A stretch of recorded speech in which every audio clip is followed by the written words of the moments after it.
Ladies and gentlemen, welcome to the second day of our National Conference on Africa and to the fourth technical session of the conference, titled Common Security Challenges, Prospects for Cooperation. The session will be chaired by Professor Sriram Chaulia, Dean, Jindal School of International Affairs, O.P. Jindal University. Over to you, sir. Thank you so much. Namaskar, Salam Alaikum. Good morning, everyone. Always great privilege to be at Sapru House, which is, of course, steeped in history, and it's a great honor for me to be chairing the panel here on a topic that's of tremendous interest in the global South. What India can do for Africa, what it's already doing for Africa, and vice versa. So today the focus is on security challenges, and as you can see in the program, we have flagged a few items of interest, including peacekeeping, maritime, and counterterrorism. Now, if you look at the African landscape in terms of from a security lens, most often we hear about Boko Haram attacks or Al-Shabaab or Islamists in Mali, ISIS in Egypt, and of course then there is a second type of, which seem to be non-traditional, non-conventional threat, but then there is also a second type of security problem that comes out of challenges to regime legitimacy, rebellions, like especially what we have seen in South Sudan in the last few years has been quite, and of course that also creates the vacuums which are filled by violent actors like you have in Mali. So state collapse caused by vested interests from abroad through foreign interventions have also been major problems, especially we know the situation in Libya, the disaster that was actually an artificial one created through NATO intervention. So, and then you have a long coastline, right? If you look at the Atlantic side of Africa and then the Indo-Pacific side, there is a huge coastline, and given the peninsular nature of Africa, you have many countries that have issues with maritime piracy, but also illegal immigration and smuggling of drugs and weapons that can be then used to fuel these so-called civil wars. So we have our hands full in terms of the security challenges. And then there is also the question of what the extra-regional powers are doing in Africa. And of course, most people are focused on China's role in Africa. That's the number one global story. Americans seem to be withdrawing. The Europeans have little pockets of influence here and there, especially the French in West Africa in the name of their so-called Francophonie. But otherwise, it looks like there is space for other emerging powers to make a mark apart from China. And of course, India has been there for a long time, and increasingly we are supporting their bid to improve security. I was just remembering 1967, the great Kenyan writer Ali Mazrui wrote a famous book called Pax Africana, Ideology and Ambition. And the idea was very simple, and it's very critical to this panel. The idea was that African capacities, endogenous capacities, to secure themselves and to have good governance and to live without fear of physical security or of economic need. That was the whole idea of Pax Africana. And it's still work in progress. 50 years have passed, Mazrui has passed, but even now we are all working and striving towards that. They have some structures. There is a AU structure under which there are different sub-regional mechanisms for peacekeeping and for creating peace interventions to stem some of these, especially these so-called civil wars or internal wars linked to regime legitimacy or to disputed elections. So we have structures, but the question is, how can extra-regional powers strengthen the structures?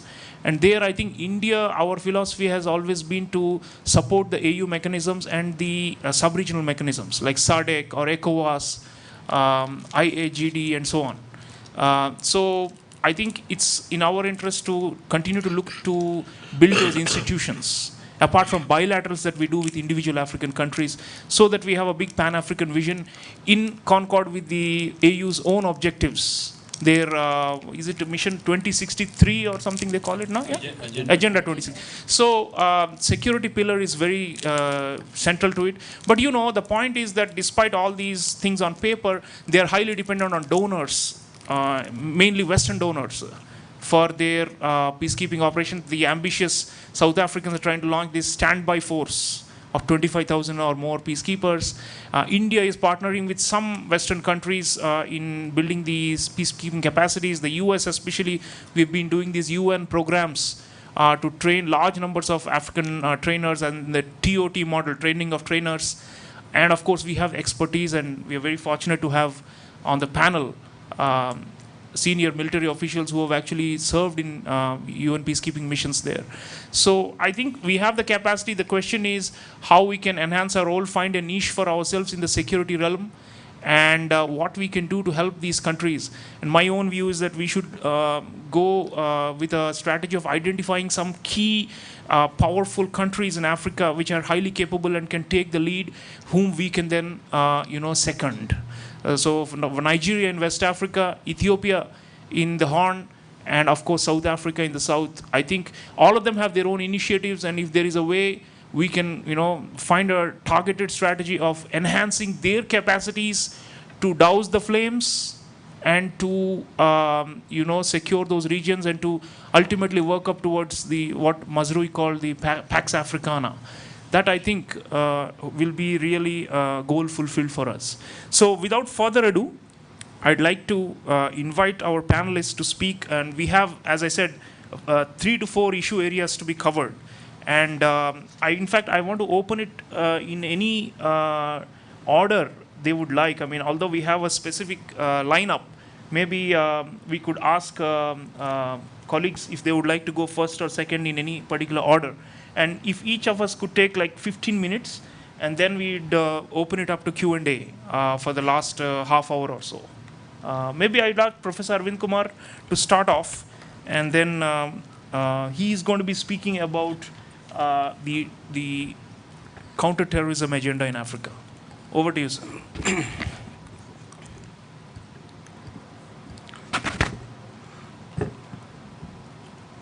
Good morning, ladies and gentlemen. And thank you, Chairman, for setting the context. I think a lot of things you already have spoken. And let me at the outset thank the ICWA for inviting me for this very important and very timely conference, and which really has been well thought of, especially in the context of identifying various themes. What I will do the next 15 minutes is to apprise you about certain very important phenomenon which has emerged as a global menace. And that is how best one can understand and deconstruct terrorism in both India and Africa, and whether there is any possibility of India-Africa counter-terrorism cooperation. As you know, that one has to first understand what is the terrorist threat today, both in India and Africa. What is the nature of the threat? Because in India's context, the nature of the threat emanating from terrorism is different than the nature of the threat which emanates in Africa. So what is the nature of the threat? And what are those vulnerabilities of targets in civil society? And obviously, the availability of technical solutions to address the vulnerabilities that are most likely to be exploited by terrorists. So again, I would like to bring the element of science and technology, whether that can really help in the counter-terrorism cooperation.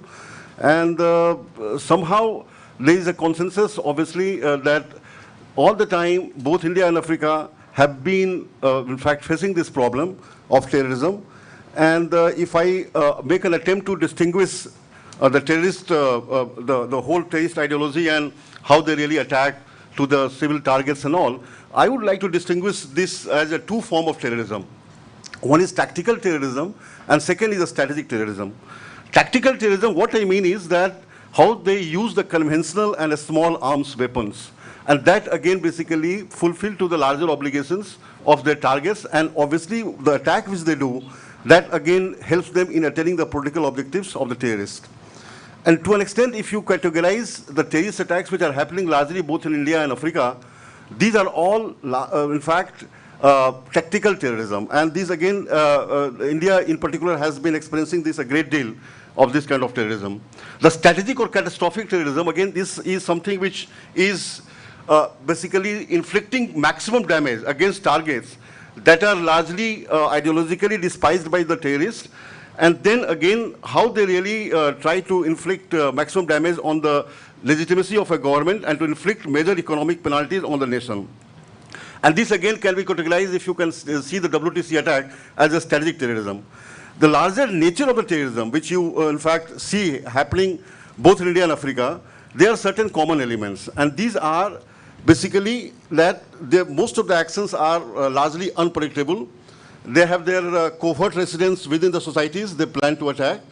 And obviously they have international basis of operations. So any terrorist group, if you identify, whether it is in basically the terrorist group which basically keep attacking India and Africa, they basically largely are seen to be having a very strong international base. The linkages basically are seen to be having with Al-Qaeda. And this again is very, very clear, especially in the context of the cross-border terrorism which India has been experiencing. Any terrorist group, whether it is Lashkar-e-Toiba, Jaise Muhammad or Jamaat-e-Dawa, all these terrorist groups really have found their linkages with Al-Qaeda. And similarly, I will not take the example of a number of terrorist groups in Africa, but I will just take two of these, and these are very important because these keep coming as a part of a threat to Africa. One is Boko Haram, and second is Al-Shabaab. And these two terrorist groups largely have been able to, in fact, create so many damages to these two countries, both in Nigeria as well as Somalia, that again speaks volume about their larger target as well as their larger objective. There is no denying the fact that African countries technically have experienced a high level of terrorism, and they basically have been orienting counterterrorism attention by the rest of the globe. What India and Africa can do, especially in terms of having certain counterterrorism cooperation, largely in the context of helping Africa in the way India has experienced. And I will just take the example of how India can help Africa in all the counterterrorism effort by using the technology. And one of the elements which is required mainly from this counterterrorism cooperation area, that is how best one can really help Africa in strengthening their mechanism of intelligence information gathering. And that, to an extent, as Nigeria, for example, obviously got some help from China. India got, obviously, India should have come firstly to help Nigeria in terms of deploying one or launching one communication satellite.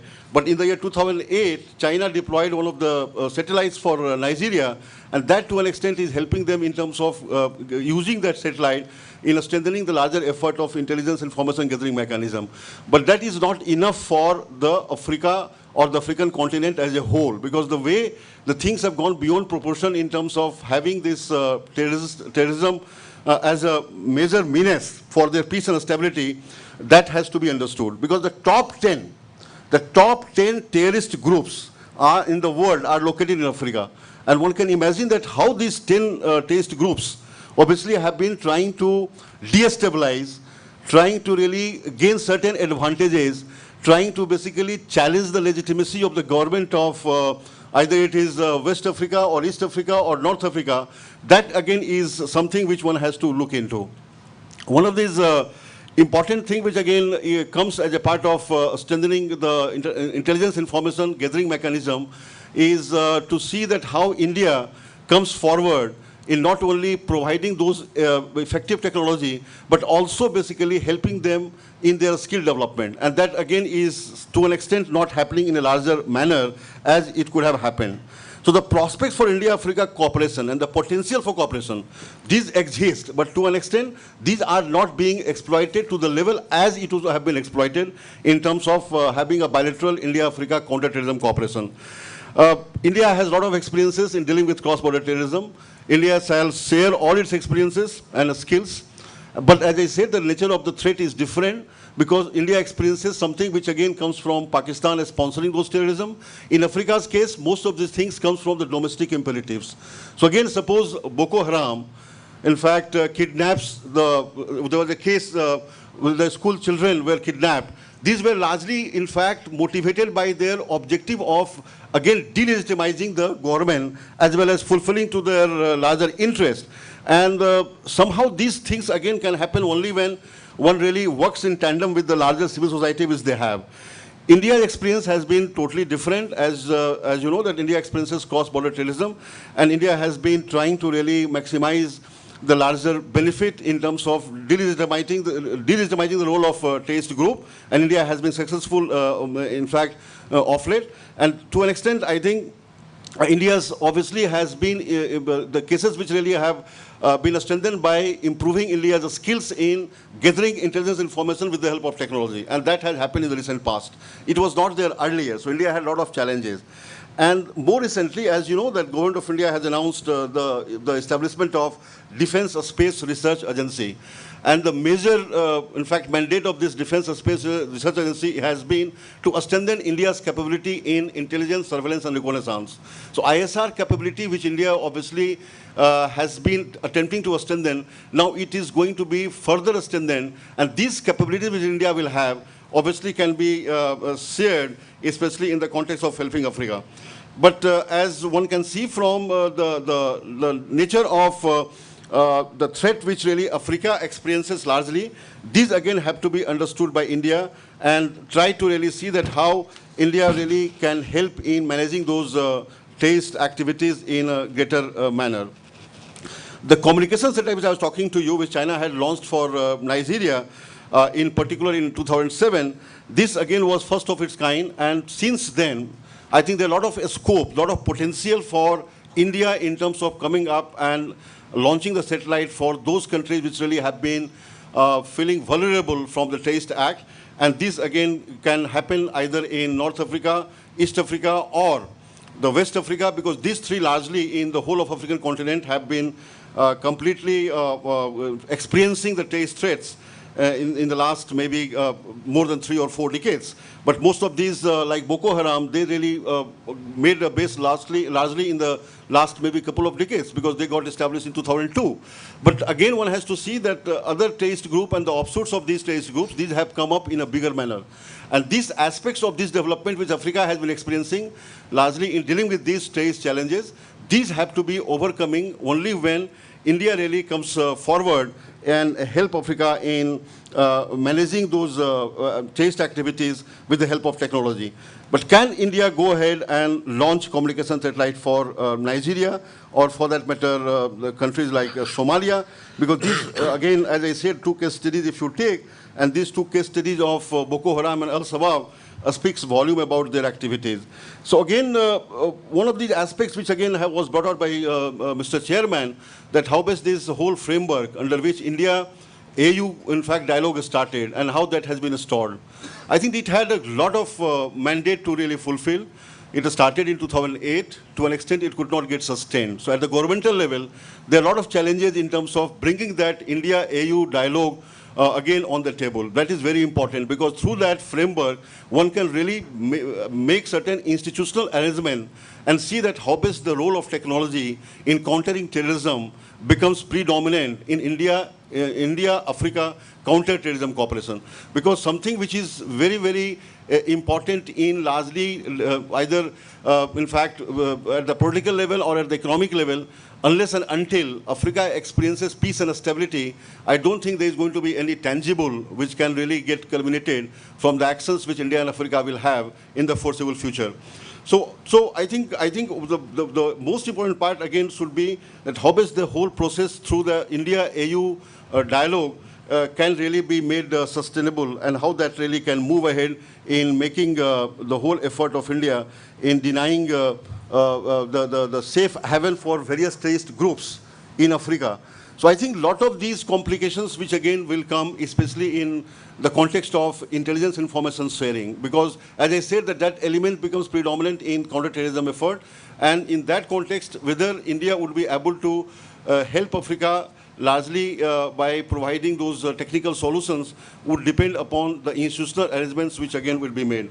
So I think there is a potential, there is no denying the fact, but at the same time, the potential, how to harness that potential, again depends upon the political the dialogue which India and Africa will have in the form of the counter-terrorism cooperation agreement. So thank you very much.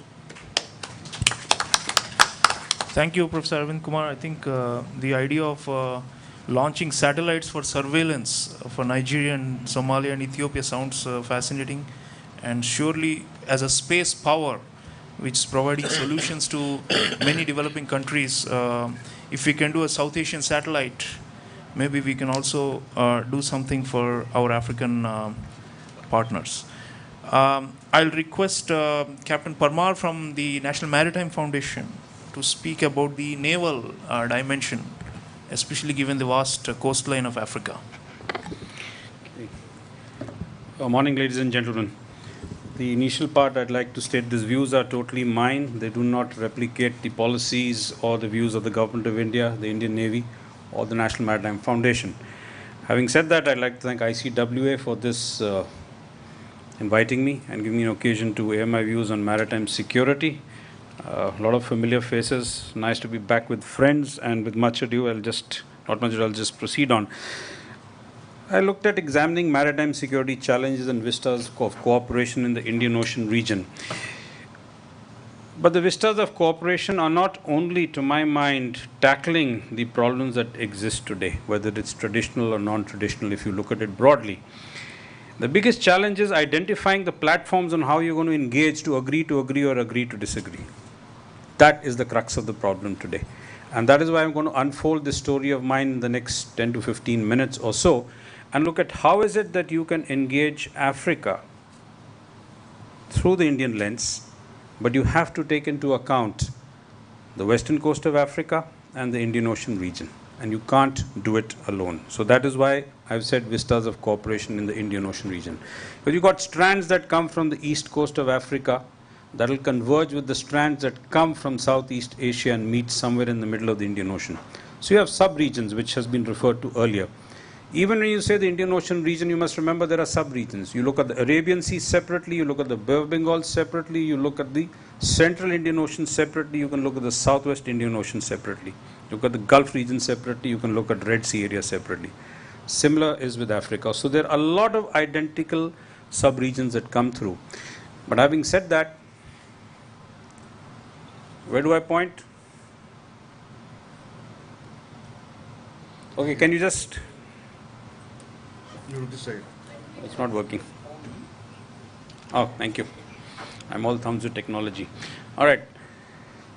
So I said, okay, let's have a look at Africa and the Indian Ocean region. So if that is the map of Africa with all the nations, and that is the map of the Indian Ocean region with the IORA members, you will see that you have only 7 nations on the east coast of Africa that have some sort of convergence with the Indian Ocean region. It's a very good start. So that is how we must visualize the first vista of cooperation, is how do you cross the bridge and what are the platforms that you'd like to look at. So if Africa is AU, then IOR is IORA. So that's one vista of cooperation that you need to look at. But having said that, there is also something known as the Indian Ocean Naval Symposium. And here you have 4 nations: Kenya, Mozambique, South Africa, Tanzania. These are the 4 navies that participate in the Indian Ocean Naval Symposium. So therefore the number gets reduced. But this is important because this is what I would call at the executive level of engagement, and I'll come to that shortly. And this is the working groups of the Indian Ocean Naval Symposium. You can see that HADR, which is the first column on the left, and of course is the maritime security agenda. Ironically, you had Iran and England working together, but obviously that's not worked out. So this is an example that even if you look at platforms, there are sensitivities that need to be worked out. And why England in the ions? Well, it's like the US, it's an Asian nation. For that matter, so is France. So you already have working groups. What I'm saying is that you already have platforms that are engaging across these borders, and therefore you already have what I would call the baselines, which I'll come to a little later. As far as India is concerned, 2015 we came out with the Indian Maritime Security Strategy document by the Indian Navy. The earlier one was 2007. I worked on the 2015, so all faults are mine. But what did we do? We increased India's areas of maritime interest. The west coast of Africa, this dark blue region inside is the primary area of interest which we have portrayed. The addition is the Red Sea area. It was never there. So we said, all right, we got to extend. India is growing as a maritime nation. We need to cooperate. We need to extend. We extended our secondary areas of maritime interest all along the Mediterranean north coast of Africa, down the west coast of Africa. And what you see, those red are our oil interests. So on the western coast, you see Nigeria, Gabon. You can see Sudan. The green is oil. One important is here. Offshore, Raghavan, gas, oil fields. A tinderbox or a potential for economic improvement that we have to see. The amount of gas which is available will catapult Mozambique into the top 10 or top 5 nations. That itself will bring different imperatives for maritime security for us. Will the friction from the Gulf shift to the Mozambique channel? And those of you who have followed piracy will remember that piracy actually came down to the Mozambique channel and started affecting shipping there. It can happen again. So that is again something that we need to look at. But having painted this picture of the various platforms of cooperation or the strands which you can draw from these to engage, you need to look at certain thing called baselines. Now baselines is your start point. So if I was to say 3 baselines, let's start at the conceptual level, come down to political and executive. What would you consider is a conceptual level for engagement? Indian concept of Sagar, security and growth for all in the region. The region has never been defined, so therefore you can superimpose this onto any region which you want. But your factors and your imperatives will change. So let's say if we accept this as at a conceptual level, then the political would be the IORA and the AU. Possible. But there are problems in each. You have sub-regions, you need to talk to each other, the number of nations are immense. There are differences. Iran, England is an example I gave you, ions. Within AU itself, there are differences. Within IORA itself, coming to a consensus is a little difficult. But these are existent. You don't have to look anywhere else. At the executive level, one example I give you is the Indian Ocean Naval Symposium. That's where the navies get together. You can form this as a baseline for an engagement across the board with various African nations or the AU per se. But then I think it is too big and ambitious. We've not been able to sort out the IOR as yet. How can we do this? So therefore, as the chair mentioned, maybe you look at sub-regions. You already have SADC, you have Western Africa, you've got a lot of things, ECOWAS, everything is there. So the basis of engagement you could base on the theory of Barry Buzan when he brought out the regional security complex theory. That explains a lot of things. So that is one aspect that we can look at as far as baselines are concerned. And I get back to the first point I brought out, is not engaging on the aspects of traditional, non-traditional threats, but how are you going to talk to each other? What is the base of engagement? Then I come to this thing, holistic maritime security.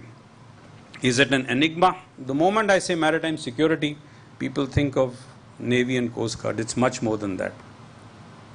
We forget the untapped potential of the oceans. So therefore, under holistic maritime security, some aspects are traditional, that is either via proxy or hybrid warfare. Hybrid warfare example I give you is Syria. Proxy, I don't have to give you any examples, it's evident. Non-traditional threats on the seas and emanating from the land. Both cases, maritime terrorism, it's already been discussed and we have another session on this. Maritime crime across the board, affects all nations. Piracy is an issue. We've seen it off the Horn of Africa, we're seeing it off the western coast of Africa. Why is it that the world is not looking at the western coast of Africa? For the simple reason that your ISLs do not crisscross that area as much as they did off the Horn. So I'm engaging Africa. We can have a Q&A. I'm engaging Africa. This is Those part you of it. can raise that. Yeah, we can have a look at it. Then of course illegal, unreported and unregulated fishing affects everybody. Southwest Indian Ocean is one area that is impacted by this quite a bit, especially the eastern coastal nations of Africa.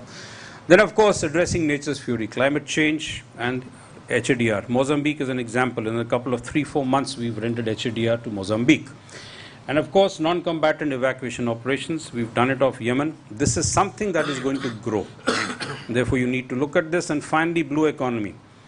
The economy of any nation is a blue economy. And I can give you the example of a landlocked nation in Africa where, as per UNCLOS, has the right to access to sea and exports will go by the sea.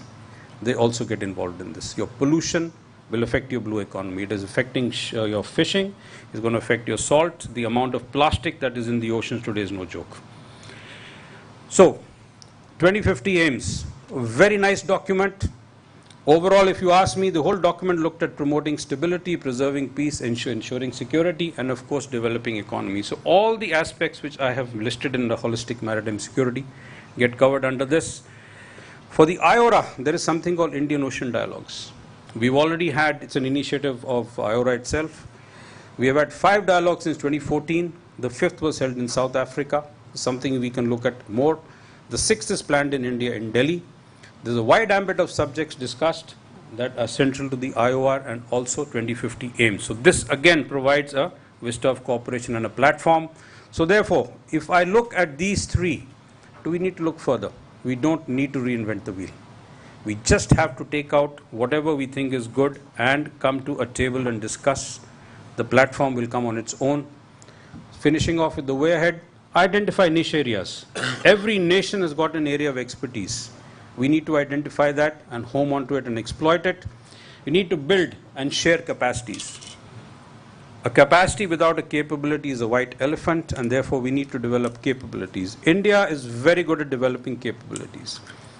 We can help each other in developing capabilities, whether it's anti-piracy or IUU or even maritime governance for that matter. The capacities will come later on. With that, I finish. Thank you, Captain Parmar, for a comprehensive survey of the maritime dimension, and we can have a Q&A and discussion on some of these aspects.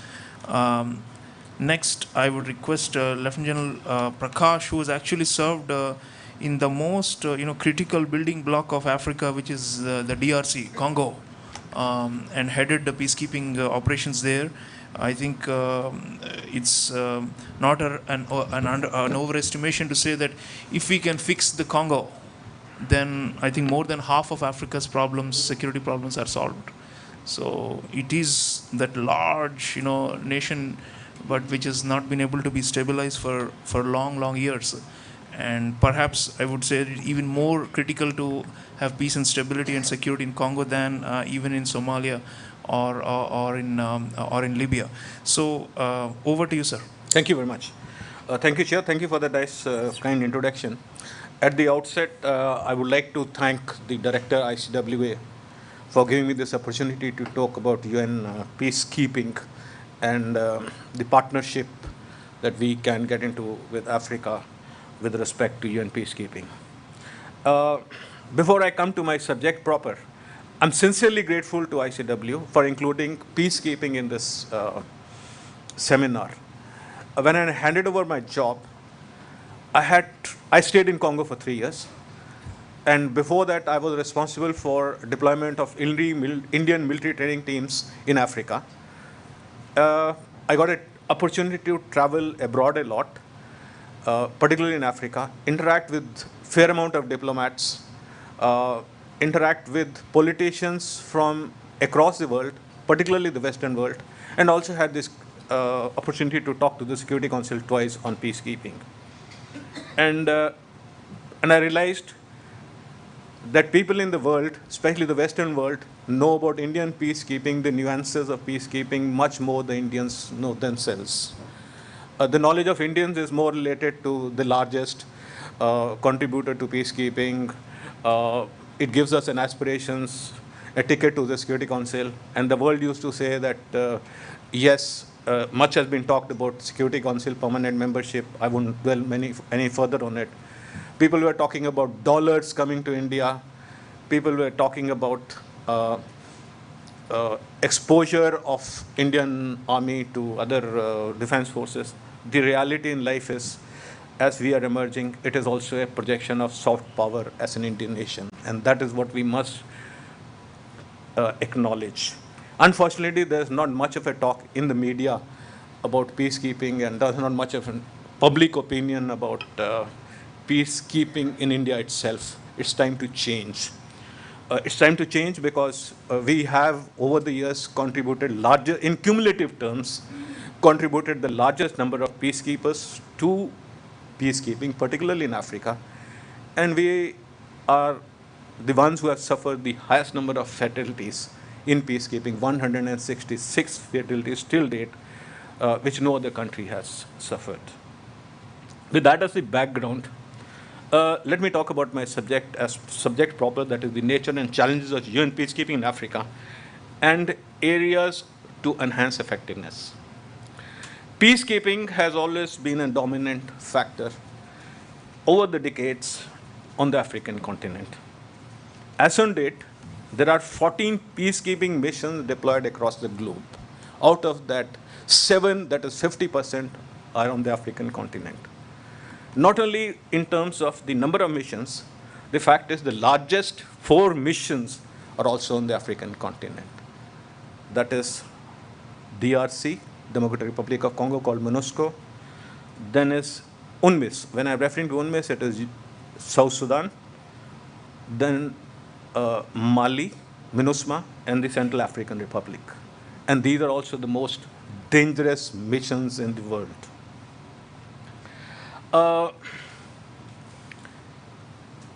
As I said, that while we have deployed large numbers of Indian peacekeepers on the African continent, the fact is Africans themselves have also deployed a large number of peacekeepers on the African continent. Today, unlike some perceptions, India is only number 3 number of peacekeepers deployed on the continent. Number 1 is Ethiopia, number 2 is Rwanda, number 3 in India, and number 4 is Bangladesh. And between Bangladesh and India, the positions keep fluctuating. So it's a myth that as on date, we are the largest contributors. Today, when I'm talking to you, Africa, including African Union and African countries, deploy 60,000 peacekeepers across the globe. They not only deploy with the UN, they also have their own peacekeeping missions in Somalia, which is as good as 22,000, and they have been quite effective.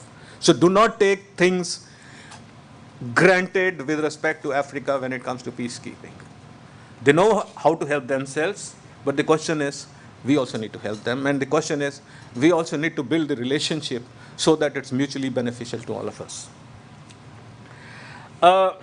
What is the problem? Why do we need to do it? We need to do it also for humanitarian reasons, apart from the projection of soft power as an Indian emerging country. In the sub-Saharan region alone, 7.5 million people have been displaced because of conflict. In the last 20 years, one of the studies states that 5 million children have been killed in Africa. In Congo alone, since 1998, 3.5 million people have died due to conflict. That is the magnitude of the misery the continent is suffering.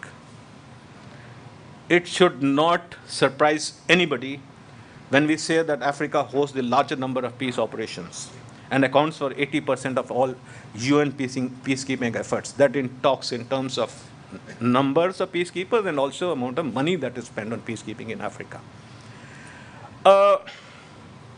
Having provided you the data, let me talk about the nature of conflict. In fact, the nature of conflict in Africa is changing. It is changing from what it was in Somalia in 1990s and Rwanda and things like that. But significantly, yet there are important elements of continuity from the past, such as civil wars, contested government transitions, bad governance, lack of state authority due to weak, inefficient, corrupt security forces, and ineffective correction and judicial institutions. There are also democratic deficits in many countries faced with the conflict. The nature of conflict is more intrastate than interstate, but it has regional and international ramifications. The players in this conflict are more non-state actors, armed groups, who are who are involved in illegal economic activity, weapon trafficking, illegal mining activity, illegal exploitation of resources, and that is what is helping it to fuel the conflict. All these activities are not only serious threat to the civil population but also to the state authority. In some cases, the government forces themselves are a part of the problem.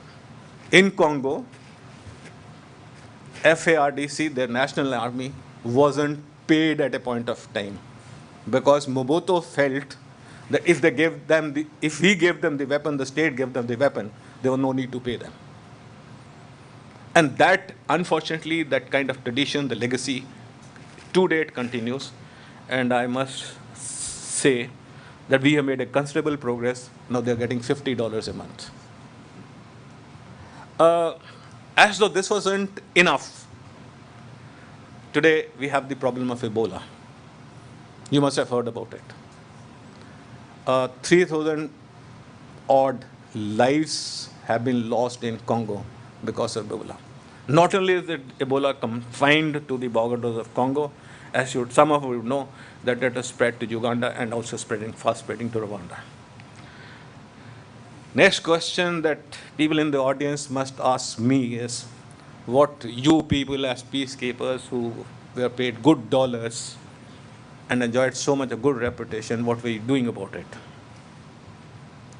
I must say that under the circumstances, peacekeepers were being tasked by the UN Security Council with increasingly broad mandates, which included protection of civilians as the primary task, support delivery of humanitarian aid, and undertake DDR/DDRRR activities. DDR stands for demobilize, disarm, reintegrate, and rehabilitate.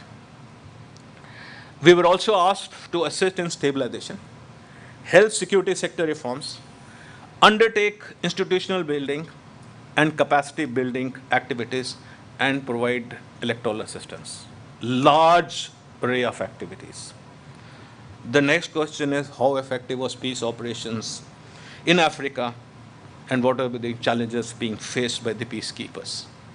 You know, if you look at theoretically, I've covered every aspect every aspect that is possible.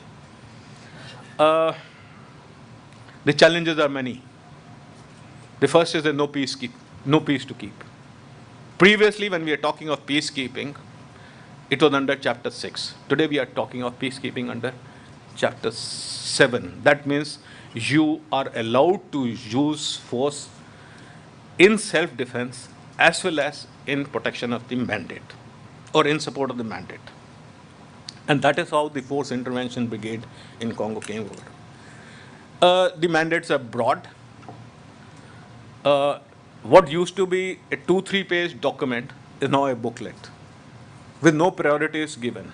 So the problem is not with the peacekeepers. Problem is in the Security Council itself, which is a political diplomatic body which actually does not define the priorities for the peacekeepers.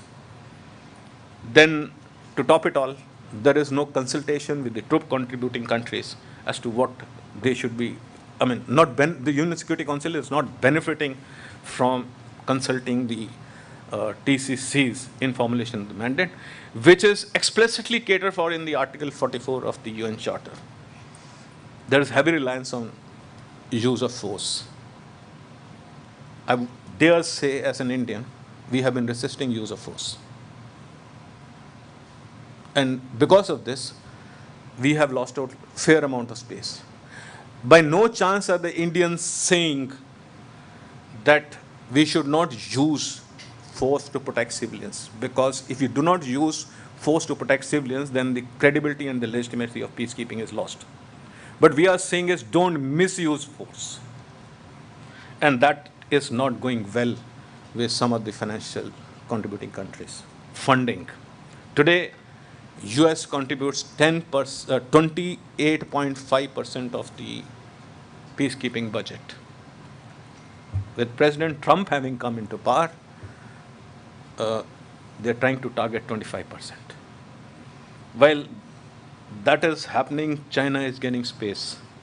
China is the second largest, or rather the second largest financial contributing country, it's about 10%, and it is the largest troop contributing country when it comes to the P5. Now, since the time is less, I would cut short on which are the areas which we can cooperate, which are the areas which we can partner. There is a document which has been recently declared by the Secretary General, that's Action for Peace, which has a number of issues, and we as Indians have signed up to this document. So has Africa, many countries from Africa and the EU who have signed to this document. So there is tremendous scope for cooperation, partnership between India and Africa. What are we already doing? The chair already said that we are conducting train the trainer courses for African partners. We already conducted 4 such courses, and I have been, lucky to be a mentor on it. They are going very well. And we have recently conducted an exercise in Pune, what is called the Joint Africa-India Joint Field Training Exercise with the 17 African countries. That's a good start. The exercise is very successful. More such exercises are needed. We should now look at importing training in specialized skill sets like engineering, helicopter flying, casualty evacuation, medical, etc. India could also consider offering defense items like radio sets, military vehicles, and other ordnance stores to African nations, which can be used for peace operations. Last but not the least is that what I realized is in this forum itself, there are a lot of people who are working in Africa trying to do many things. But unfortunately, when they visit those places, they don't meet the Indian peacekeepers. Indian peacekeepers can be of great help to you in furthering your furthering your objectives. I'm sad to say that even though we were deploying large number of peacekeepers in Congo right from the 1960s onwards, our embassy was closed till I reached there in 2011.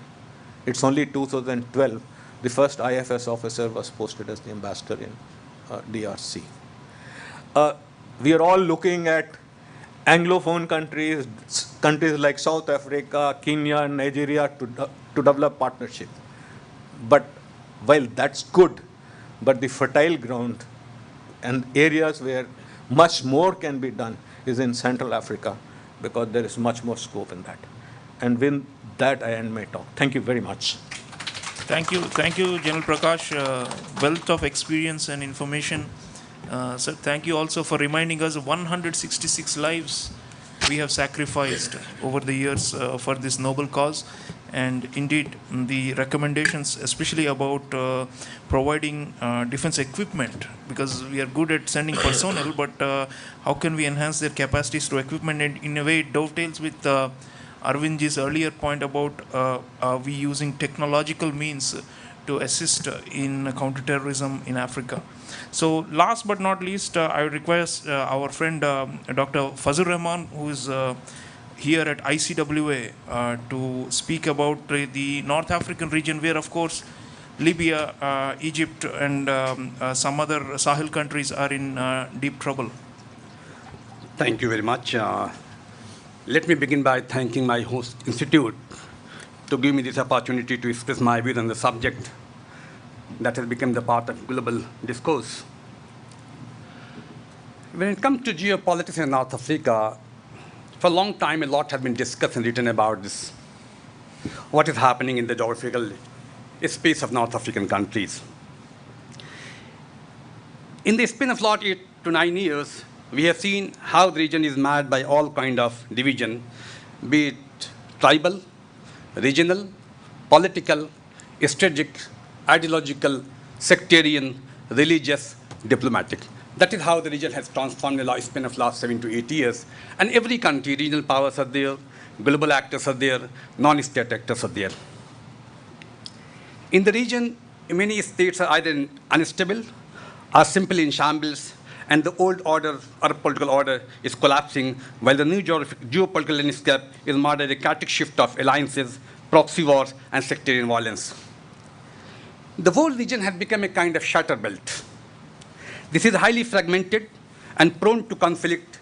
They are instability generator and spread insecurity to the North Africa, one of the biggest epitome of shatter belt. Why this has happened? Because today we have seen this absence and complete breakdown of social contact.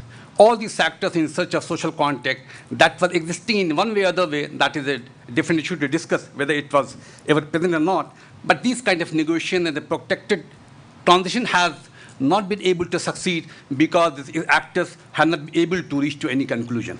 How to evolve this politics. Now we'll briefly talk about geopolitics. Geopolitics symbolizes the interplay of natural resources, strategic dominance, and geographical space on the one hand, and the various state and non-state actors pursuing individual as well as collective interests on the other hand. Geopolitics also analyzes the geographical influence and power relation in the international relation. The strength of a nation, its chances of survival are dependent on a great extent on the geographical factors, location, size, shapes, depth, climate, population, and manpower. These are the factors which really shape the geopolitics of the country or the region. Someone has defined in a very simple way, every politics is geopolitics, because politics only takes place in a certain geographical landscape. Someone has defined the geopolitics relation between political power to the geographical space. Geopolitics is also a war for resources, geographical control, and the ideological hegemony that is being witnessed, particularly in the case of North Africa and West Asia. Each and every regional country are trying to dominate the region in a very ideological way that we have seen in Syria, we have seen in Iraq, we have seen in Libya, and we have seen in Tunisia also, and all these external powers. Not only they are trying to control the natural resources, not only they are trying to shape the politics of their own interests, but they are trying to create a kind of ideological space for themselves where it could dictate and impose a certain kind of ideology that they have been pursuing for decades and decades. Why this changes? Why these geopolitical changes? It all began with the collapse of central authority in most of the Arab countries. We have seen how these long-serving rulers have been dislodged, have been killed, and they have not been able to create any kind of alternative politics. We have seen how this tribal and social fragmentation has taken place, and it happens when the central authority has completely collapsed. It also happened because the transition has taken for a long time to reach to any kind of political order. They have not been able to establish, they have not been able to search any political alternative to what they have done in the past. For the last 7, 8 years, they have been completely in constant search of what kind of political model they are going to pursue or what has happened in between. Instead of creating a kind of political model, non-state actors have become a kind of real balancer of powers, and the total shift of power has shifted from the state to the non-state actors, and they have become the real dictator of these political contours and political evolution in this entire belt of North Africa and the West Asia particularly. This is also happening because of power vacuum. Power vacuum is something where this state institution fails to deliver something, and power is never in vacuum basically. Sometimes the actors try to fill their vacuum. Now it depends upon what kind of political evolution or what kind of political culture you are going to give to the people. And in that context, this North African belt has completed what we call this shattered belt that has completely failed to come up with any kind of political design or political model. And the era of political vacuum of power has lost it, and one doesn't know how long it will last. There has been certain feature of this political transition that has completely led to a kind of rise of terrorism, radicalism, and extremism that the entire region has been witnessing. And that has happened because of the fracture of the geopolitical order and the fundamentally and irreparable to the situation, where one doesn't know how to bring back the situation to the political and strategic normalcy. Yes. The second order consequences of the word uprising about the emergence of Islamic State. Since the time is very short, now we directly come to the issue of terrorism. In this particular context of terrorism, what we have been witnessing in the last 9 to 10 years, it has certain feature and certain manifestation that was completely absent. And what we have seen in the case of North Africa, there are a few points that I will. Global Terrorism Index for 2017 shows that about 90%, 94% of terrorist attacks occur in the Middle East, North Africa, Sub-Saharan Africa, and South Asia. See the number. The entire concentration of the terror hub has been this area, North Africa, and this Middle East, and Sub-Saharan Africa, and South Asia. Terrorism has taken a new kind of root in the North African belt, particularly after the defeat of ISIS in Iraq, what we call Syria plus Iraq. What has really pushed this entire issue of terrorism and given a new magnitude this issue of migration? What we, in the last 4 years, we have seen how the migration crisis and refugee crisis have given a new shape and new definition of terrorism, and that has helped this issue of terrorism, and that has given a new kind of strength. And in the goals of refugee and migration, they have been carrying a kind of drug trafficking, weapons, smuggling, and these political militia, those had to, before earlier those were fighting in the political battle, now also they have joined this terror forces. What we have also seen, this old guard of Afghan wars, they are coming back. We have not been de-radicalized completely. Now they are joining the war. Not only joining the war, because they have emerged as a kind of mentors to this new youth who have been emerged as a new force in this political arena of the North Africa. These terror groups are adopting a kind of, have a very high level of adaptive skills. And we know how this communication skill, internet, social media, all these have also helped in a very rampant way to consolidate and to strengthen these forces. What we have seen in the last span of 4 to 5 years, the energy control has also become a very important feature of this new kind of terrorism. Earlier, even they used to control this oil installation, but now they're trying to create a kind of legitimacy, to have a kind of proto-state, to utilize these resources as a source of money to pursue their objective, their political aims. Now, what I will end by a quote by Benjamin Franklin. Once we had said, there are 2 facts of life. One is death, and there is taxation. I think in case of Middle East, we can add the third fact of life, that is conflict, violence, and terrorism. Thank you very much. Thank you, Fazur. I think you mentioned the role of external players. Now, if you look at a case like Libya, it's clearly a case of neo-colonial interventions that went completely misfired, and we are still living with the consequences of it. So indeed, a very tragic thing. And also, the EU continues to, as part of the migration pact with some of these dangerous actors, they actually finance. You look at the Italians, they're directly supplying money to warlords in North Africa to stem the flow of migrants across the Mediterranean. And in the process, the problem on the land within North Africa continues. So we must think about what India could do in these kind of situations, given our alternative philosophy to resolve humanitarian issues like migration. So I'll request Dr. Nivedita Roy, who is Director of Research at ICWA, to maybe draw some common threads from this panel for a few minutes, and then we can open up. Over to you. Thank you, Chair. This session primarily, as the Chair initially started with discussion, highlighting the 3 major security challenges that the region faces and ways where India and Africa incorporate. And all these 4 presentations have highlighted these challenges. One is the terrorism challenge, and second is the issue of maritime security, and third is the issue of UN peacekeeping and intra-state conflict. Question is, when we look at these 3 kinds of challenges, I would rather look at it from a security developmental framework. Because the moment we talk of questions of development, security becomes critical in terms of when you look at development. But at the same time, it's the underdevelopment which creates the insecurity. So what these 3 papers have, 4 presentations have brought in their presentations is that the critical issue of how to respond to the challenges, and two of the papers has very well projected the kind of underdevelopment, the kind of governance challenges, the kind of weak institutions, the problems that is there, which is basically leading to the challenges.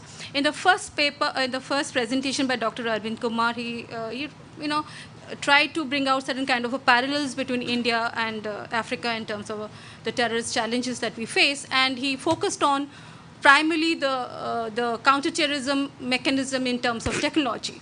But the question is technology is really the answer? Because the questions, the challenge is more complex. When you look at the terrorism aspect, which now, Dr. Fazur presented, the whole terrorism, the Sahel region, right from the terror arc that stretches from the west coast of Mauritania to the east in the Somalia, we find there's a question of, the major question, the problem is the governance challenges, the weak porous border, the weak institutions. And he drew to the question of one essential element is the power vacuum. And we see that if you look at the terrorism trends in Africa, particularly after 2011, the Arab Spring and the Libya fall of Gaddafi, the Boko Haram terror, the rise of Al-Shabaab in the Somalia has become more lethal. So that is how the challenges, also responses has become more challenging, both from the state level as well as from the regional level as well. Different counterterrorism mechanisms already Africans have come out. And India, on its part, has been supporting in terms of capacity building, but no concrete proposals we have actually come up in terms of engaging in the regional levels. If you look at the geography of terror is what is happening in Africa today, within the West Africa region, they have come out in a concrete measure to deal with the regional terrorism by coming out a multinational joint task force. Is India contributing to that force? Because there are mechanisms which Africa is trying to build, because the question is, today Africa is talking of African solutions for African problems. And they are trying to own up their problems and then create the solutions. And in the whole strategy that we are trying to engage with Africa is how to respond to them, how to collaborate with them and in their own efforts. And the question about the UN peacekeeping challenges that you have spoken about. One question that comes about, every time we talk about the effectiveness of peacekeeping forces, the peace enforcement that has become now a real challenge is the protection of civilians. And this is what a concern that even we have raised in many times. But what do you do about building the capacities within the national space? The national capacities when you come to policing. These are the major. When it comes to protection of civilians, it is the national capacity, it is the country's domestic concerns. And building capacities is India paying attention to that? I think if you don't pay attention to that, these kind of, in terms of security cooperation about peacekeeping operations will remain, will go forward again. And we would not find much solutions to it. So essentially, it's building capacity, and that's where India has the certain kind of useful role to play. Question of maritime security, you rightly pointed about that, we have tried to now encompass, to look from the east coast to the west coast. And of course, if you look at the whole west coast stretching from the Senegal to the Angola, the whole 6,000 coastline, today piracy remains one of the major challenge over there. And there are legal instruments in place, and the ECOWAS as a region, as a group, has come out in various ways to deal with challenges. So India, in order to, this time when the president visited the 3 West African nations, we also had tried to discuss about the increasing piracy in the West African nation. We are cognizant about these problems, but question is, how should India try to cooperate with the mechanisms already there in place? You talked about platforms. And there are platforms in place, there are regional mechanisms in place, and how do you actually collaborate in those platforms already in place?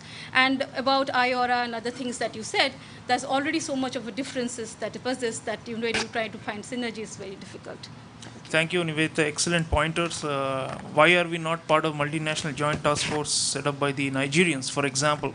the French have their own neo-colonial game out there, and they have started a G5 Sahel force, which is, to challenge Nigeria's ability to lead that region. And so there are, this divide and rule. Many of our colleagues have mentioned this, which have actually weakened African capacities. And how can we unite and be the counterforce to this divisive Western role in the region is indeed a moot question. But now I'd like to open up, if we can have a few questions specifically directed at one of the speakers, rather than broad observations. Yes, I request Ambassador Bhatia to start, sir. वो mic दे दीजिए कोई, mobile नहीं चल रहा, नहीं है sir, यही use करें. Thank you very much, Chair, for accommodating me. In the interest of time, I'll not make any comment. I'll have two very interrelated questions. One is for General Prakash.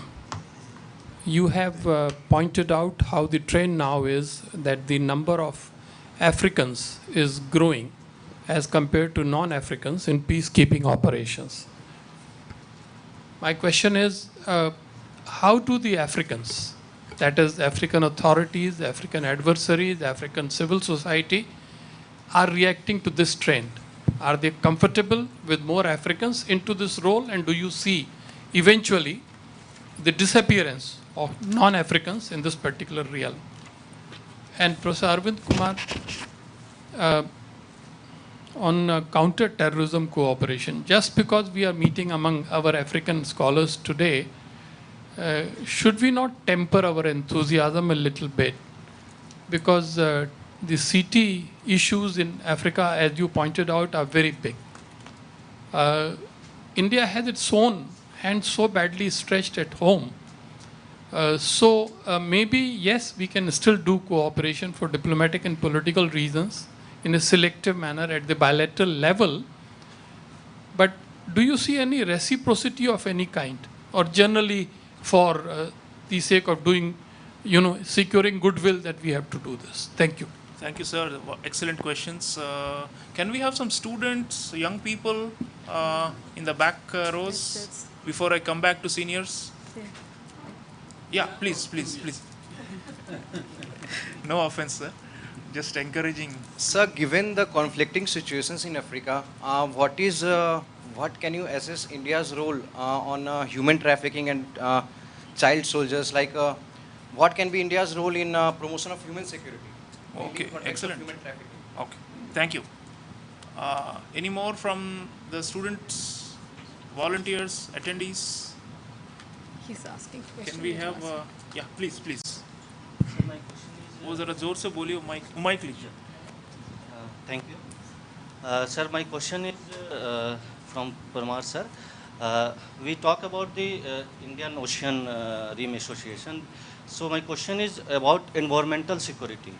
What cooperation between India and that, like coral bleaching, global warming? There are lots of islands like Mauritius. In India there is Lakshadweep. So environmental security, what is the cooperation between Good. India So and non-traditional, human security, environmental, they are all coming in. Okay. Yes, ma'am, please. Oh, Mike. This is a question to Ma'am, can you hold it close? Yeah. And you have talked about the maritime security in the Indian Ocean region. So I think there is a growing militarization in this area now, with this power rivalry all started, the presence of China in Djibouti, and where already the French base is there, USA is nearby in Amboli, and how you have seen that how these people have used this area at the crisis of Libya. So do you think that IOR or any other organization could have some kind of, agreement or come with some kind of, resolution on this, in this area of conflict? Thank you, ma'am. Thank you. Lot of questions and very less time. So we may take maybe two more. Yes, ma'am. You in the back. Yeah. I I just want to know how far has been AU successful in this role as peacekeepers. They do have a big influence in Africa, but have they succeeded to some extent in negotiations? Thank you. Thank you. Maybe one last one because we have hardly 10 minutes left. A student there? Yeah, please. Sir, my question is that USA has secured its base as Camp Lemonnier in Africa, and India's peacekeeping force were in Sudan and Congo, but India is now not sending its forces as peacekeeping missions in Africa. Why? So you want us to also acquire a base? Djibouti we are doing? We should? Okay. Good question. That's also providing regional public goods. Last one. At the last. Yeah, please. I am sorry, I'm just randomly doing it because no time. Very simple question is, how do you see the involvement or participation of women in peacekeeping operations? How effective it would be if we come with... Sorry, can you repeat? Yeah, how effective it would be if we come with the women participation into it? Women in peacekeeping missions. That's a good question. Okay. So I will have to hold back on more questions because there are already 7, 8. So I'd request specific panelists who have been, maybe you can take one or two, you cannot address all of them. Maybe we'll start with General Prakash, sir. Actually, Ambassador Bhatia, I'm most grateful to you for asking this question. I have very mixed feelings about it. It's wrong to generalize that all African countries provide the same quality of troops. They have the same kind of training, the same kind of capacities. They are acceptable to the host nation or not. Much depends on the state of development of that country itself. For example, South Africans, Tanzanians and Malawians, when they were part of the Force Intervention Brigade, they connected well with the National Army, the FARDC. They did good operations. They did not create problems for the locals. They understood the African culture better than some of us understood. That is as long as there was a political will backing them. And it is a straight relationship between South Africa, Tanzania, Malawi with, in particular, Kabila rather than the government. But in equal measure, there are certain countries which do not have that kind of capability. For example, Benin. Benin had, they were French speaking, but they didn't have the equipment. The Belgians used to supply the equipment. The Benin used to provide the numbers, and I don't think, I dare say that they were as effective because the equipment supplied to them was not as good. More than us, or rather the leadership in the mission were happy with them. The Americans and the P3s were much happier to promote Africans for very good reasons. It was cheaper. They towed their line, and the South Asian large troop contributors started making noise. We are asking for more say in the mandate. We are asking for more funds to be allotted. We are asking for more and more space in peacekeeping, which is not, to be honest, not to the liking of P3. In terms of their behavior, their acceptance in the population, it depended from contingent to contingent. Some of these contingents, I'm sorry to say, were involved in much numbers in sexual exploitation. And there could be nothing that could be done about it. That time, I had flown to some of these countries, met their defense ministers and chief of army staffs to request them that please stop this because this is becoming problematic. Unfortunately, culturally, it was very difficult for them to keep away. And also their legal systems did not provide that kind of provisions to fix the individuals involved in this. And so that there are mixed feelings about it. But if I was just to say across the board, did they perform well? I would say they performed as well as some of the South Asian. We may be professional, but the fact is, it is not only professional, it's something more than that. General, there was also a question about reciprocity, or is this just one way where altruistic? For me. Sir, please. Thank you, sir, for very, very good question you have asked. What I was arguing that if India has to become a rising power, India will have to embrace Africa again. The wave of 50s has to come again in India's foreign policy orientation. As you know, 54 countries, we can't really ignore them. So non-reciprocity has to be finding a place in India's foreign policy orientation. And now the time has come for India where India has to leverage its outer space capabilities in all its foreign policy orientation across the globe. If China can, in fact, deploy or launch a satellite for Nigeria, that communication satellite, why can't India deploy it? India has all the abilities. And as was pointed out, if India has done SARC satellite, now the time has come to help these countries who really are needing those capabilities because of the challenges coming from terrorist groups, Boko Haram in Nigeria, Al-Shabaab in Somalia. Certain things have to be done technologically. I think Dr. Niveta made a point that because of the weak governance, the weak structure, weak institutions, the things are different, but technology has a different dominant role to play. Because unless and until you strengthen them with the technology, they can't have any augmentation of the improvement in the intelligence information gathering mechanism. And India, to an extent, has reached to that level. As you know, in the last, 15 years, you know better how India has improved significantly in intelligence gathering mechanism with the help of technology. So I think time has come for India to leverage its outer space capabilities. This is the first part. Second question, which was very important again, was has African Union succeeded? I think to a larger extent, I think this question basically is limited to the African continent. Obviously, they have a very dominant role to play.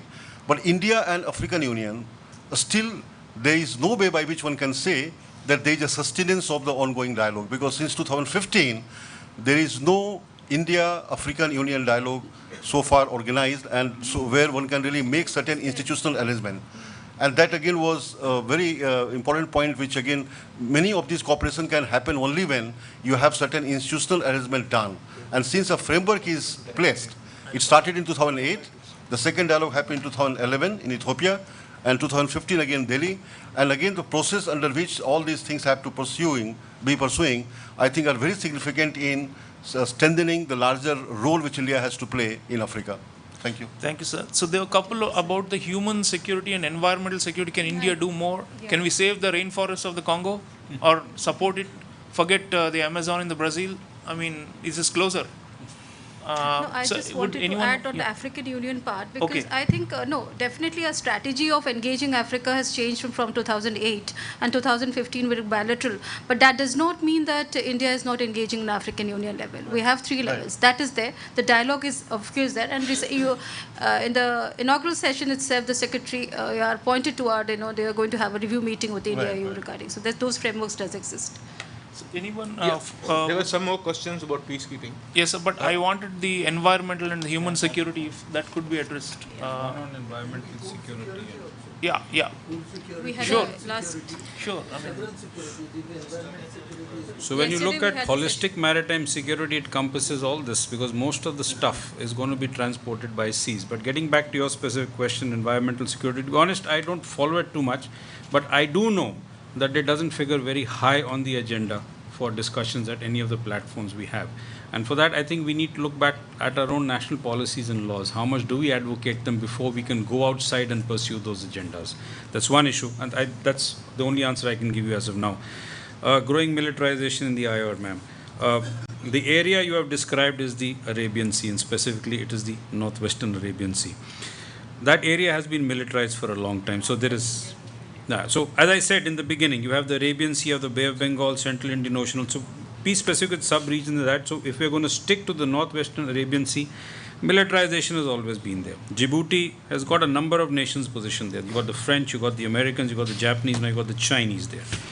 IORA, to my mind, is not the platform that can dictate anything, for the simple reason that the word security in IORA was introduced in 2011 in Bangalore by the Australians. After that, there's been a lot of discussion, but on ground, again, there is no execution. Who's going to execute it? IORA was IORARC at one time, based on economics, so we still got a long way to go.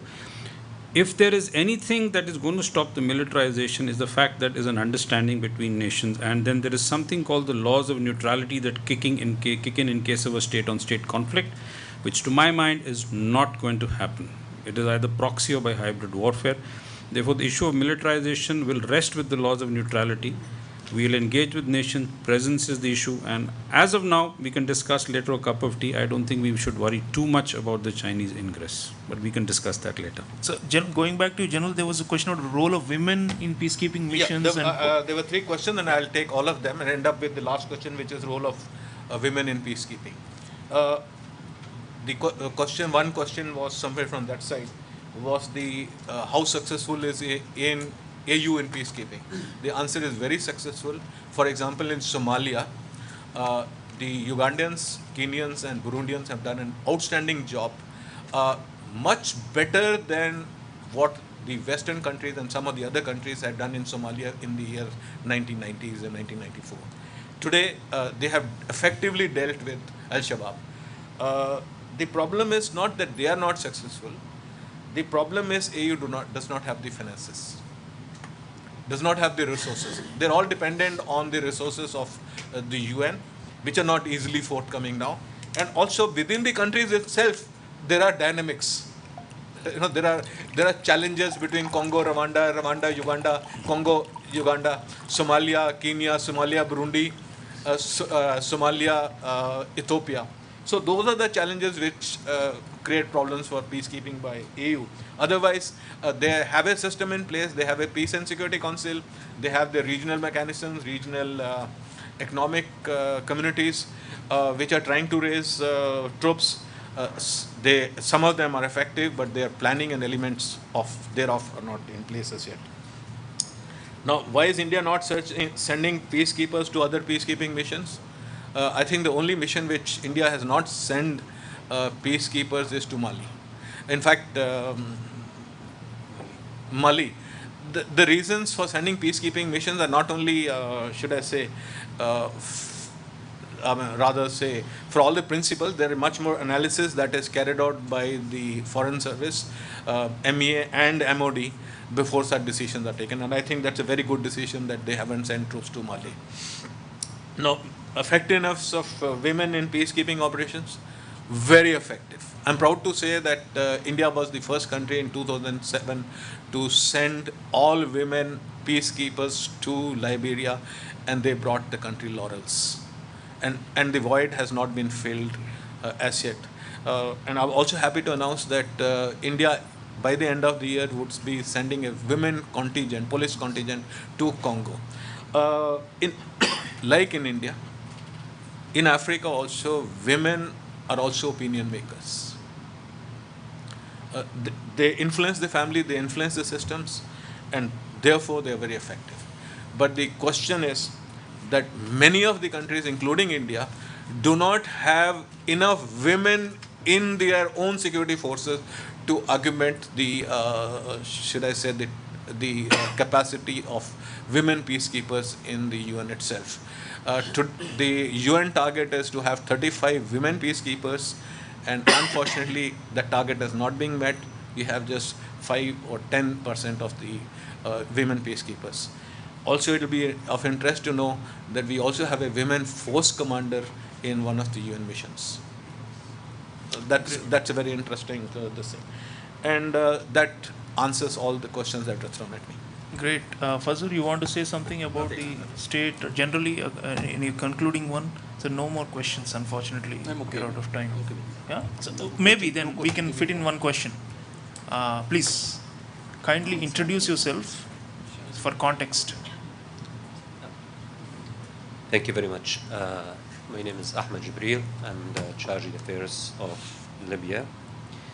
And as my country has been mentioned a couple of times today, I find myself forced to give some comments, and my comments on the main theme of today's session. And I'm afraid I respectfully disagree with the theme.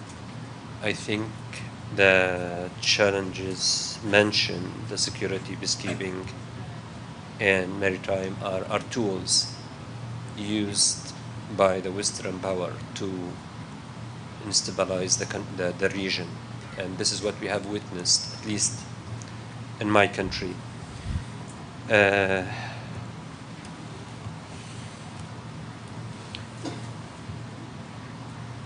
As I said, the major challenge is the Western policy, and the question might come to someone's mind is, what's the benefit for the Western countries to bring instability to the region?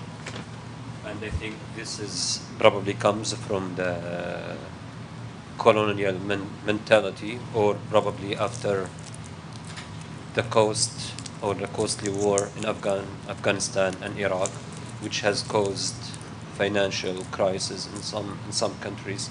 So I think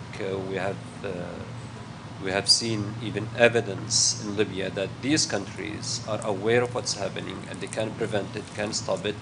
And one of these evidence that the Security Council and its sanctions committee have never issued any decision or singled any country who have been smuggling weapons and money to the Libyan groups or fighting in groups.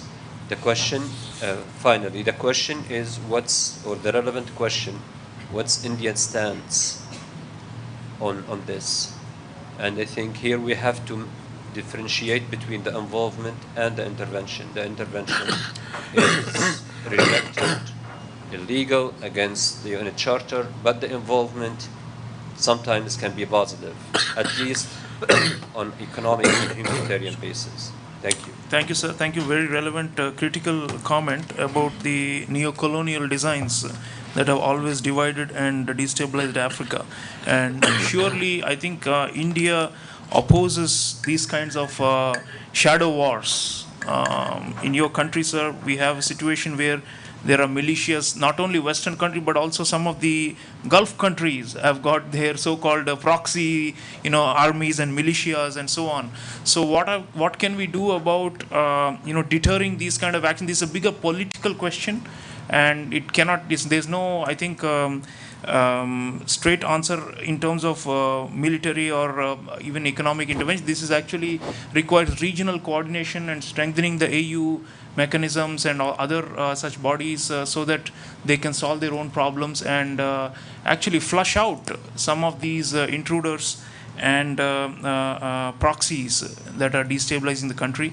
I think our commitment to Libya is really that it becomes stable and governed. The UN recognized government is the only government. I mean, there are all kinds of people, suddenly there's a new campaign to overthrow this or that, and there are so many militias being spread. And indeed, as Fazur actually had a critical view about what was going on there, we continue to hold that view. But in terms of concrete foreign policy initiatives, indeed that's a question we must have as to what we can do to help bring about harmony and order in these artificially failed states, which they were not meant to be failed, but through these machinations were made to fail.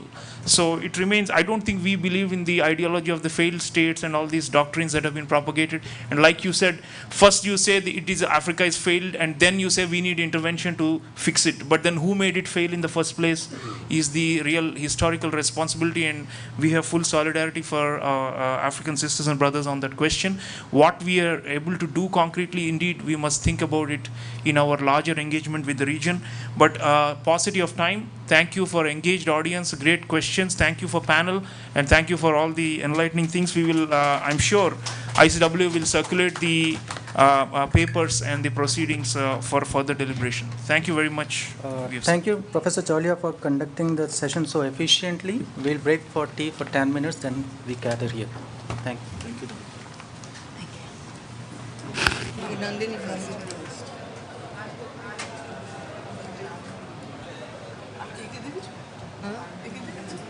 हाँ एक देखिए बोलते तो आज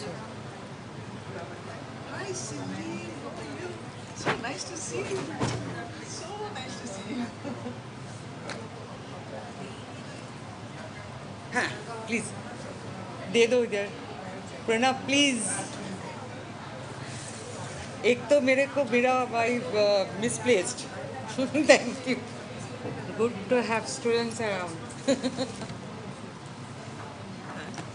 against if you have students around who want to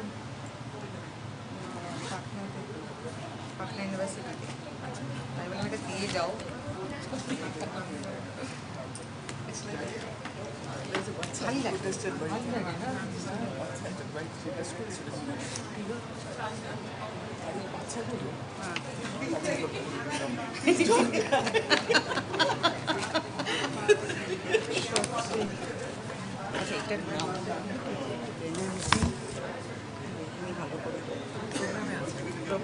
প্রোগ্রামটা কালকে আমি হারিয়ে ফেলেছিলাম, এখন পেলাম, এখন পেয়েছি, নামও লিখে নিচ্ছি।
which I think I'll skip because we all know, indentured labor and then what followed from there. And then the current set of people, maybe third generation, fourth generation, who are extremely rich, who are impacting policy decisions, who are also part of the politics. And yet, interestingly, they think of them as Indians, which I found very interesting, that you can be a fourth generation person living in Durban. You can be a person who has never come to India, and yet you perceive yourself as an Indian, and yet you perceive your visit to India as almost a Mecca that you sort of engaging in. I found that aspect very interesting during my visits and lecture in Durban. I even had people walking up to me and telling me that my son visited India and he's come back a changed person. And believe you me, I was thinking now, where in India did he go to? And how come the lot of us who have lived in India all our lives, we've not experienced any of this mythical change? But they swear by it. I remember being complimented for being a Punjabi. Now, 2-3 people walked up to me and said, what a lovely Punjabi, what a lovely Punjabi. Till I finally said, but I'm not a Punjabi, I'm a Bengali. So they said, no, you're wearing Punjabi. So I said, no, I'm wearing a salwar kameez, to which I was told, no, this is Punjabi.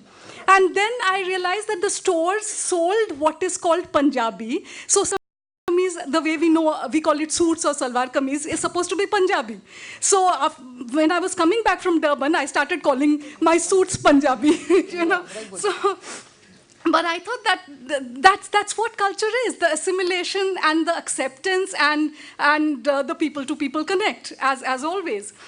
So brief something on culture. It's always in a flux, but has a certain continuity which gets created and recreated as time passes.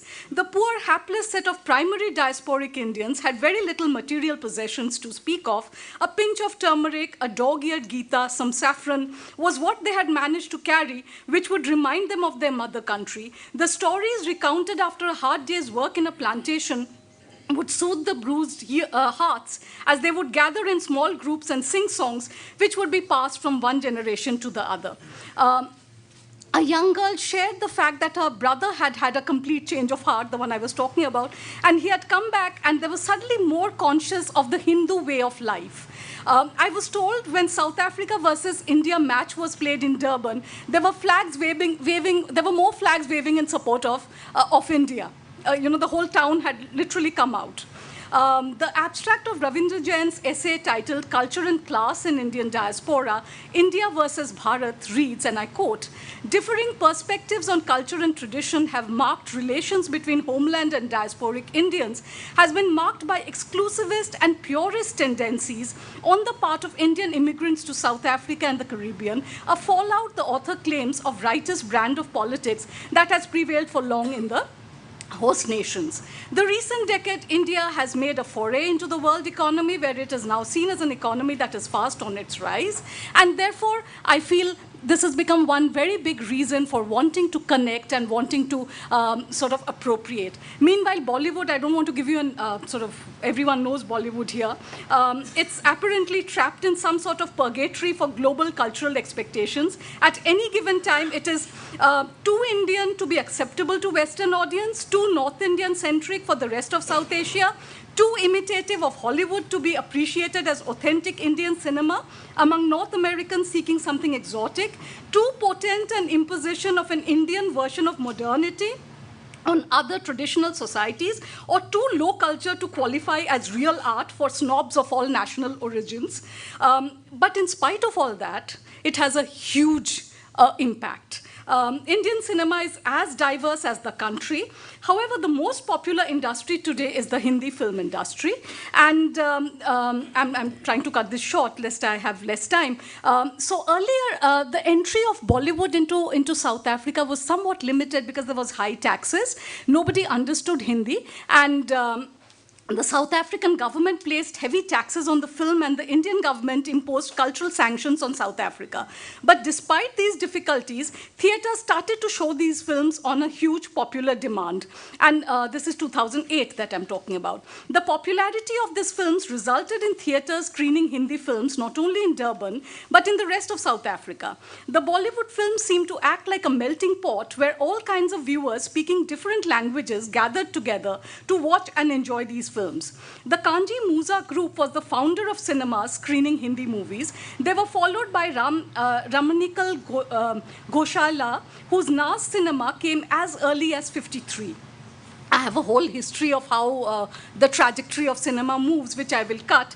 Well, the one film that all of you recognize, I presume, Dilwale Dulhania Le Jayenge, 1995, was this complete icebreaker by the debutant director Aditya Chopra. It earned 106 crores in India and 16 crores overseas. Of course, in today's day, when we are talking 300 crores, it appears less, but in that time, it was huge. Now, why am I talking about this film, and why did this film do the kind of business that it did? Like I said, by then the taxes and all had reduced and people had started watching films with subtitles because they did not understand Hindi. But Raj and Simran, the two lead protagonists of the film, all of you have watched the film, what is most interesting about them is that they're born and they've lived their lives abroad in London, but they are desis.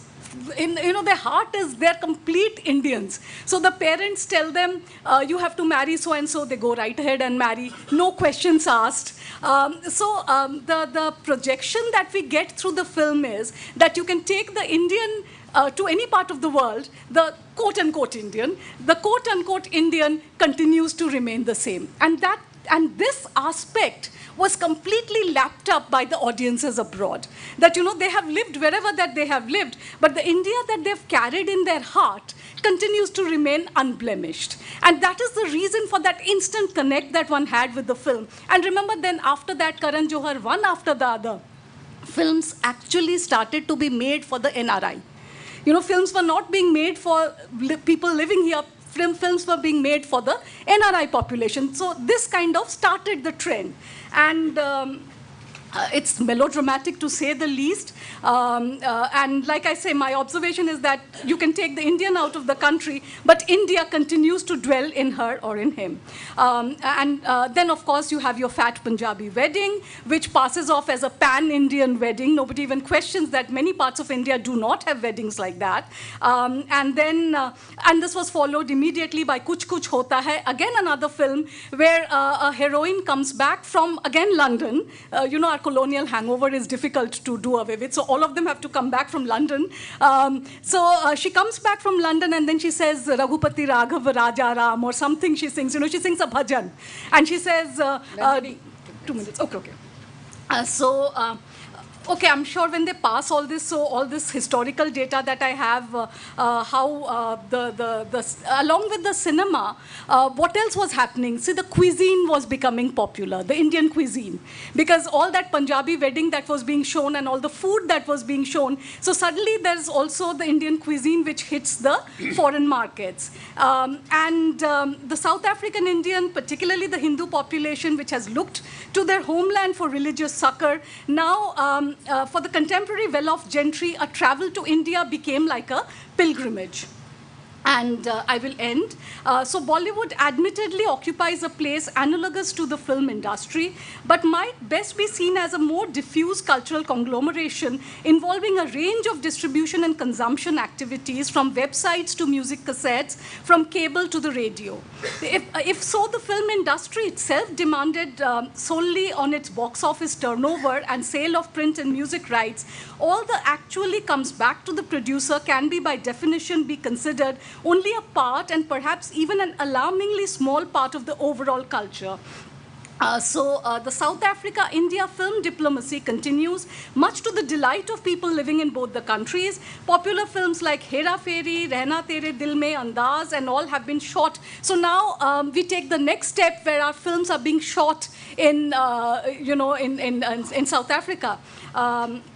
Cape Town, Durban, initially used for song, and so from Switzerland we've kind of shifted base. So this also has happened. As the world has become a global village, the Indian film industry has reached out further to international audiences. Apart from regular screenings at major international film festivals, the overseas market contributes a sizable chunk to Bollywood's box office collections. Regular foreign investments made by major global studios such as 20th Century Fox and Sony Pictures and Warner Brothers put a stamp of confirmation that Bollywood has etched itself on the global podium. I end by saying Bollywood continues to be India's largest and best-selling cultural export, which has gone on to touch the lives of all those who live within and outside the shores of the country. It also provides an instant connect and cultural continuity with the diasporic Indian, whose quest for rootedness is very often rooted, perhaps unknowingly, through this mode of cinematic extravaganza. And to quote another personal example, so there was somebody planning her marriage and she wanted to do a mehendi party, a young student in KwaZulu-Natal University. So there was a mehendi party and then very quietly she comes and asks me, ma'am, what is mehendi? So the party has already been organized, people have been invited. Now she thinks mehendi party is the name of the party that you throw before, it's like a pre-wedding nuptial. She does not know that mehendi is what we apply in the hand or whatever. So then, and very innocently she comes and asks, so ma'am, but what is mehendi? I have my mehendi party planned on such and such a day. So I attribute it to our greatest cultural export, as I call it, which is the Bollywood. Thank you so much.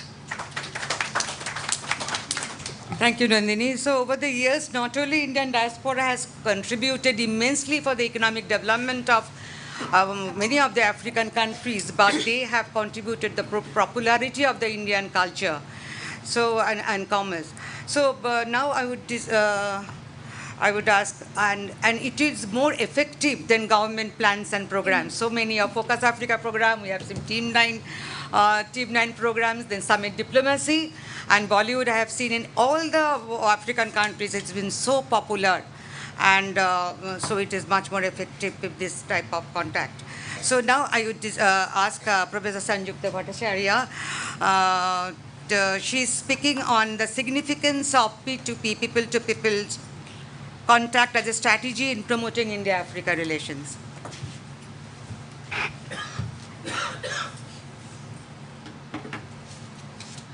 First, of course, I thank the ICWA for inviting me here. I see Rajan over here, and he will basically will know what I'm talking about when I say that we have a long history as students of JNU, and when we call this a library attached to a lawn, because most of the time we are there in the lawn.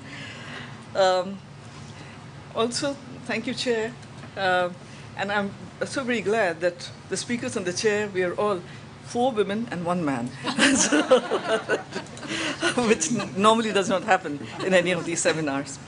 Well, basically P2P is kind of coined with people to people, which is P-T-O-P has been there for some time, but I just kind of changed the T-O to 2. So P2P, which means people to people. Like we have R2P, the right to protect, so why not P2P?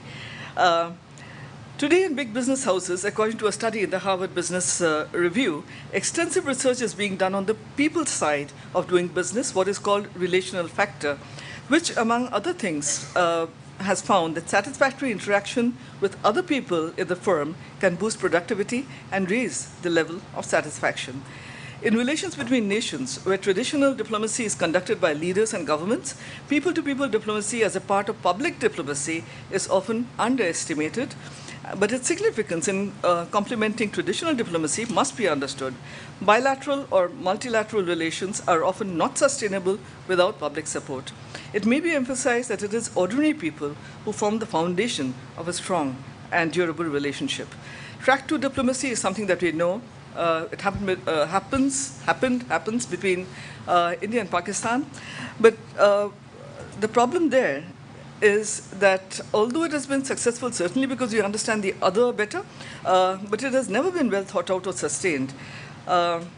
People-to-people public diplomacy does not mean sending over groups of media persons, students, educationists, university teachers for a few days, conducting programs with them, bringing people over, conducting programs with them, taking them around sightseeing for a few days and basically, forgetting all about them afterwards without any alumni engagement. So basically, it is not that. P2P is a long-term, sustained strategy that helps people understand your country and its people and culture better, and it creates in them a desire to interact with you for mutual benefit. The United States understood this during the Cold War, and in fact, they had P2P for a very long time because they wanted allies among ordinary people. So they formed the Peace Corps, the Fulbright Foundation, which basically took people over, sent Americans over to other countries, and of course it paid off to a large extent. Today, in fact, we find that this has been supplemented, of course, for a long time by what Joseph Nye famously called soft power, that is the power of films, music, food, American food, which of course has spread everywhere. TV soap operas. The American centers in various major cities facilitates this soft power by regularly holding film shows, music programs, etc., to which ordinary people are invited on a regular basis. The American Independence Day is celebrated in such a manner that people from all levels of society are invited, not just the high-level dignitaries, but people like you and me are also invited, so much so that people, middle-class people in the major cities, they also know that 4th of July is the American Independence Day, which cannot be said. We don't know about other independence days, but we do know about the American Independence Day, which shows basically that this has paid off to some extent. And you find advocates for American foreign policy in so many countries. The Russians, Germans, French also, to a smaller extent, connect with ordinary people of other countries. And now the Chinese are catching on, as can be seen from their efforts in Africa, based on what they call smart power. What you find is that they have opened a network of Confucius institutes to introduce Africans to Chinese language and culture, emphasize media engagement with a lot of exposure to Africa in China and China in Africa. India, which has centuries of contact with Africa and similarities in the colonial background in many countries, especially the Anglophone countries, and also post-independence, the strong ties between leaders who had similar objectives and aims, which I'm not going to go into because it's not part of this paper at all. We obviously have the potential for deeper people-to-people contact. This paper will first, in fact, theorize what is people-to-people contact as a part of public diplomacy, to try and find a methodology to pursue this strategy and explore methods of furthering such relationship. It will also explore the challenges that India faces in pursuing P2P. First, therefore, an attempt to theorize. Several fields of social sciences have contributed to the knowledge we have of public diplomacy: international relations, communication studies, PR, marketing, for instance. A typical earlier thinking on public diplomacy can be found in Gifford Mellon's statement in a 1985 article in Washington Quarterly, and I'm quoting, direct communication with foreign peoples with the aim of affecting their thinking and ultimately that of their governments. This, of course, is very vague, specifying no agency and suggesting a two-step approach. The second step basically being that pressure by informed people on the governments to act in favor of the country applying public diplomacy. This statement cannot be discarded altogether because it was based on American experiences and American agencies which were set up, like the U.S. Education Foundation, the U.S. Information Agencies, the USAID. Scholars later updated this definition with developments in IR. Stignitzer and Coombs, in a 1992 article in Public Relations Review, argued that PR and public diplomacy were similar because they used similar tools and had similar objectives. In the latter, both the government and private individuals and groups attempt to influence public attitudes that will have a direct bearing on another government's foreign policy decisions. At the beginning of this century, scholars began to use the term new public diplomacy, NPD, to adjust to the conditions of the information age. Here, in fact, let me quote something from Rhiannon Vickers in a 2004 article in the British Journal of Politics and International Affairs. NPD can be characterized as a blurring of traditional distinctions between international and domestic information activities, between public and traditional diplomacy, and between cultural diplomacy, marketing, and news management. Eitan Gilboa, in a 2006 article in Israel Affairs, clarified this by adding a list of what this entails. interactivity between states and non-state actors, utilization of soft power, two-way communication, strategic public diplomacy, media framing, information management, PR, nation branding, self-presentation and e-image, domestication of foreign policy, and addressing both short-term and long-term issues. The same author, in a later article in the Annals of the American Academy of Political and Social Science, emphasized the importance of the internet in nation branding. By using the internet for self-promotion, actors can pursue cyber public diplomacy, and the cumulative effect forms e-images of a country. Communications literature is rich in theories and models of media effects such as agenda setting, framing, priming, but public diplomacy scholars and practitioners rarely employ them. The idea behind saying this is that we still tend to think about people-to-people relationship as promoting tourist travel, bringing in individuals from other countries or groups from other countries on study abroad programs, bringing in basically groups of lawyers, educationists, media people, and also cultural extravaganzas which can only be projected to a select few people as such. Now, it has to be understood that concept of people-to-people relationship is part of public diplomacy and a means of communication between nations that has to be well thought out and made long-term and sustainable if it is to be a tool of diplomacy. In a world where power is important, the power of communication is becoming increasingly significant. When it comes to people-to-people relations between India and Africa, contacts actually go back to prehistory, but this can be gauged only through DNA checking, nothing else. But when you come to historical times, trade can be traced back to Greek historical chronicles, but I'm not going to any of this because much has been said about it already, yesterday and today. So let me jump to 2008, when G2G, or rather government-to-government contact, increased exponentially following the launching of the India-Africa Forum Summit. Now, the present government added a personal touch by sending out 17 special envoys, including high-profile leaders like Sushma Swaraj and V.K. Singh, to personally invite important African leaders to the third summit. And this obviously paid off because what you find is that IAFS 3 had the highest representation of African countries till date. However, sustained relationship depends not on such summits or high-level visits, but on country perceptions of other countries and their people. And for this, a positive strategy of promoting people-to-people relationship and understanding in a sustained way, basically using not only high-tech programs or culture festivals, which must of course continue, but initiating media imaging, e-imaging, and actual contact between people with follow-up plans like alumni engagement. And this cannot be done in a haphazard manner. There has to be overall governmental agency with autonomy given to private non-state actors to carry out programs. However, governmental agency in planning, coordinating, overseeing, and if required, funding is a must. Improved contact between peoples will better, will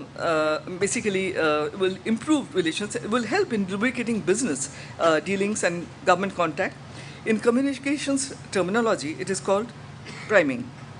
How a nation images itself is also priming for improved people-to-people relationship. Our image of Africa is filtered through the Western lens of Western movies, books, news channels, and websites. But here I must say that their perception may not be the same as ours.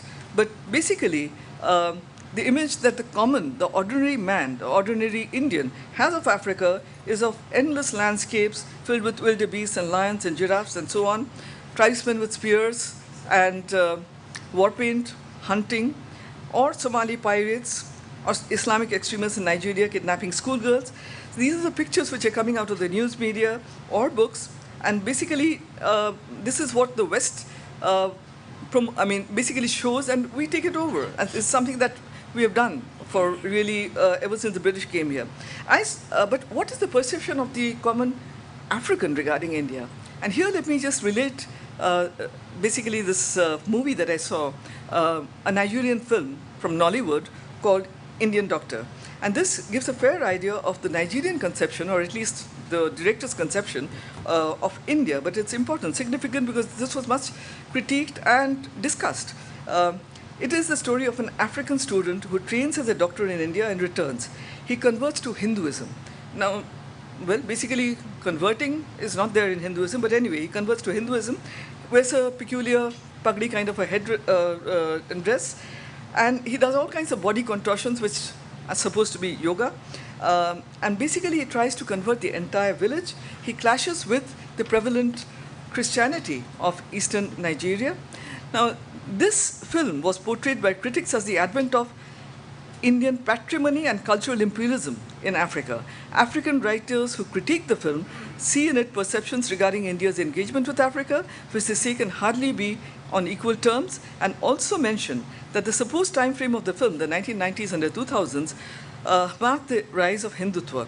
They also mention the clash of Western modernity, to which they were long exposed, and Indian modernity, which is different but spreading. Instead of expanding on this, let me refer you to an article, Senayon Olaoluwa, his article, and look at the name of the article. We all come from Brahma, repetition and the anticipation of Indian cultural imperialism in the Indian Doctor. This is in the Journal of African Cultural Studies, volume 30, number 3, 2018. What I wish to emphasize is that there should be an effort to understand the average African's perception of India, read what they're writing about us, and try to give a representation of India and Indians through our own media. It must also be emphasized that Africa is a continent of 54 countries and perceptions differ from country to country. While Kenya, Tanzania, Ethiopia, South Africa have had long exposure to India and basically mostly have perceptions of Indians that is mainly positive, Western African countries are encountering India head-on in the last 20 or 30 years and have little knowledge of the country, its culture, or its people. Informed media engagement is therefore necessary for people-to-people contact, and this is a two-way process. There should be no concept of cultural patrimony or cultural or any other kind of imperialism, since we speak of equal partnership. Local sentiments of the partner country have to be factored into public diplomacy, and this requires knowledge of local perceptions. Therefore, groundwork, which includes on-the-ground research and engagement, are required. Institutions devoted to education, healthcare, labor welfare, women's empowerment, youth issues, and environmental issues need to explore opportunities for dialogue and cooperation on an equal basis, showcasing our culture, not just the modern culture, but also the ancient culture, should be matched by equal exhibits from African countries in India to acquaint Indians with their history, culture, and traditions. And here also the diaspora can be roped in. In fact, they have domain knowledge, so they can be tapped for improving P2P relations through bringing in diaspora academics to lecture on Africa at Indian institutions, diaspora businessmen to talk about their countries, and of course, African academics, businessmen, lawyers, NGO leaders, cultural heritage specialists, and so on should also be brought in frequently for periods of time to talk and interact with their counterparts here. P2P contact should be organized at all levels in collaboration with African counterparts for better understanding of peoples and cultures, and should be a continuing process. Now, perceptions need to change, because while governments initiated such contact a long time back, and we boast of thousands of African students being trained in India, feel happy about that, but there is no denying the fact that they have faced racism in India of a very negative kind. Africans are subjected to racial insults, and I saw it firsthand as a student in Delhi, because JNU had actually African students, and when they went out, it's not in JNU, but when they went out, of course, I mean, I was following one when, of course, this whole bunch of people were shouting. Well, I'm not going to say what they were shouting, but anyway, what they were shouting was something which was reprehensible. Today we hear of not only such events, but also racial violence. That of Oliver Kitanda in 2016, a French language teacher who was beaten to death by three men on a street in South Delhi. Mob attacks on dozens of Africans in Greater Noida after a young Indian boy died. In an unrelated incident in 2017, attacks on 3 African students in a Delhi metro in 2014, the stripping of a Tanzanian student in Bangalore, and of course, racist insults being hurled at them. African students speak of ordinary Indians, stereotyping Africans as criminals, drug peddlers, and even cannibals. We as a nation feel aggrieved when there are racist attacks on Indians in foreign countries. Therefore, we should empathize when African government officials and African students in India complain of racism and go back with a negative image of the country. We should do something about it. In fact, when the incident with the Tanzanian student occurred, 31 heads of African states issued a blistering rebuke to the Ministry of External Affairs as having done really no sufficient and deterring measures had been taken. Okay. Now this has to change and can change if major attempts are made through P2P contact. I should be ending off here. So just a few recommendations. Easing of visa restrictions. African students have to complete the registration process with the foreigners regional registration office within 6 months. If they don't do that, they'll have to go back. Now, what I suggest is there's a need to consider granting visas for the duration of postgraduate or PhD programs and also visa renewal within India rather than having to go back to their own country, because I've faced a problem with an African student I had as a PhD student who could not come back. Visa requirements should be relaxed for African nationals coming to India for health tourism, where there is uncertainty regarding the duration of stay. India should also consider expanding its footprint in Africa by sponsoring Indian teachers to work in African countries and have semester-long university faculty exchange programs. This will expose, African students to good Indian teachers, and basically they can come back and tell about their experiences there. Civil societies institutions need to interact, women's groups, media, NGOs at different levels, environmental groups. The list is endless, but the similarities in concerns that these groups advocate are also endless. Finally, top-down approaches need to be supplemented by bottom-up approaches, that is, an understanding of and interest in knowing about the other country and its people. And as we say, knowledge empowers. For this, strategic listening, especially when it occurs across cultures and within scenes and contexts where stereotypes are rampant, is necessary. What is strategic listening? It requires focusing on and interpreting the verbal and non-verbal messages of the other party within his or her own cultural communication context. Too often, in the past, public diplomacy efforts have been unidirectional, understanding a country with a prepackaged one-size-fits-all program with the expectation that audiences would naturally be receptive to such a message. We should think in terms of diverse cultures and the perceptions and needs of these diverse cultures in Africa. For this, expanding P2P relations is a necessity because it will give stronger grounding to traditional forms of diplomacy. After all, when people from diverse cultures and backgrounds know and understand one another, they form partnerships that undergird bilateral and multilateral relations. Nothing works better than people-to-people approach, that is, two or more individuals sharing a conversation in an effort to understand what they share in common, as well as develop a mutual respect for their respective differences. Thank you very much. Thank you, Professor Sanjukta. So you brought out most pertinent points when we are speaking on, when you think of these people-to-people contact. And so now I would invite Meera to speak on Dr. Meera Venkaiah. She's speaking on African diasporas in Western India, composition challenges and opportunities. Meera, you'll get 15 minutes. Thank you, Chair. Thank you, everybody, for upon going back. So this is something that Indian educational institutions need to look at. And as I say, to my knowledge, India was meant to mutually recognize degrees from 30 countries, including Tanzania and Ethiopia. And I don't know which other African countries, but it would definitely be beneficial, because it would seem to me that the Nigerians suffer the most on account of this.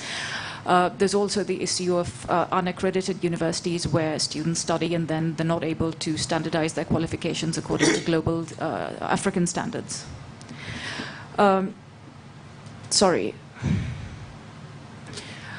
African students face many legal challenges here when they are studying. Chief among them, of course, are the stringent visa regimes and tedious extension procedures, FRRO registrations. From my research, it would seem as if the rules are hardest on Nigerians, and in some cases, Nigerians have to extend visas every 3 months, as opposed to 1 year for every African, for other Africans. A Nigerian student once told me that getting an Indian visa in Abuja was more difficult than getting a US visa because of the paperwork and the money involved. And the fees for visa extensions are exorbitant, so they've gone up to about $250 as far as I know at the moment. So I think it would be definitely beneficial if some of these things were looked at, and if they were altered, changed, and made to benefit African students more, because they're clearly present in very large numbers in Indian educational institutions in Mumbai. They face other challenges. So, for example, as soon as their courses are over, they actually have to leave the country. This affects ICCA students in particular. This also means that on a practical level, students are unable to attend their graduations, which usually take place in November, and they sit their final exams in June or July. So clearly the student has to go back as soon as he or she finishes her course and then can't attend their graduation. So these time-bound visa rules must be relaxed in order to allow them to attend their graduations. That's one of the recommendations. The Study in India program, which has been launched last year but was showcased in this budget, seeks to market Indian educational institutions overseas and recruit as many students as possible. Africa is a very large proposed market for this. Here are some recommendations based on consultations with ASI and other African students. What they suggest is that there ought to be a comprehensive introduction to the Indian educational system, to life in India before students are actually recruited. There could be an apex body which deals with welfare and legal issues targeted specifically at African students because they seem to have a more difficult time than students from other parts of the globe for whatever reason. Indian educational institutions could do a little more research on the ground in Africa to determine exactly what courses students study and what appeals to them. I think Africanist institutions and African studies centers could play a bigger role in actually promoting dialogue between Indians and African students in particular. Cultural events could familiarize Indian contemporaries and students with African history, culture, religion, and various aspects of Africa. I think what's very important for career development is probably a post-study work scheme for African students and internships managed by the educational institutions themselves. Information about information about Africa could be communicated to Indian students as part of either a degree program or some other formalized network. And also, a lot of African students suggest that reverse exchange programs would prove beneficial, and these programs would see Indian students go to African institutions on study trips. This would definitely promote understanding and integration. So I finished talking about students. There's another category of people that keep coming to Mumbai especially and other parts of Maharashtra. Many of them are independent travelers who come to India typically to buy things like leather, accessories, cosmetics, things like that. So, and they're organized into either small firms or family firms, or some of them are just individual operators. Many of them work in collaboration with an Indian partner in order to ease the logistics of business. So typically what they do is they come to India, buy large amounts of whatever it is that they want to take back and then go back. And a lot of these people come repeatedly to the country to buy certain things. So most of these visitors, these independent visitors and traders I've encountered hail from these countries in particular: Somalia, Senegal, Sudan, South Sudan, Mali, Chad, and Nigeria. The process of their travel to India to buy goods has been eased because many African nationalities now simply need e-visas to enter the country, and this has eased their activities. Many of them just stay for a couple of days or weeks and then leave again, but they come to the country repeatedly. For this category of people, what I suggest is that short-term visas could be relaxed for individuals that repeatedly visit these parts of the country for purchasing items.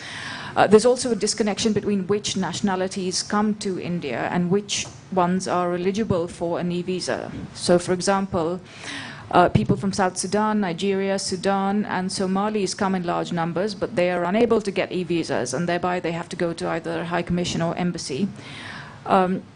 Small-scale trade on both sides would be greatly facilitated if everybody had access to an e-visa.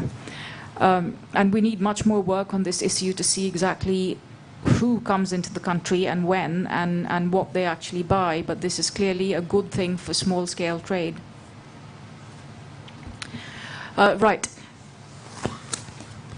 There is a large African community in North Bombay. I would say there's. You have 2 minutes. Yeah, there's a large African community in North Bombay. I'd say there's about 500 of them or more.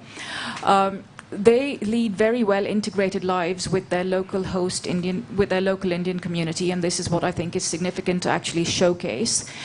Most Africans in Mumbai in particular are Christians, and they are of the Pentecostal denomination. There are many Pentecostal churches in North Bombay, and they're all homegrown. As you all know, Christianity has been here for quite a while, and most Christian denominations are well established in India. Most of these churches have Indian leaderships, but mixed membership, so you have Africans and Indians praying and surviving together, really. Africans are co-opted into very important roles, and these churches are attractive to Africans because of the generous welfare packages they offer and the moral support that sustains the community. So here's a few more pictures of life in around the networks of one of these Pentecostal churches. As you can see there's a Nigerian pastor who came to visit the African community in Mumbai, and he's been welcomed by several Indians as well. So a lot of Indian Christians that go to these churches hold these African priests and pastors in very high regard. Church rituals are quite interesting because they've got mixed Indian and African memberships, and they're actually evolving new cultural forms which borrow from both cultures. So here you see an African pastor who's actually been in India for several years. He's lived here for 20 years, and he has a large Indian congregation now. So you can see him blessing a lady there. So the point I'm trying to make here is that Africans are very well integrated into the cultural and religious fabric of North Bombay. And that's something that's not really known. Here again, there's another picture from church. You can see there's a mixed African and Indian audience. Again, this is just a point to show you that Africans actually lead lives that are very much in tandem with their local community and fabric. And there's another one. Right. So what I wanted to say lastly is that if India is actually looking for goodwill in Africa and is trying to gain this goodwill through a number of economic, military and political measures, the fastest way of actually doing this is to protect the rights and the welfare and the well-being of African nationals who are already in the country. So these are steps. This is something that India needs to look into seriously, because it'll be the most effective way of crafting an Africa strategy which is agreeable to Africa and Africans. Thank you. Thank you, Dr. Meera. It's a very very beautiful presentation you have made, but I was just wondering whether the African students, we can consider them as African diaspora. But there are, yes, you have made a very important points about the challenges, what they are facing, and what they are, what is their opportunities, and this how they are studying here, what are the advantages and disadvantages also. But what I say that people-to-people contact, when we are discussing, it has started through the ages. From the time of Indian traders, when they are going through the help of the monsoon trade, they are doing this to many of the African countries. And afterwards, it was structured at the time of Mahatma Gandhi, when the proponent of Ahimsa, the India's non-violent struggle, which many of these, which attracted many of the African leaders like Kenyatta, Nelson Mandela, Nyerere, and others. And so this Nelson Mandela core groups of friends were Indians, like Fatima Meer, Naika, Kathrada. They have influenced immensely to the ideas of Nelson Mandela when he was fighting for during the time of anti-apartheid. Then and Gandhi's ideas have influenced many of the African liberation movement, and it is the soft power what you were speaking about, what Sanjukta was also as mentioned. And this soft power it is coined by Nai much afterwards. But this type of cooperation in India's influence, ideas, we have always seen it has tremendous impact on African psyche. At the time of their African liberation movement, afterwards also with Gandhi, with Naidu, with this Africa policy was already moving around. We are concentrating, and the main determinants are people-to-people contact. And India's India's government policy has much come afterwards during that at the time of 2003, 2004. So now I would invite Professor Yanungam to make your points. You will get 5 minutes, then it will be open for. Only men, that's why he's giving 5 minutes. Okay, thank you, madam. First of all, I want to thank ICWA for giving me this opportunity to be a part of this conference. As a discussion, my role is just review what has been presented in a few minutes and give some critical assessment. That's my role. So I will not go beyond that. Since I'm giving only 5 minutes, I'll try to finish my time within 5 minutes. The first paper is presented by Nandini Sen on the topic Homeland and the role of Bollywood. In this paper, she has clearly pointed out how Bollywood has played a great role, the link Indian diaspora with the motherland. I think that's a very, very important. Bollywood has been a source of consolation, a source of comfort for the Indian diaspora who has been away from the country. I think that's a very important which we need to think of, and how to utilize these kinds of channel in order to connect with Africa more in the years and days to come. I think, but one thing, the paper has been particularly focused on the Durban in South Africa, where young of Indian diasporas are there. What about the other part of the African countries? We have 54 African countries. Will the Bollywood be a real channel for them? Will they attract them to India? I think that we need to consider that and think of more. And if that's going to be useful, then Indian government should think of how can utilize these kinds of a channel to connect with the other African countries. I think that's the paper that she has presented. Second paper was of Professor Sanjukta Bhattacharya. I need to elaborate again. She has elaborately and very scholarly presented how people-to-people contact has been a soft diplomacy which has been used by China, from India, America. India also need to relook it again, and how to develop it more. And in this paper and her paper, I could understand that people-to-people contact is a fundamental for diplomacy. If the people-to-people contact, then other, for example, government to government, business to business, will be smoothened. And so people-to-people contact is a fundamental, for relationship with other countries, especially in Africa. I think we need to look at that more deeply. I think when I read her that concept note, she used one term very interesting, lubricating. She didn't mention, but I found it very interesting. Lubricating. When the car does not move without proper, engine oil, right? But when you put engine oil, the car moves very well. I think so. People-to-people contact is the way how we lubricate other people and connect the people in a very smooth manner and have a deeper relationship. I think that's very important. Government can think of this, how can you lubricate each other and have a deeper and better relationship between Africa and India. Okay, the third paper is by Dr. Mehra, which has presented just now. Her paper is a case study of African diaspora in Bombay. When I look at her concept note, about 7,000 Africans are there. On the basis of that, he tried to look at the situations of the African diasporas in India. And several challenges he has pointed out what the difficulties they have. Those who are settling here, they have their own problem. Especially, she focused on the students' problem. I think the problem that she pointed out is very, very real and very important that we need to look at. We need to look at and try to find solutions. Now, since I'm giving you a short time, I just want to put on one question which all of us can think together and develop on this. Why should Africans come to India? Have you ever thought of that? Why should Indians go to Africa? Nobody goes to Africa just for charity, isn't it? Nobody will come to India for charity's sake, except some Christian missionaries for the sake of some their religion. People go to certain place in order to get something benefit for them, beneficial. And they normally go to the place where they find comfort, hope, and joy. If that is the case, then how can we attract India, should attract Africans to India?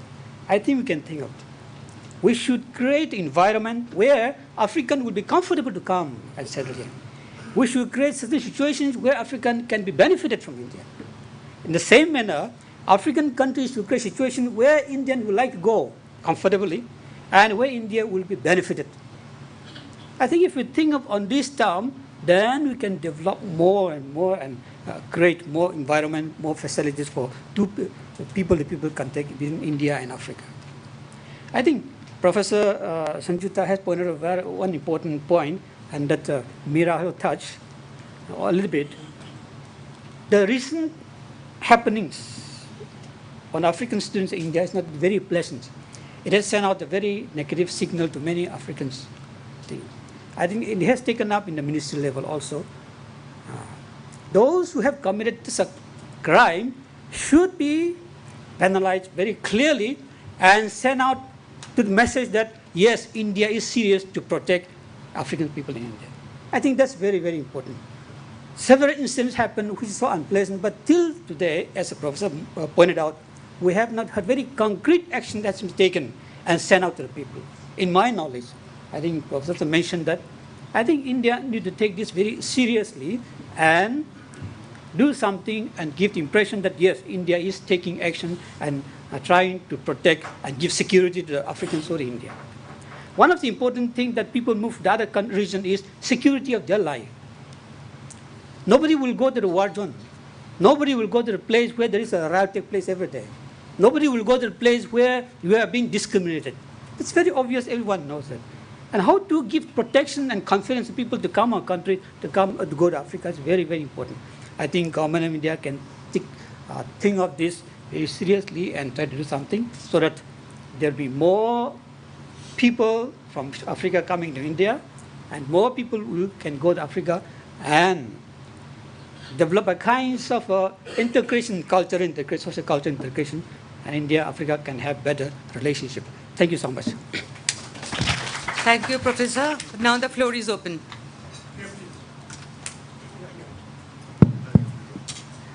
You have spoken yesterday also, huh? I did not come yesterday, you see. Okay. And yes, first, the students, I'm giving preference.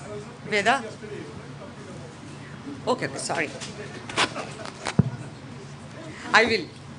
Thank you, ma'am. I'm Veda. I'm a researcher at the Institute of Chinese Studies. I had a question for Dr. Venkatachalam. I thought your paper was very interesting, but could you maybe throw some light on the methodology that you used? Because you mentioned that a lot of Africans live in the north of Bombay. So what was your sample size? How did you select your samples? Were these interviews individual? Did you have focus group discussions? Because I believe that you had a few generic statements in your paper, and I'm wondering how you came to those conclusions, because those are broad conclusions. Thank you. Hi, sir. Sorry, I did not come yesterday for you. No. I'm very sorry. I'm very sorry. See, I'm from media, and today it was said that the session will focus on role of media. None of the panelists have said anything about media today, just now. It says that role of media. I'm from media, you see. I just want to point out one thing, that media has totally say Africa is a dark continent for media, of India actually, basically.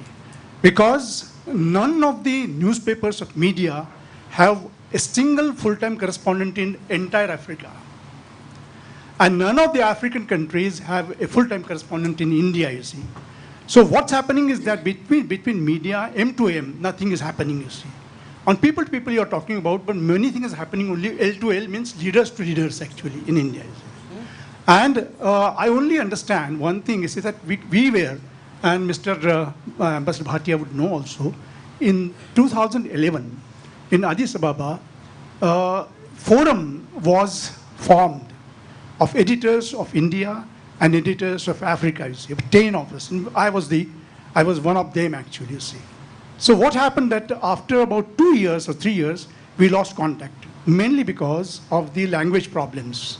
Because people speak Portuguese, they speak, French. And the secondly is that only in South Africa you find that the English newspapers are being published. So we can have a contact with the South African people, you see.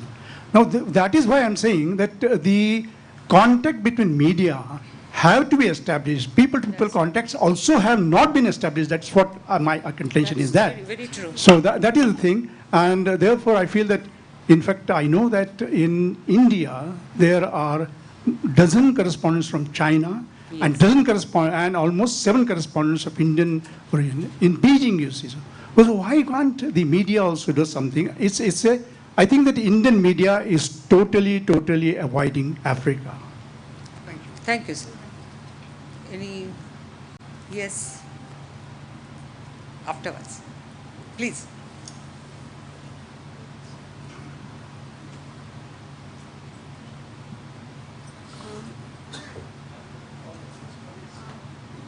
Hello, ma'am.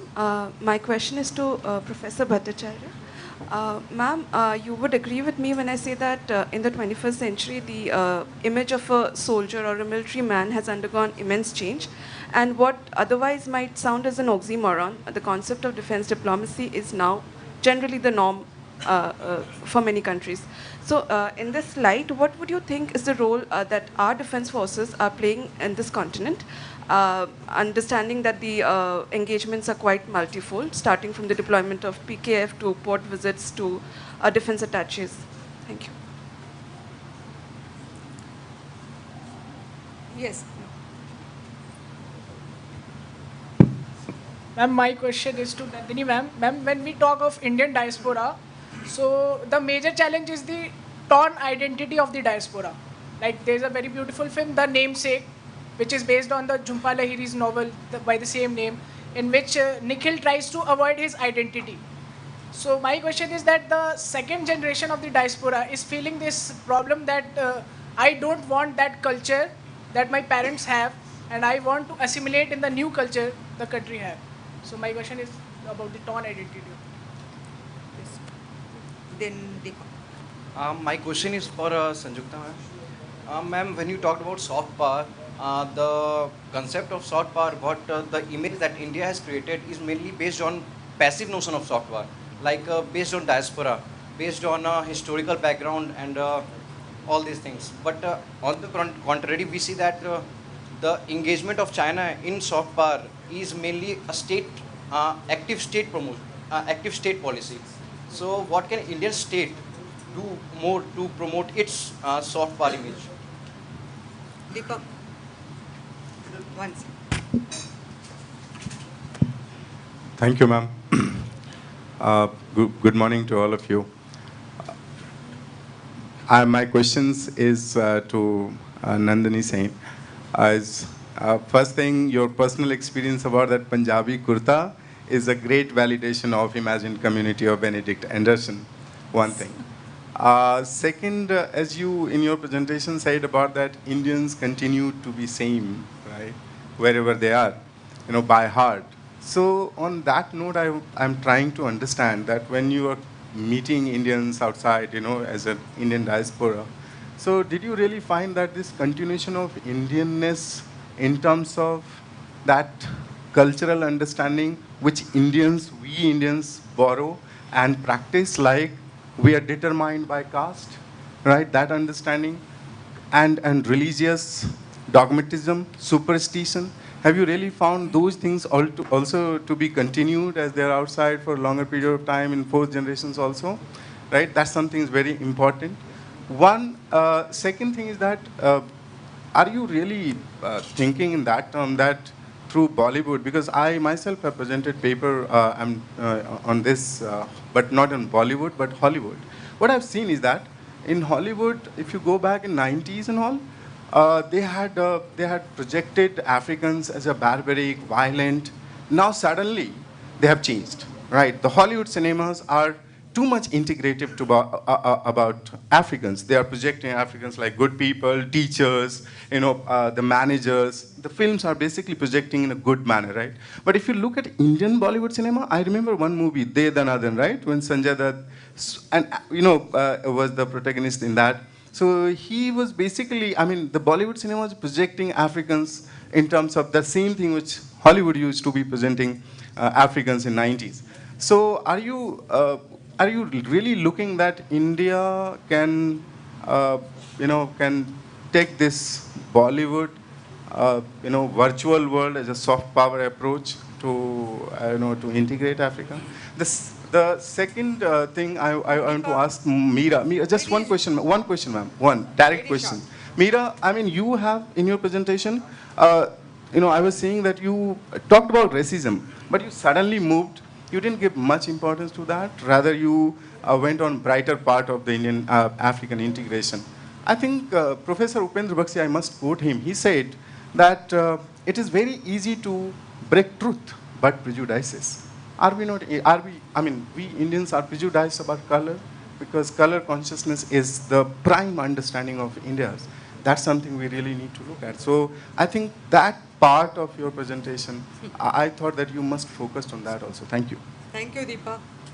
Corner, that one girl was...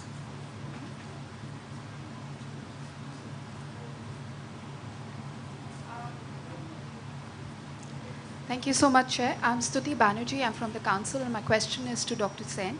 Ma'am, you spoke about Bollywood and the Indianness that comes out of it. My question is very simply this, that you have an Indian population which is now staying there, and there are second and third generation children. So the Indianness that is expected, as you said, in these films about, the heroine born and brought up somewhere else but being willing to marry, do you find that the second generation or the third generation Indian origin people there are also feeling the pressure of being or projecting this Indianness outside, whereas they themselves might not be doing that? And the other query I have from you is, what I found was that, like you said, you focused on South Africa, and there is the larger African continent, which might or might not be very familiar with Hindi films right now. So what do you think about regional cinema being the second aspect of soft power in this I will take only one question now, because otherwise it will be very late. Ma'am, my question is generalist. All this people-to-people cooperation, influence of diaspora, cultural education are limited to a particular section of the particular countries in the continent. Why is it not reach the grassroots continents? Like it is limited to Durban, South Africa, Nigeria, Congo, but there are almost 50 continents in 50 countries in Africa. Majority of the countries are left out. What is the reason for them? To whom you are asking this? In general, to all Muslims. Sir, you have asked yesterday, no? I forgot. So today, no. Today there is no time actually. So please. And now I request the speakers to respond. Right, the question about racism. Yes, of course, there are spectacular incidents of racism. There have been incidents of racism, and we have no shortage of literature telling us how, literature and experience telling us how color-conscious Indians are and how prejudiced they are towards darker-skinned people. However, that wasn't the point of this presentation. It was actually to show you the other side of the coin, which is that a large number of Africans are very well integrated, and there are many points of convergence between them and their host societies, and just to give you a picture of the life worlds, to see how they act, what they come here for, and how long they stay, and how they transition from being temporary migrants to permanent ones. I'm not denying that there's a racism problem. There's a big one, but there's also another side of the story, which is one of harmonious existence alongside their host society and members of their host society. That's all I was saying. Sorry, Vidya? Veda, sorry. Right. About the techniques, I've been studying this for about 2.5 years. So my techniques were mainly ethnographic. They involved repeated interviews, focus group discussions, surveys, different methods with the resident African community in North Mumbai, which is how I was able to map these three discrete categories of people that move here. And I was also able to ascertain how the temporary migrants once more transition into permanent ones. Having said that, there's much more work to be done in this area, and this is very much work in progress, but I have incorporated both ethnographic as well as other methods, and I've also got other people to distribute survey sheets and things like that for me. So it's both qualitative and quantitative, which is how I came to that figure of 7,000 and the numbers that actually have Indian citizenship. I hope that answers your question. We can probably talk about it later. Thank you. Thank you so much, all of you, for your amazing questions. So the first person here, you wanted me to comment on the tone identity. Yeah, so the feeling of Indianness and the tone identity, I like to call it, and it's not my own coinage, it's been there, the Trishanku condition, as we call it. So you're neither here nor there, but you're everywhere. And you're trying to forge an identity. Now, forging an identity which is similar to your parents and you want to do it differently, whether to assimilate, whether not to assimilate, continues to be a problem. And it is faced across generations. So maybe even a third generation person who's pretty much integrated into the society because she's been born and brought up there, but for some reason wants to assert her Indianness today because India has certain maybe attractive things to show today. So, you know, these complications. So there was this generation which didn't want to call themselves Indian at all. If I'm talking about, say, people who moved to the US or UK in the 60s, their children, our generation people, my cousins there, at that point of time didn't want to call themselves Indians. Their children now have suddenly started appropriating a lot of, you know, what is, I would call a tokenism of the so-called Indian culture, where you're suddenly wearing a lehenga choli or you're suddenly putting mehendi, and you're organizing India parties and you're playing Bollywood and you're dancing. Now, that much India has been accepted and accumulated, and you're going to Indian restaurants to eat Indian food. Whereas the complications that are there are very much there, the complexities are very much there. And for all of us researchers, it is very important that we don't fall into that understanding, that tokenism of Indianness that goes around, because that's pretty fake. You know, that is not... I mean, we need to read between the lines and we need to understand that. So yeah, I completely agree that there is the, you know, the imagined homelands do have their share of complications. It is there. The second set of questions came from you. So I think the first one you ask is, what about caste?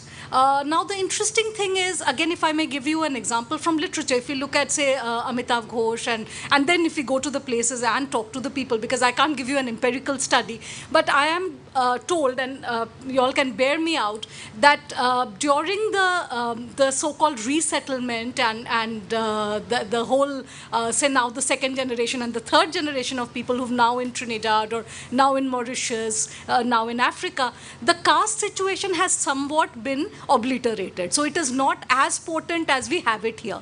But what I find very interesting, and again you all can bear me out, is that I do see now that a lot of people who've made some good money out there are coming back to India and searching for their roots. It's a very common situation now. It's happening from Mauritius, it's happening from Trinidad, it's happening from Africa, it's happening, of course, from other places.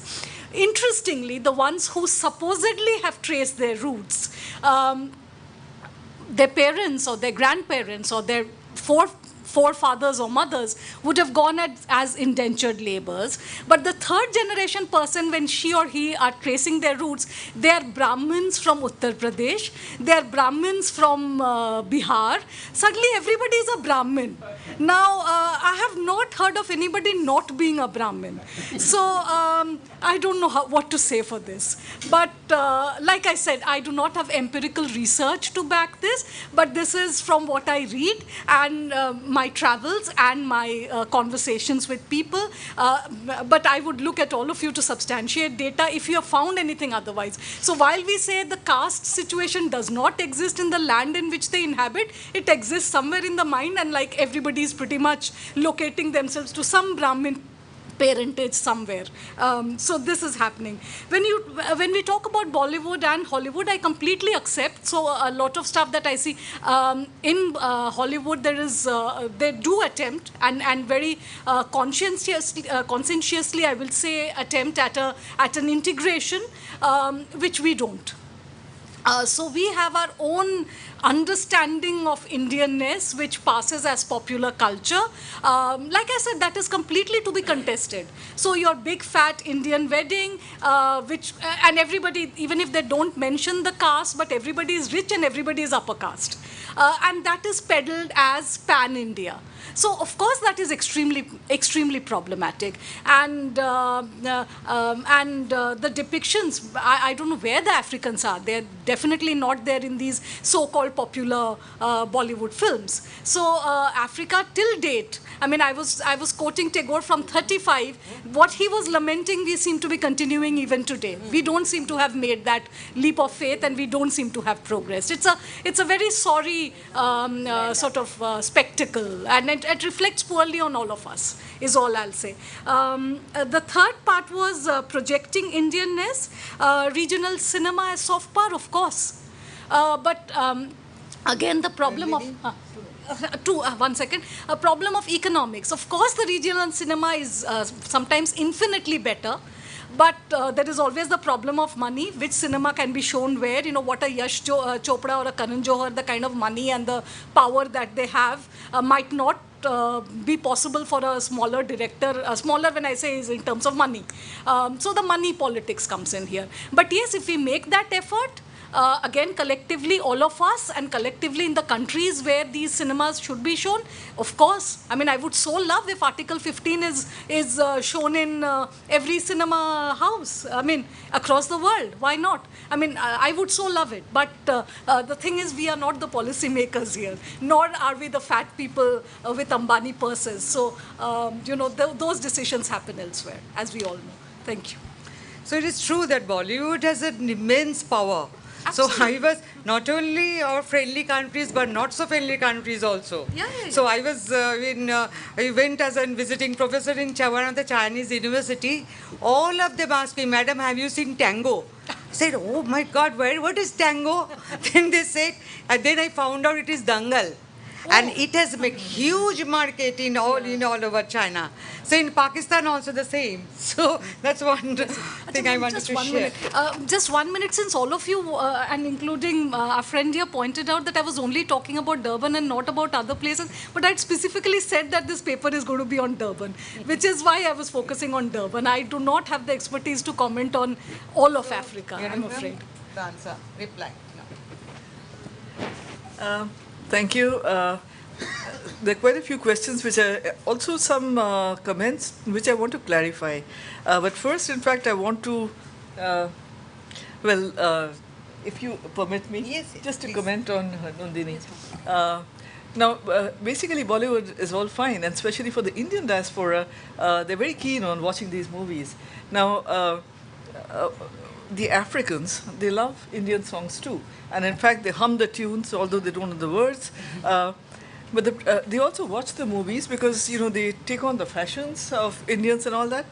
But if you read what they're writing, the critiques and things like that which are being written, sometimes it may have a negative effect, or it as such on the Africans, because real India is not real India. So they think that all women are kind of beautiful over there. They love dancing. They fall in love very easily. Now, this is an idea that they come here with, which is probably wrong, you know. So basically, I think the government should also show them some good films. They should make, it's not just Bollywood. Bollywood is popular films, but there should be an attempt to show India as it is. And here, in fact, the government can mediate. Now, about media, the gentleman who is from the media, this is what I was talking about right through, that there should be media engagement, that there is not media engagement, whereas the Chinese media is very much engaged over there. But India should exactly do that. And here also, the government needs to, all right, as such, because without government agency, many of these things do not happen. It starts off, all right, and then it fizzles out. And that's the problem with India and Indian policy when it comes to people contact. You know, it takes off, but it's not sustained. You know, there is no alumni, there's no, you know, that kind of engagement. I went to the US twice on a Fulbright program, once in 1986, and I'm still, all right, as such, invited to all their programs and whatever they try to contact, all right, they keep contact and all that, which never happens over here. Now, so basically, that was just for you.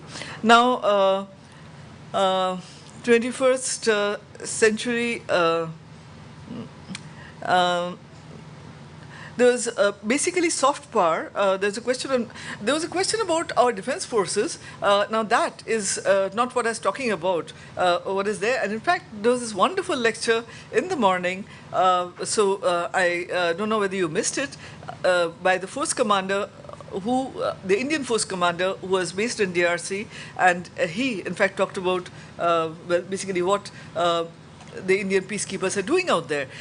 In fact, they're very well received. There have been one or two problems in one or two places, but otherwise I think they are held in high esteem because we have conducted ourselves well.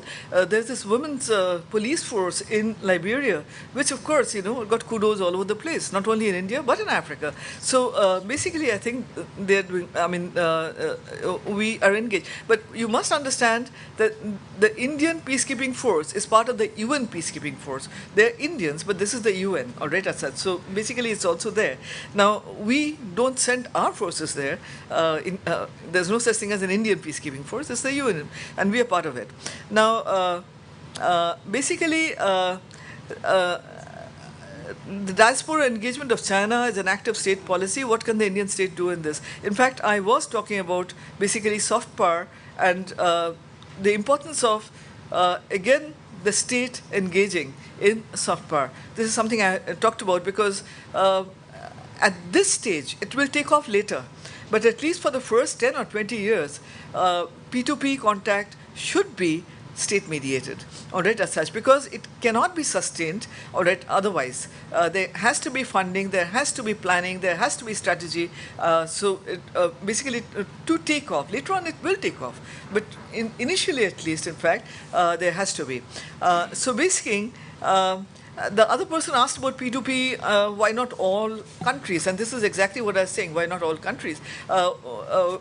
In fact, where is there this kind of, you see, there are some of us who are engaged with, say, Tsehaye in South Africa, or right as such, Renu Modi, I don't know where she's gone. She is very much involved with a whole lot of these universities, okay, in Africa.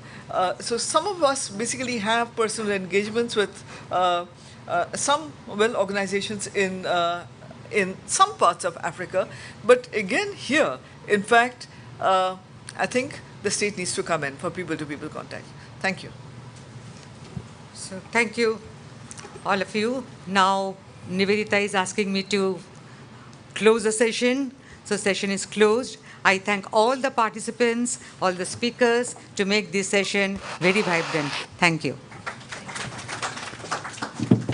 Thank you, Professor Aparajita. We'll go for lunch, and we are short of time, then we reassemble here at 2 o'clock. Thank you.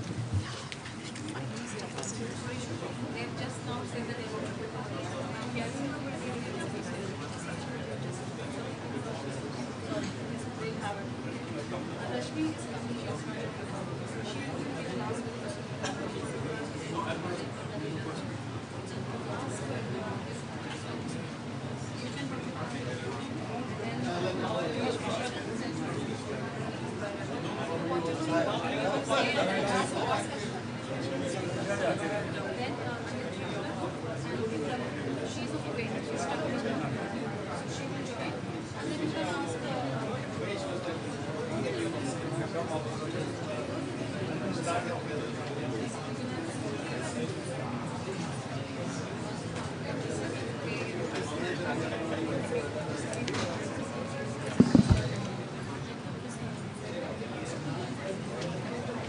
Akhilesh ji.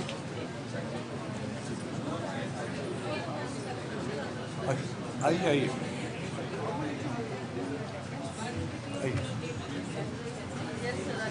we start because time is less and Rashmi ji is coming.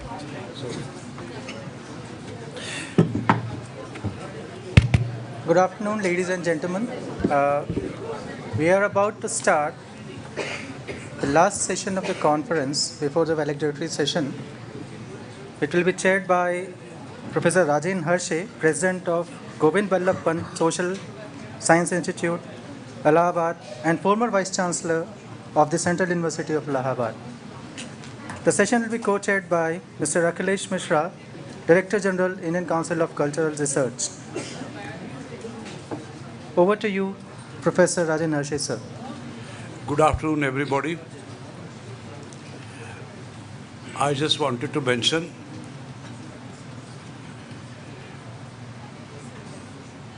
that good afternoon, everybody. I welcome all the panelists who are going to speak today. Professor Rashmi Doraiswamy also is going to join us in a short while. Since yesterday, you all have been engaged in understanding Indo-African ties, and a very wide ground has already been covered related to economy, business, commerce, terror, security, agriculture, diaspora. I think it must have been very enriching session and set of sessions. Today, since we are short of time, what we'll try to do is wind up whatever main speakers have to say and also have some moment for discussion. I would initially request Akhilesh Mishra ji to make his remarks and observations, and then Anil ji will contribute, and after Professor Doraiswamy is on the way, she will contribute, and then we'll start off. So, over to you. Good afternoon, friends. I must thank Professor Harsh for inviting me and giving me this opportunity. Friends, I'm not an expert on Africa. I have just spent about 3 years in Tanzania. So my first-hand experience of Africa is very limited, and therefore, in this session, I would like to just give my perspective, what I see as a relatively layman as far as Africa studies is concerned. First of all, why Africa studies should be a high priority for India. It is, to me, it is a continent of very high potential, and more significantly, an area of very optimal utilization as far as the potential is concerned. The population of 1.2 billion people, very large area, 10 times area compared to India, quite substantial GDP, extremely rich in terms of the plurality that the continent of Africa represents in terms of number of languages, the religious diversity, the diversity of the soil and the climatic conditions, and the biodiversity, the flora and fauna, the amazing, incredible diversity that it has, the richness, despite per capita low GDP, Africa is a very highly gifted, endowed continent in terms of resources. And also from the security, maritime security point of view, a coastline of over 30,000 kilometers and straddling the equator on both sides and touching Atlantic, Mediterranean, Red Sea and Indian Ocean. There is a very complex setting that African continent has. Similarly, the issue of terrorism, the narco trafficking, the cyber crimes, and very, very significant from the point of view of people interested in international relations, the growing interest of foreign powers and the dynamics. And besides the traditional powers, US, European Union, the activities and presence and deep engagement of China and Japan, and our own long-standing relationship has a very new and fluid dynamics, which needs to be monitored very closely. Another point, I think it's quite significant that African continent is the youngest in terms of demography, about 19 years of median age. And also this is a growing, bulging youth population. And combined with acute disparity and power incidence of poverty and malnutrition and growing radicalization of certain circles in Africa, how this young demographics of Africa evolves is very significant for us and also others. Also, Africa is very important because this is an area where we traditionally have had very, very close ties, very strong ties dating back to prehistoric times. And also we have had decades of very strong anti-colonial solidarity. The cultural affinity is very deep-seated. And also we have very significant diaspora. It has been discussed in earlier sessions.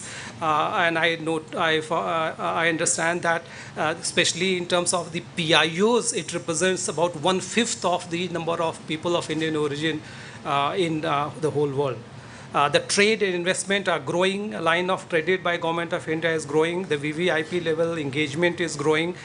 From ICCR itself, we attach very high priority, about 900 scholarships every year to African students. We hold Africa Festival every year. And also we have very active series of distinguished and academic visitors from African countries. And also very, very robust performing arts and other cultural delegations outgoing from India. And the importance of this session and focusing on African studies is very important because I feel that the depth of knowledge and level of understanding of Africa and India is very low and very superficial. The general tendency is, except my apologies, like people who are specializing in Africa, but general assessment is that the studies here and the public perception and research understanding is quite simplistic and superficial. And having a monolinear approach to a very diverse continent like Africa is not helpful. It's extremely diverse, and we cannot have a very simplistic generalization based on a monolinear approach. It needs a more diverse, more sophisticated study. Similarly, I'm afraid still the approach to African studies is largely shaped by the Western, Western and colonial narratives. And information originating from the Western media, from Western think tanks. And also from our point of view, the African studies is also very heavily colored by the prism of Indian diaspora. So that we do not have a broader, more holistic perspective on African countries. Similarly, while we have growing knowledge base of political and trade and economic and investment and diaspora issues, I'm afraid there is a serious lack of information on cultural connectivity. I don't think there has been any serious study on culture of African content, African countries, and how deeply we are connected. So this is a gap, major gap that I see in terms of area studies. MEA itself, friends, has a very acute scarcity of manpower. We have just 2 joint secretaries handling so many countries. So they are perpetually busy managing events, and they have little time for introspection and analysis. And that is why I feel the initiative taken by ICWA, and my respects to Honorable Director General, that he has taken initiative to galvanize the interest from the academia and think tank community to focus more seriously, more vigorously on Africa. This is a much needed initiative. Once again, I will stop and then thank you. Thank you, Dr. Mishra. Actually, he has brought out some interesting points in culture part, which Sanjukta talked about today and others, it is really ignored somewhere because it should be part of our psyche, part of our setup. Like when Dr. Said was speaking today, I wanted to tell you that Hum Aapke Kaun, the Bollywood movie, also did brilliantly actually when India had balance of payment crisis. This was one of the major foreign exchange earnings movie. And subsequently, of course, Dil Wale Dulhaniya Le Jayenge and everything. There's also one point which Professor Aparajita Sinha made, which I was struck by actually, that the role of Gandhi, Nehru and several others was so significant, and that was, she says, was itself soft power. There's a concept of soft power might have been talked about by Joseph Nye now. But what Gandhi was doing was actually taking India's soft power somewhere on other shores. Otherwise, Nyerere wouldn't have been influenced, or Nkrumah, or even Mandela somewhere, and Reverend Sithole, and so many others were influenced by Gandhi. So I think this particular part, that our metaphysics, our culture, and then how we have always thought of this part as ours, although somewhere, because Western rule and modernity came, we felt we were divided.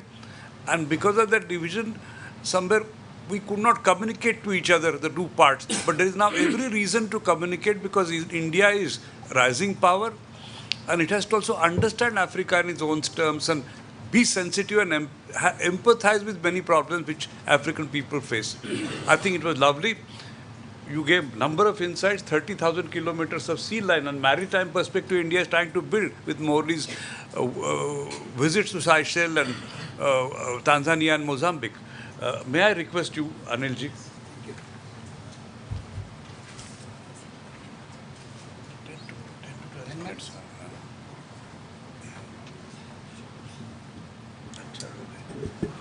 Good afternoon, Professor Tsehaye, the chairman, Ambassador T.C.A, Mishra, the co-chair, Excellencies, my co-panelists, dear friends.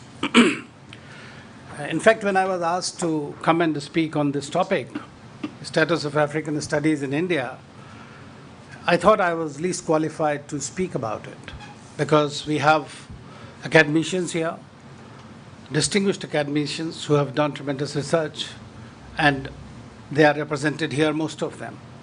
The previous panel was excellent and it shed a great light on this.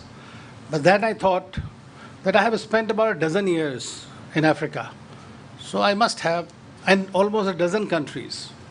So I must have a little bit to say about what can we do, even if not dwell upon the exact status of the studies. What we have gathered throughout is that there is, as Ambassador Mishra also mentioned, that there is definitely a big gap. We do have the students studying, doing research, publishing papers. We don't know where they go because at the grassroots level, there is no real, I would say, a knowledge, appreciation of Africa as one of the biggest continents, one of the most important continents, and a continent that is going to share this 21st century with Asia and Africa. It will become an Afro-Asian century. So it is extremely important to understand what they are, what they do. So I thought that we all know that I am from JNU, so I know that she's also there. Professor Sanjukta was there. So there are so many of us who have seen a lot of African students there. They were our friends. We have seen in different Delhi University teachers, Mumbai University teachers, and several others are teaching. But how many? I do not have any idea as to how many students are pursuing PhD in African studies or teaching Africa. I don't have that statistics that you might have. But statistics apart, think about it, that we have about 20 million Indian diaspora there, right? They were the bridge that has lasted for the longest anywhere in any continent. Africa has been the nearest continent to us as far as our people are concerned. I'll narrate to you 2 or 3 stories which will give you an idea as to having this cultural connect, having this studies is going to provide you the kind of benefit that occurs. In the 60s and 70s, we had sent a lot of Indian teachers, and they were teaching there until I think late 80s, and after that the stream dried up. there was, My Excellency, Nigerian High Commissioner is here. I remember Mr. Yaradua, the president at that time, when he was there, first thing when I met him, and when he was the governor of Katsina, he asked me, where is Mr. Singh? He used to be my professor, and I learned so much from him. When he met Prime Minister Manmohan Singh during his visit, he asked him again the same thing. So we tried to locate, but perhaps it was no longer there. I also refer to various leaders, and I would again refer to Nigerian leader.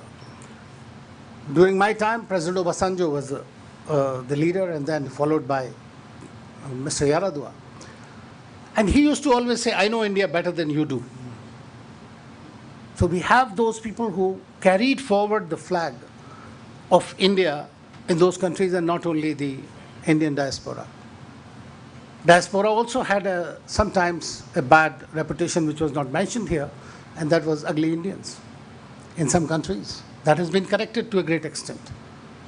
But they used to also say that after the federal government, Indian industrialists were the second largest employers of Nigerians in the country. So there is a negative, there is a positive. But what we have to do about the studies, in my view, and as Ambassador Mishra also mentioned, that Africa is actually a kaleidoscope of cultures, civilizations, tribes. Each one is fascinating by itself. I remember when somebody said, one of the tribes, they said, we want to confer this title of chiefhood on you. So I said, but I can't go to Port Harcourt because of some problem. They said, we will come to you. And this was, the kind of amazing connectivity that you develop with the people there. They like Indians. At the grassroots level, we have not done much. Maybe Bollywood has done something. We did not talk about the Indian serials. They are extremely popular.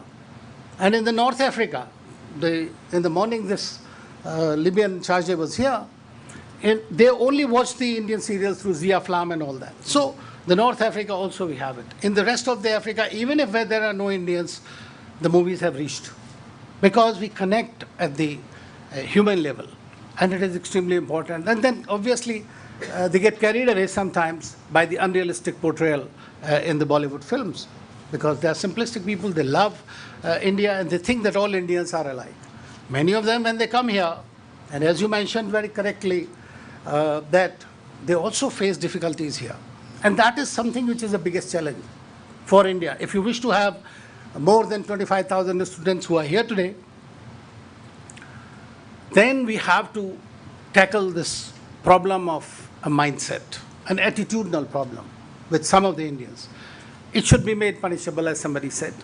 It is extremely important that people feel welcome here. They like to come here for medical treatment. Most of the Africans come here. So they feel good, the treatment is good. But in the social milieu also, they should feel most welcome. The incidents that happen may be rare, or maybe a certain percentage of the total. But one bad incident leaves a bad taste in the mouth of everyone. And that is something that we have to really tackle in India if we wish to. The government of India is, I must say that we have had a policy, and Ambassador Bhatia is here and some other experts. But this has been an ad hoc policy all along. Ad hoc policy. So what happened with this is that we have not done anything, except that only last year or so, when Prime Minister Modi, speaking in the Ugandan parliament, really laid out the 10 guiding principles for Africa. Now, I know the time is very short, and I would not like to take much, but I have a few points which I'll make that as to how we can really look at. We need to do deeper into the cultural psyche. We need to provide the platforms and attract them. And how do you attract them? We are all talking about studies in India. Have we tried anything to create schools? I was at JNU the other day speaking, one of the girls who had come from there. She said, and I was chairman of the school in Nigeria. 1,400 students and not a single African student. Because see, at the childhood level, that you realize that what kind of a connect you're going to have. How do you appreciate a culture? How do you appreciate the people when you are exposed to them? When the British and American schools, everybody is catering to them. So my one suggestion is that if somehow the government of India, and yesterday Secretary Economic Relations was telling us about the great success after the IAFS of the utilization of the grants and the funds, frankly, out of the $600 million, have we invested even $1 million in promoting education? Should we look at education and not only industry as a part of creating a longer, much deeper bridge between the people of the two? We have not done that. Similarly, I feel that today we have this e-Vidya Bharati, which we have launched now again, which was part of the Pan-Africa e-Network project. And I understand that 7,000 people were trained through these satellite-based tele-education networks. Now, that is something that we need to work on. It should be possible to reach out to the people there where we cannot go ourselves. They understand. For that, we must involve all the embassies, African embassies here. All the students who are here, they should be asked to come. If they are from Nigeria, let them come about Nigeria. We don't know about Nigeria so much. Let them speak to us. Let's call people from different countries. And they should come and give us and provide that kind of a situation. And I think that ICCR DG is here. And I think that some of these initiatives, and I'll share a little more, should be there, and so that this cultural education project can really succeed. And I want to thank you once again for inviting me to share my views. Thank you very much. It was so precise and constructive. I would say education is one sure way of, attracting Africans. And India has large number of universities somewhere. We have to be on the lookout and see how many ways this collaboration can also work out. Only one point I can make, that we started kind of a program, online program called e-Pathshala, and over 70 subjects we were kind of able to bring for postgraduate students. That e-Pathshala, a Government of India initiative, is reaching out everywhere, and students are looking at this e-Pathshala portion from different disciplines all over the world, and particularly Africa and Southeast Asia.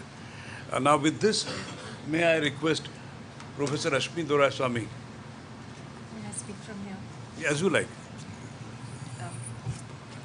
Good afternoon. I'm extremely grateful to the organizers for having invited me. I'm sorry I could not be here earlier due to work constraints, and I apologize for coming late to the panel. I will be speaking of African studies in India with relation to the Area Studies project. As we all know, area studies has willy-nilly always been combined with international relations and international studies, although it has a distinct area of its own, a distinct realm and field of its own.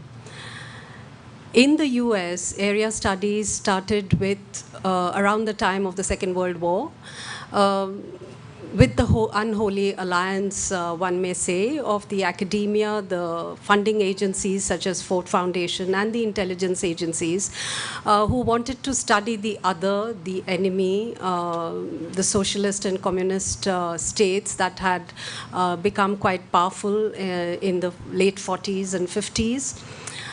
In Europe, area studies had a different trajectory. Here it was born of the colonial encounter. It, of course, was not called area studies when colonialism was on the rise, when it was being entrenched in Asia, Africa, and Latin America. But it can today be clubbed under what Edward Said called Orientalism, the study and documentation of the colonized peoples. India has actually offered a third way of dealing with area studies, and this is very important. In India, area studies grew not out of a hegemonic colonial project, nor out of a desire of knowing the enemy. That is, it was not based on any kind of hostility, but interestingly enough, on solidarity. area studies, along with international relations, was born of what we broadly call the Nehruvian vision, which involves not just Prime Minister Jawaharlal Nehru, who was also India's first foreign minister, but an entire team of people who worked then to put India on the map in terms of a vision where there was solidarity amongst the colonized people, among people who were decolonizing. And in the case of Africa, again, the struggles, there was also solidarity with struggles against racism. So the Indian Area Studies project is extremely different from the Western one, the American or the European one. And it is interesting to remember that the first African Studies program or center, department was set up in Delhi University in 1955. That is the year of the Bandung Conference that led later on to NAM. So there is a certain investment in philosophical and political vision from the leadership of the nationalist movement, which led to a focus on Africa.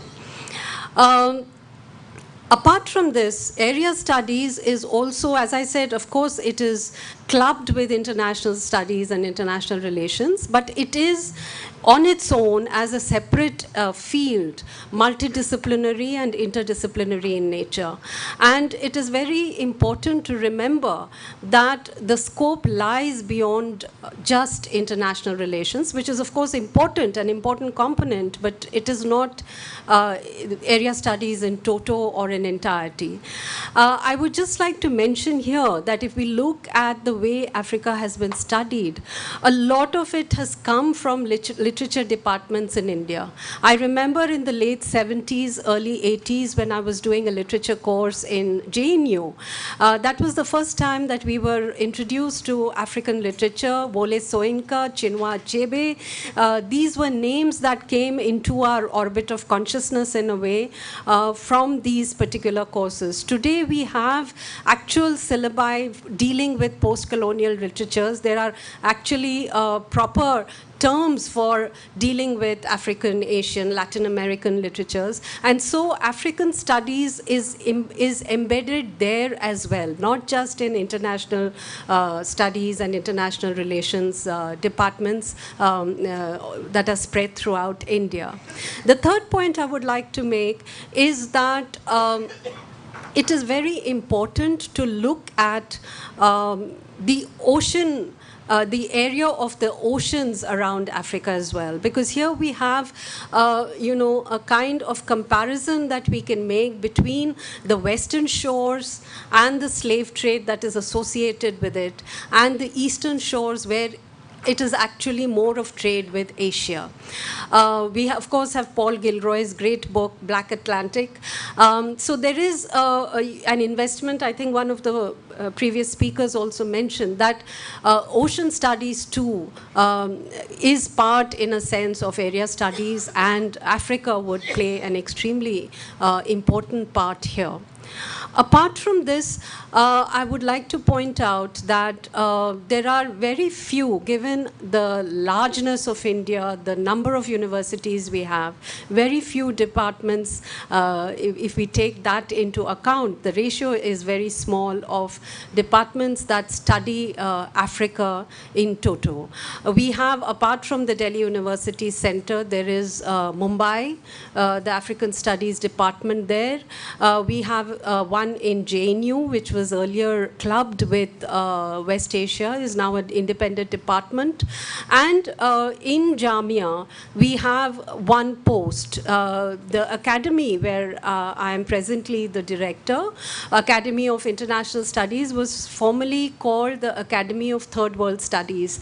And as investment of engagement with the third world, we have one post where we appoint an Africa Studies specialist.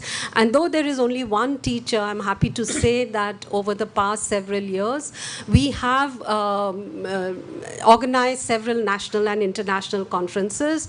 The last one about a year ago was on India-Africa relations, the Afro-Asian perspective.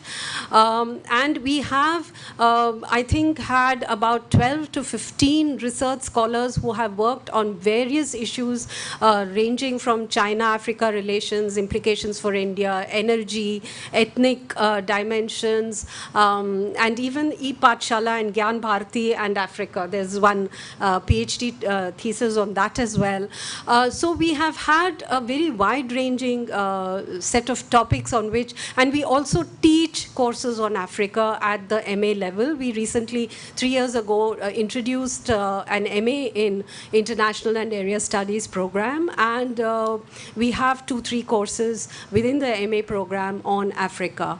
AMU too has 2 centers. One is West Asia and Africa, and I think one on Brazilian studies and African studies. So, but by and large, I think this is really not sufficient if we speak of the number of centers that really should be engaging with a continent as vast and as diverse as Africa. The other point I would like to make is the agency of Africa itself. Since within international studies, the orientation is usually what can India gain. In area studies, we can afford to be a bit more broad-minded and think of what do Africans also want, what do Africans have to say about themselves. And Africa, as we know all, I think most of the people here are Africa specialists, know very well that Africa has contributed hugely to the history of ideas, to thinking. Professor Harshey's recent book, Africa in World Affairs, for instance, lays out very beautifully the whole concept of negritude, Pan-Africanism, great names like Mandela, Lumumba, and Nyerere, so many, Nkrumah. I mean, there is no dearth and poverty of great thinkers who have come from there. Also, I mean, the question of modernity and modernism also came up in the previous speakers' presentations.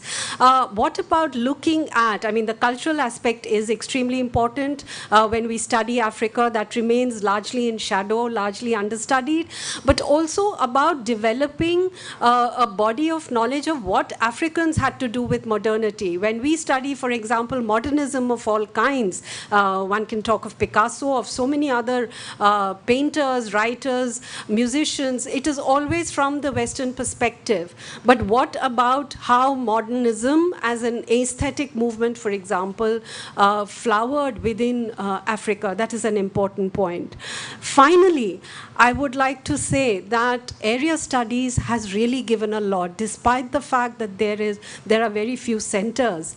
The output has not been mean or meager by any reckoning.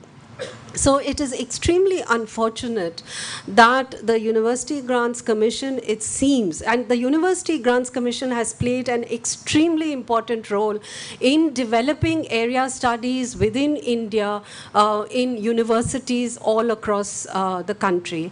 But today, I think many of you are aware that we are all receiving letters from the University Grants Commission stating that this or that area studies program is going to be closed. I would really like to use this very important platform. After all, the ICWA was also started in 1955 with, to study international relations at that point.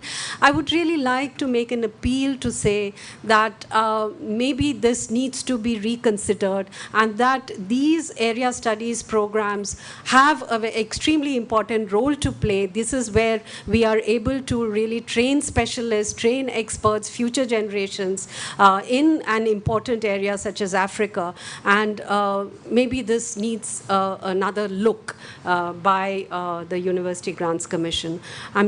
So thank you very much. Thank you very much.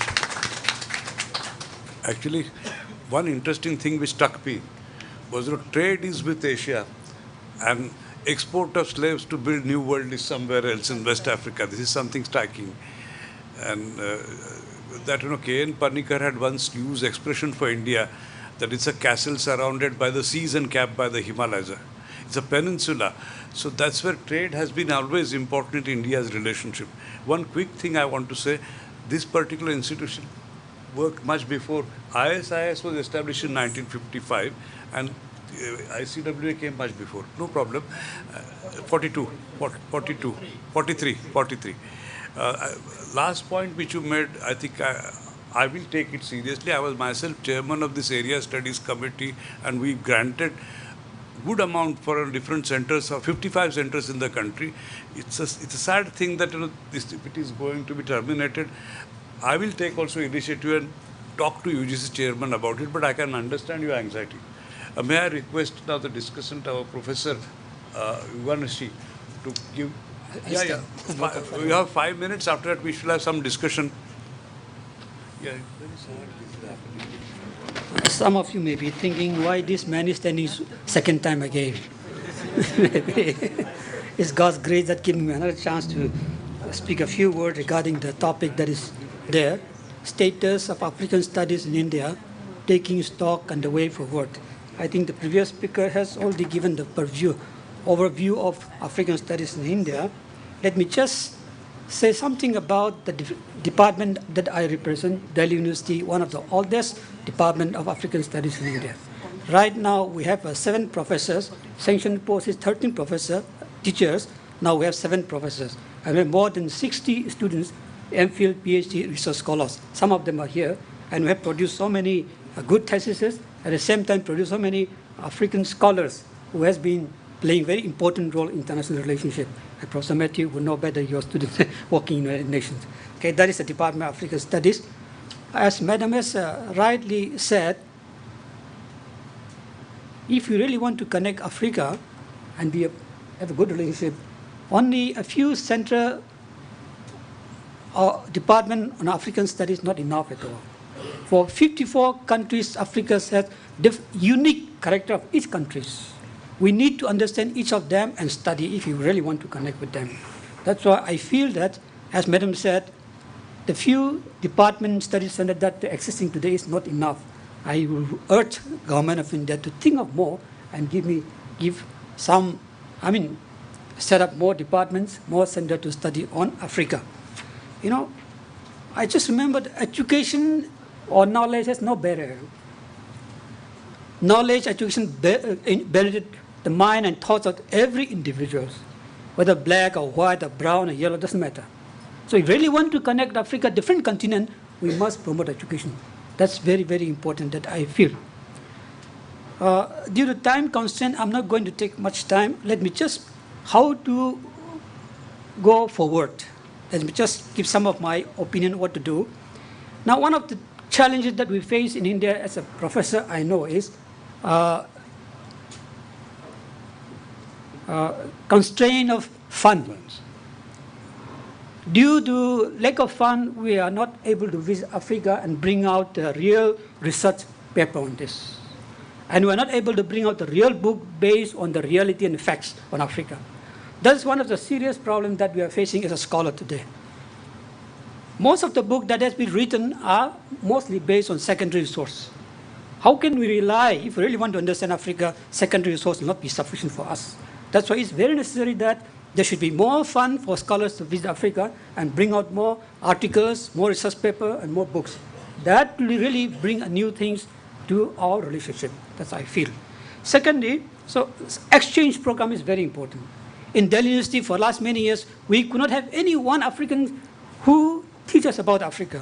We Indians are teaching about Africa. I think that's a little bit sometimes very ridiculous. So we need to have some Africans who can really teach about Africa and India. That will be really very, very good. So exchange program, I want government to look at this and develop it. Thirdly, we are trying to reframe our curriculum of teaching because that's relevant to the present situations. So we are working hard on this, and I believe that will bring out the really the curriculum or the subject issue that's necessary for us at the present. So that many students will study there and benefit out of this, and that will be ultimately the benefit of the government of India. So we are trying to do that. Please, if we need anything from you and ask you, please extend your help also. So, yeah, these are some of the suggestions that I want to put forward so that we can develop African studies more and more and connect with Africa in a better way. Thank you. I think all of them have given diverse perspectives. I'll just to make it very neat. I would say Mishraji spoke about multiplicity, diversities in Africa, and how we cannot have simplistic and oversimplified understanding of every region or country or even continent at large. Anilji spoke number of things, but in a most concrete way related to industry, education, and how policy can be set on rails and how well both parties can do it. Rashmi gave you philosophical basis for starting area studies and academically how area studies have evolved in this country and where are the next set of anxieties. When India is rising power and when kind of so much can be done in Africa, this is a time when perhaps we require both personnel, funding, opportunities to visit, exchange programs and several things. So these are the areas, and I would like to kind of take this up. We have time till 3:10, 3:15, that's all. 20 minutes, 3:10, yes. Now, first is the Mishraji would like to say a few words, and after that I'll kind of open it up for questions and be pointed in your questions so that the speakers get opportunity to again say a few lines or a few words about what they spoke. Yeah. Thank you. I want to share my thoughts because I take whatever DG Ambassador Raghavan says, I take it very seriously. So I thought about some points about way ahead on Africa studies. I think, sir, it will be very useful to have a comprehensive mapping of existing Africa studies all over India. Full spectrum mapping of India studies all over India, what kind of programs they are running, what kind of area specializations they have, what kind of expertise they have, research scholars, what exactly are they focusing on. If once we have a clear picture of what is available, what is happening, and based on the assessment of the assets and resources on ground, we can identify gaps in the knowledge that exists now. And then based on that gap assessment, we should have a long-term strategic plan on research on Africa. It can't be ad hoc plan. It has to be a longer-term plan, strategic plan, structured plan on how to engage Africa in terms of serious academic research.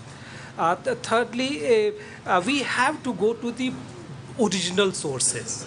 We have to engage the African media, African academia, think tanks, intellectual scholars, and base our assessment on original primary sources, rather than picking up stories from the Western media or Western things. They have their own angle. There has to be an India perspective on Africa. Indian way of engaging and understanding Africa. We have to develop that. Secondly, in real life, everything is interconnected. We do not have the luxury of separating physics from chemistry, from mathematics and biology. Just a twinkling of an eye involves physics, chemistry, mathematics, thermodynamics, everything. Philosophy, electromagnetism, everything. So in serious, genuine scholarship, we have to have a multi-dimensional, multidisciplinary approach to study of Africa. Also, we cannot ignore the culture. While we talk about Africa, we cannot ignore the relevance and importance of culture in our bilateral relationship, both tangible and intangible dimensions. Because of the predominance of youth in the African dynamic demographics, whatever we do, we have to keep youth in the center of our attention. Similarly, whatever we do, even in the field of culture and it has to be job-oriented. Art and culture is not just spending money; it's also generating huge amount of money. We can develop joint projects, cultural products, given the richness of Africa. We have huge potential to come up with new products jointly developed and marketed. Similarly, literature is a huge connect. It has far more durable impact than a song or a dance performance. We have to stress on expanding translation facilities from Africa. Similarly, today we have huge availability of online platforms to connect and establish friendship. Also, there must be synergy between the needs of the users, like MEA or Government of India or other policy makers, and what the output of academic or research institutions is. Not just the monitoring and cataloging of developments, but also building a repository of knowledge, but also analysis of trends. We have to be in a position to assess what is going to happen 20 years or 30 years or 10 years from hence. And that will take care of the issue of shortage of funds that Professor mentioned, because if we find it useful, we'll pay for it. Lastly, we must approach the subject of study, Africa and African people, with reverence. Not just that, not begin with a preconceived notion that as used to happen during the colonial powers and Western scholars of studying Indology or Indian studies. So you can't begin with a kind of preconceived notion and feeling of superiority. You have to study Africa with a sense of respect, reverence, and humility. Right. Thank you. Well made. Now, I'll kind of, first of all, we'll start off with students. Seasoned professors like Professor Matthew are there. I'll come back to them later. But students, anybody wants, don't talk much though.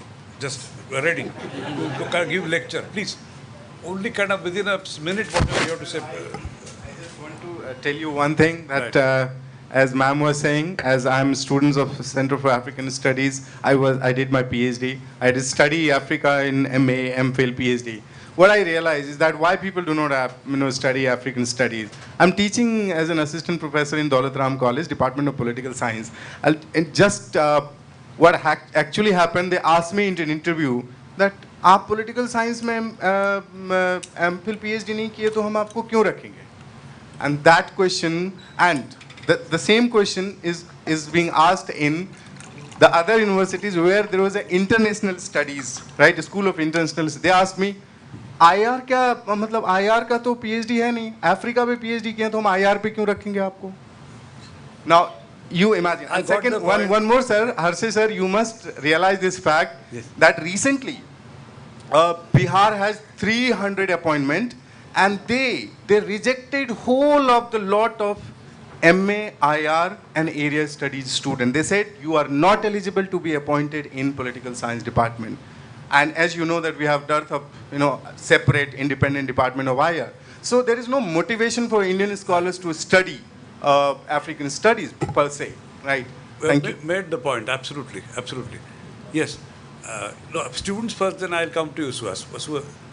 Yeah, no, anyway, then we'll start off with first Professor Matthew, then Suhas Borkar, and then Naik Sahab. Right.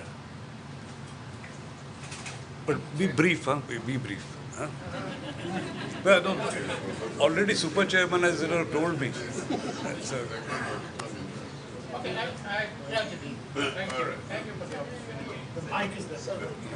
yeah, Professor Matthew is teaching in Addis Ababa, so we'll get first-hand account and information of how things ought to be. And he has taught in Delhi University, so both ways he's very relevant. My senior also from JNU. First of all, I should thank ICWA for taking up this discussion.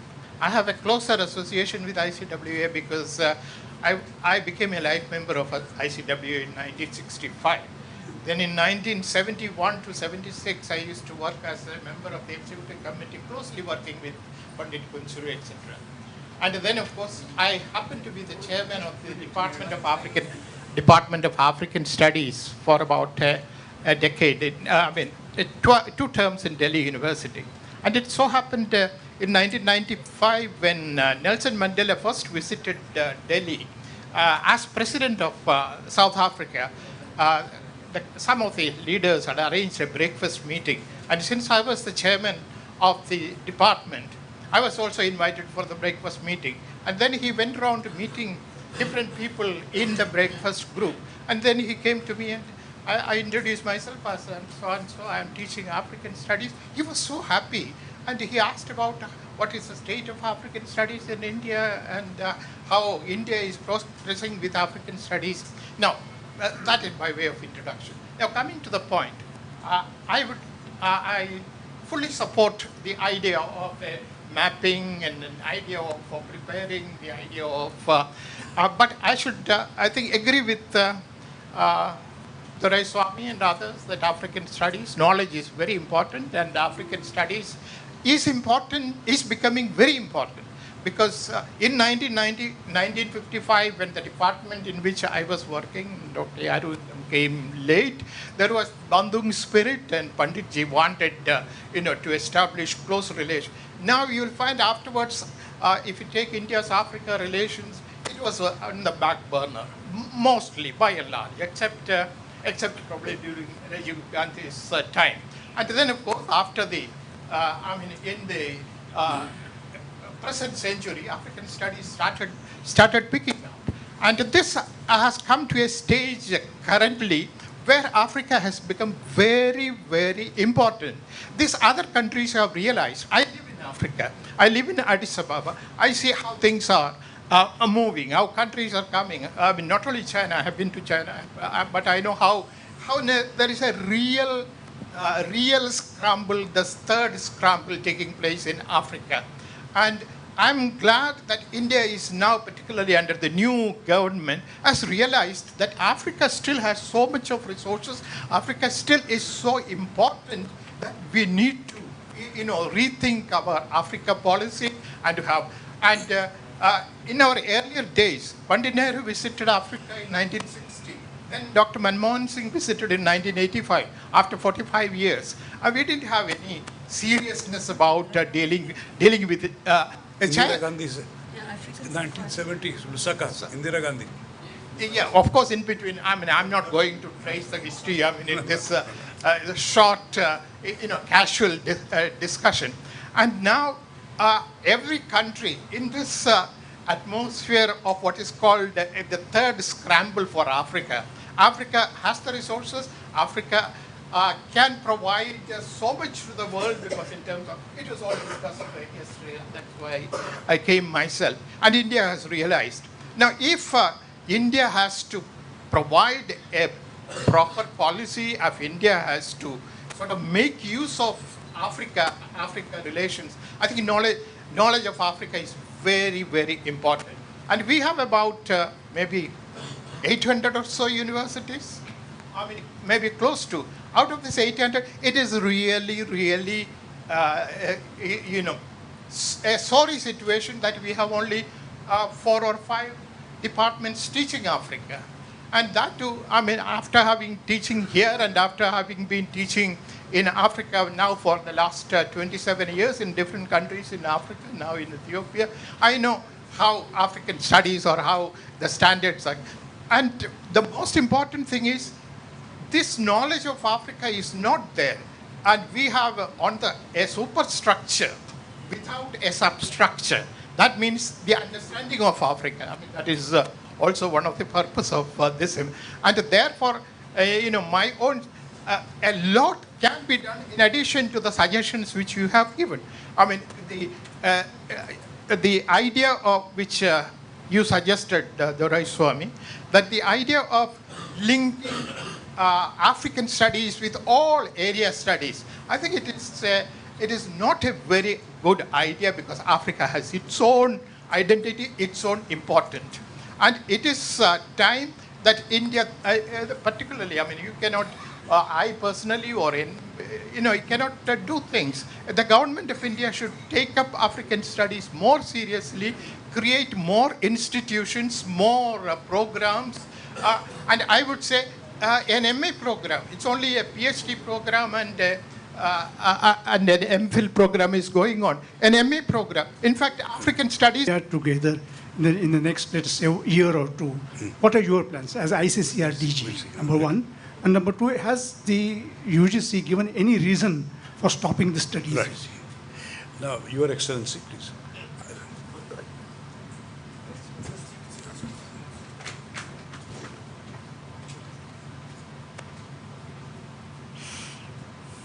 The chair, ladies and gentlemen, I want to join in thanking the organizers of this program. We had a very funny politician in Nigeria. His name was Moshood Abiola. He's dead now. And he made a famous statement. He said, "You cannot shave my head in my absence."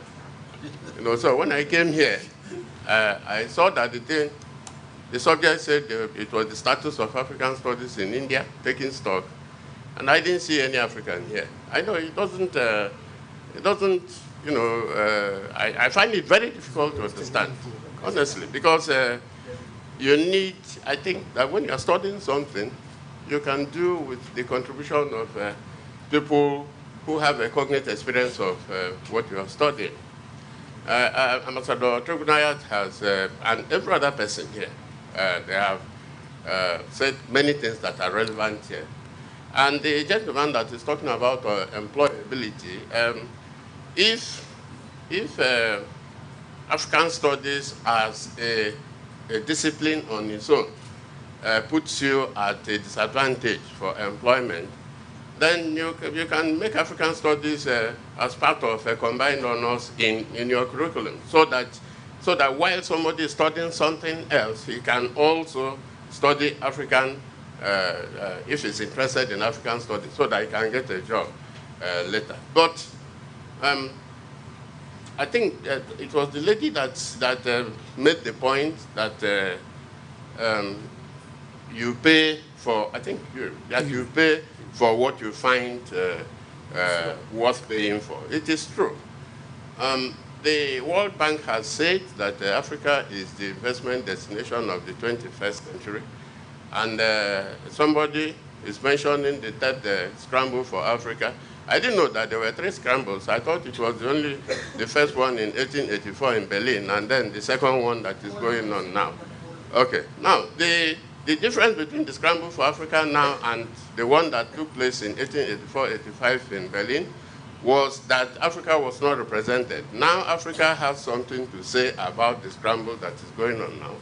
And therefore, that scramble must be on a win-win situation. So if you do not understand the people whose place you want to go and scramble for, and then maybe, yeah, it's true. No, it is very, very necessary.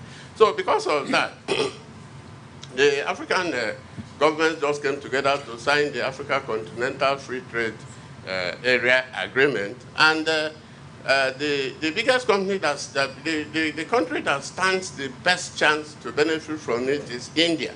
Because most African countries, while the Chinese come to do very big government projects in Africa, it is Indians that are in the medium and the small scale spectrum of business, which is the biggest size. So I do not understand why, for instance, Indian industry cannot be part of the financing of the study of Africa. So if it is presented not as an abstract concept, but as a utilitarian imperative, then you can talk to the industrialists who stand and the commercial enterprises that stand to make some money out of it. You know. Now then India. The little I read about Indian history is that India was never an imperial power, that it minded its business and then was colonized by the Mughals for a long time, and then the British now came. So maybe because of that, you have gotten nuclear weapons, and then you have become a major economy. So in everything considered, you are a world power already. But the average Indian thinks in an insular way. I hope that I do not offend anybody's sensibilities, but it is my own observation. You know, and Americans, generally speaking, you know, Americans also, it's a very self-satisfied way of thinking. But countries like the British, for instance, they have a very, very global mindset. An average British person, you know, an average British person can distinguish between a Burmese and an Indian, can distinguish between a Nigerian and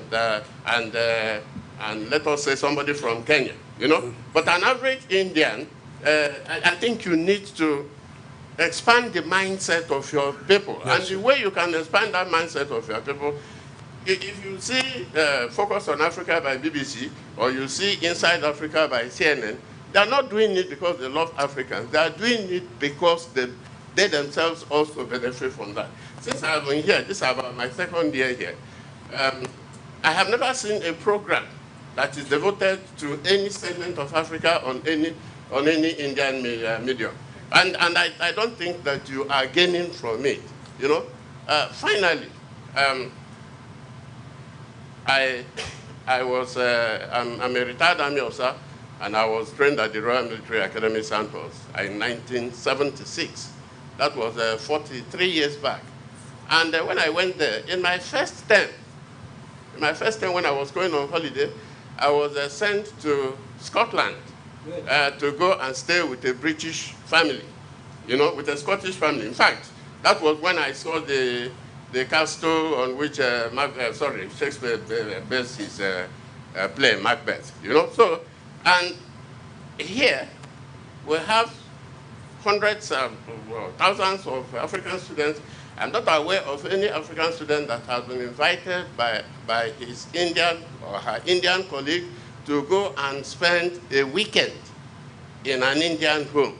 It doesn't, and by the way, we live in a globalized world, and you can't push the genie back into the bottle. So the earlier you start preparing yourself and you know, the earlier you start getting used to the idea that the world is a global village, the better for all of you. Thank you. Thank you. Thank you so much. Very well made points. Very well taken. Now, you know, there are very few minutes left actually. If you have very short point, otherwise, you know. Yeah. Right. I taught Africa. I was in African studies for the 36 years, and as a student, then as a teacher. And in the state university, we are facing lots of problems, and I am not going to that. But the thing is that there is a very less interaction with the academics and the foreign policy makers or the policy makers. What you are doing with this, our funding, and you have given the big mapping, you are showing these things. But have you discussed with us what we want from you? You have, you know, if it is on the same table, we discuss these things, it will be, I think, more easier. And all of a sudden, UGC is now closing all the area studies centers. And whether they have discussed with the directors at least, that why they are stop closing these things. And it is a huge amount. For the state universities like us, we do seminars, conferences, you know, exchange programs. All of these we are doing with this money. And with the MEA, we get so much of support from the Minister of External Affairs. But I want to say, except the Gurjit Singh, I think he is not there. He has a big support to... They're hearing. Oh, hearing you, yes. Oh, sorry. It is a big support to us. But not other, you know, afterwards, whoever has come, they don't take so much of, you know, care. They just give us some money to do the conferences, go for the inauguration, do not stay for the whole day, and as if they have so much of work in Delhi, they just come back. And it was only for the Gurjit Singh that we find so much of support, and we have produced at that point of time so much of our work. And we expected afterwards also so much of support that we don't get. And this is the... Thank you so much. There's so much of other issues. Very well. Now, you know, I'll tell you what, you know, exactly kind of short points if you want to make. You know, I don't want speech. The question is there, make a question. If you are not concerned with African studies, just don't bother. You are not going to write anything. I'm student comparative studies and evolution of history. Very good. African history, the Indian history, and tribal history. No. Sorry. I have a very short point. No. The shortest question, it's not a question, it's a comment. But I see over here, I'm very saddened. See the non-tribals, the corrupt tribals discussing the tribals. Right? If you want to really interact with Africa, the African scholars say if you want to have the fragrance of Africa, go to the bush, man. Go to the bush. Right? Now what I have to say, because there's no time. I can speak for hours on this. I understand. Right. I have only one. No. Right. Let the African tribe, beautiful tribe, full of tribe, let them interact with our tribes over here. Let them Let the tribal, the nature worship, interact with the, what's the point of the non-tribals, the so-called corrupt tribal call them, the world of corrupt tribals, interacting with the world of corrupt tribals over there. What's the point in it? Let people, let the real people interact with them. Then something will culminate. Yes. Otherwise, nothing is going to come out. Thank you. Thank you so much. You made a very valid point. I take it, very valid point. There's one student, yeah. Now quick actually, because it's already 3:07. I will give 1 minute each to my speakers. So my name is Veda. I'm a researcher at the Institute of Chinese Studies. 1 second now. So I was a PhD student at Mumbai University, and because of a fellowship, I could also study at the Center for African Studies in Peking University, China, and at Harvard. So I think I have a little bit of a comparative perspective. So sir, you alluded to the fact that there's no Indian perspective when it comes to Africa studies, or you also said that it's a simplistic understanding of Africa. And I just think it's largely because you're not empowering the students. As a PhD student in India, I think most of the PhD students in India who study Africa don't even go to their geographies of focus. They don't spend any time, let alone study language, right, or the culture. So I think it's easy to say that there is a simplistic understanding or there's no Indian perspective, but how do you develop a perspective if you don't empower the students? Right. Well remembered. Now, should I leave it or leave it? Well, last one has been raising hand persistent. What only short point, very short. And this is the end of it. Please forgive me. Sir, when we are talking of African study, we should take a holistic approach. Not only political science, social science, historical science. This is well made point by. But let us make it anthropology to other aspects also. Absolutely. Now I kind of question the thing close, and if you have any point, no. If you have any kind of point to make. The only thing I would like to say is staying and talking out in silos is very silly. So we need to have a comprehensive approach to Africa. Only 1 or 2 minutes I would take, and that's it. We should be by 3:10. I was asked by Ambassador Raghavan, and we'll kind of wind up. We have had very, very fruitful discussion. All the papers were well presented, ideas came through very well, and some of the ideas were put across by people who were in the audience very passionately. And one question which JNU student asked, that we are not welcome in international relations and political science department, I think somewhere I will be able to answer to you this question in private, because I am mentally working on it, and why you are not welcome also I'll tell you. So there is a problem, and it has to be addressed properly. I have been speaking to your teachers also about it for past 30 years. It's not 1 day, 2 day. So somewhere you have to have sound disciplinary training, otherwise it's very difficult to accommodate students in any department. Dr. Matthew's points were also very interesting. So did Suhas Borkar and also Nayak Sahab, and Your Excellency, you gave us also very good ideas. I think somewhere we all have to synthesize this. Aparajita also voiced similar kinds of concern. I do not know how does one think of an Indian perspective, this perspective, that perspective. I'm unfamiliar with these terms. I wrote a book recently on Africa. What was that perspective? It was my perspective. Now you call it Indian or wherever. I thought about it and I wrote about it. And now I want to tell you something more. And this is something more, how would I say it? It will shock you, but I have to say it. D.D. Kosambi was an outstanding historian, not a historian alone, mathematician, Indologist, and also geometrician, many things. He never lived in ancient India, but some of his writings on ancient India are pathfinding, and so many people like Romila Thapar, Bipin Chandra, Irfan Habib, they drew from the way he applied historical materialism to ancient India. So you don't have to be physically present anywhere. You have to use your mind all the time, anywhere in any part of the world, whenever you are devoted to any discipline.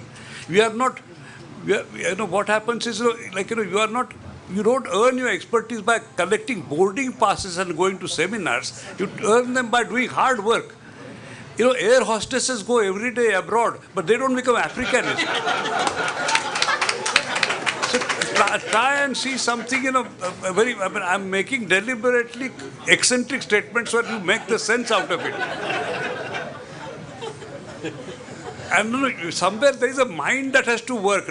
Suppose you ask questions in political science and you can't answer them, who will hire you? This is a problem with JNU students. I have sat in several selection committees across the countries for donkey's years. And they make such poor show. So I mean, you have to know your basic discipline. What happens is while collecting many facts all the time in your area, you forget your disciplines and you don't know how to organize your ideas. And that is where concepts and theories of any discipline are important to understand reality. And that is where the faulty training kind of is there in many area study centers.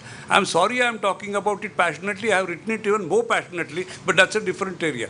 Now, we will take many issues on hand, and also one thing which came as a suggestion was that I also have been thinking about it, that grants should not be stopped for this, it has to come.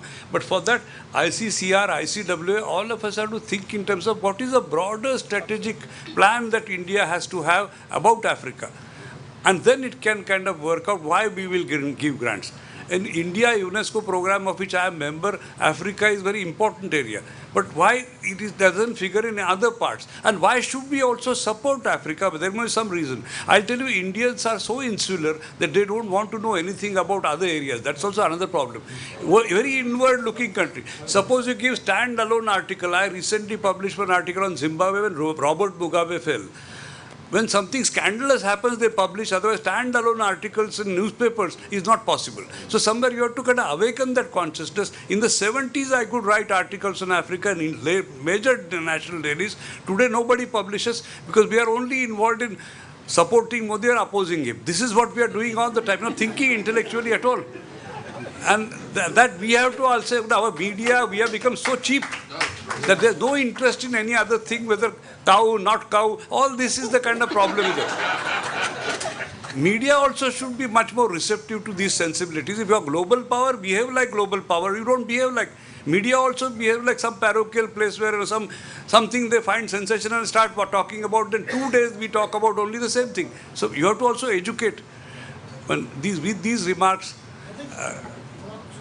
Said yes. About having a base paper yes. on where we are today. Yes, yes. I do think this is a very valuable Well, absolutely valuable point. Policymakers don't know yes. how thin the slice is. And then also what Aparijita said, that concerned people, experts and faculty members of different parts, let them join you so they will also know what can they be. Private discussion. And then together they can work out.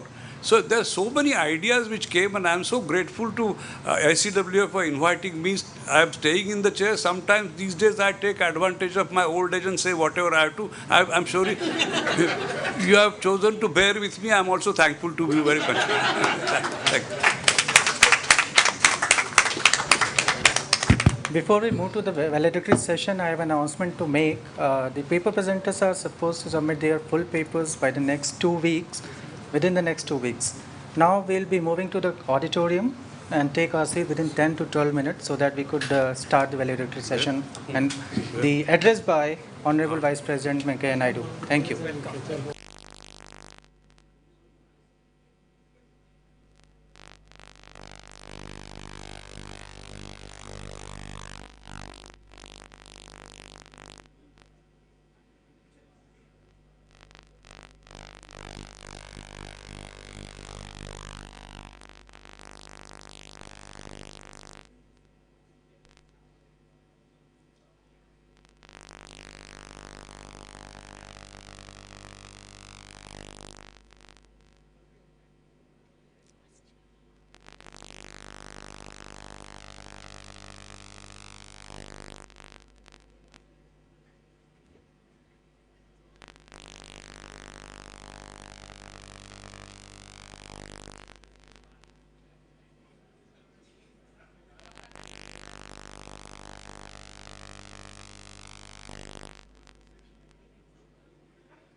केवल देख तो रहे हैं।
Internet भैया जैसे बोल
Kindly rise to welcome the Honorable Vice President of India and President of ICWA, Shri M. Venkaiah Naidu ji.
Ambassador of the State of Eritrea, Dean of African Heads of Missions, and the Deputy Dean of Diplomatic Corps, His Excellency Alem Woldemariam, to take his seat on the stage.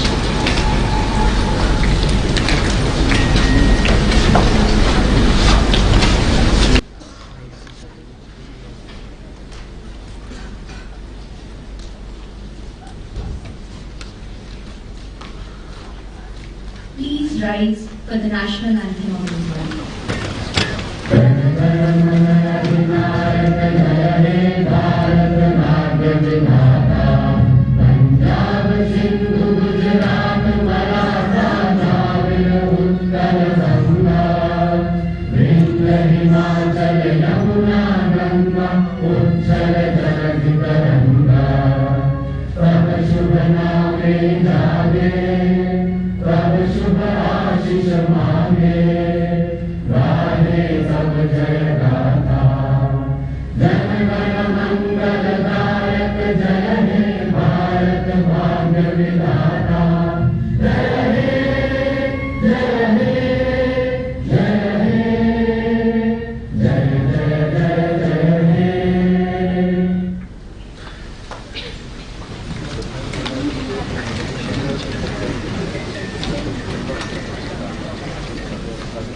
May I now request Dr. T.C.A. Raghavan, Director General in the Council of World Affairs, to kindly deliver the welcome speech.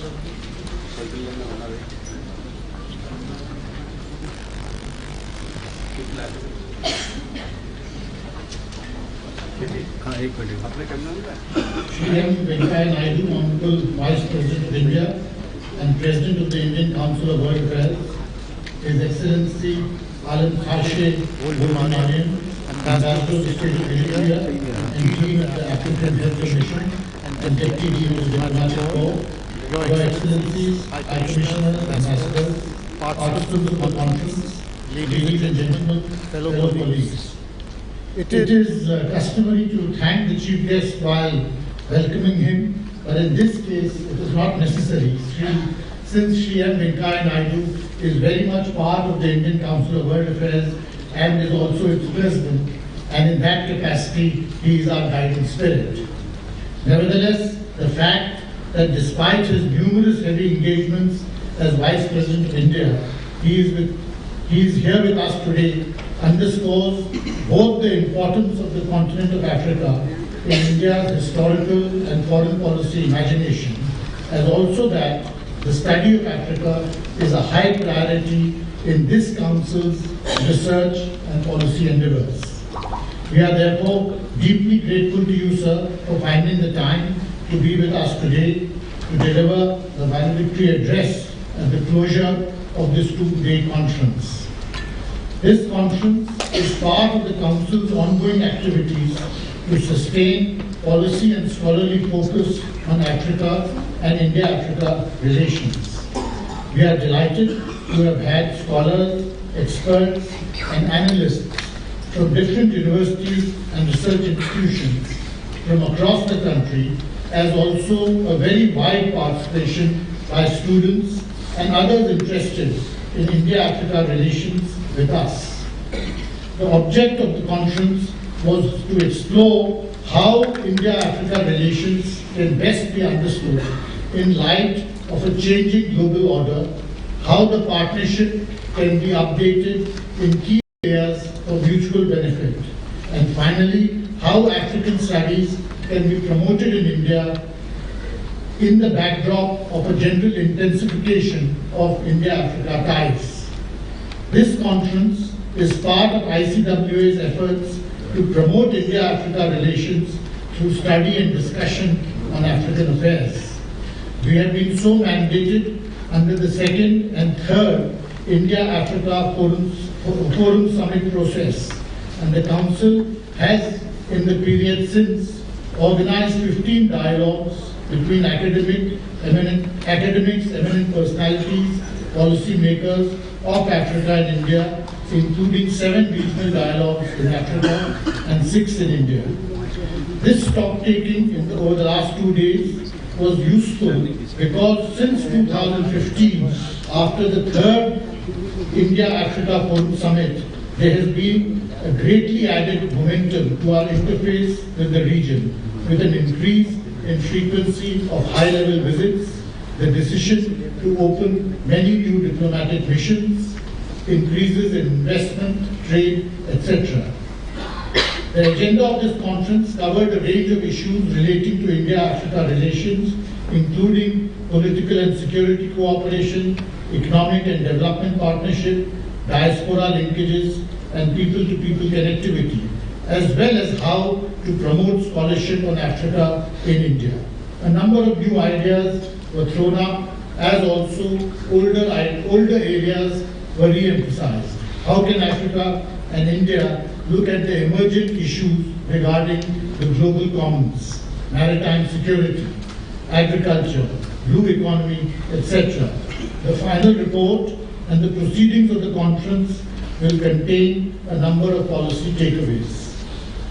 The ICWA has had a traditional focus on 3 areas: research, outreach, and policy.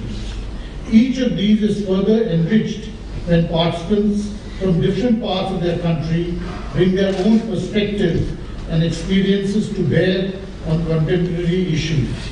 The present conference attempted to reach out to scholars and analysts across the country, and it has added to our own store of analysis and knowledge. Apart from the research faculty of the Council, we were privileged to have had the participation of about 20 universities and research institutes in this conference, apart from chambers of commerce, banks, etc. In addition, a number of our former ambassadors to Africa and military officers who have served in that continent also participated.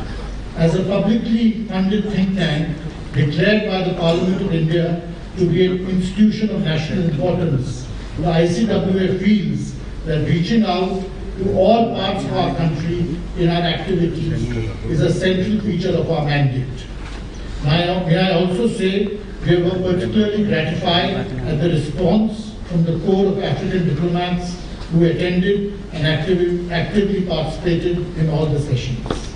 In conclusion, may I again thank the Honorable Vice President of India for his presence and also thank all of you for gracing the occasion with your presence. Thank you very much.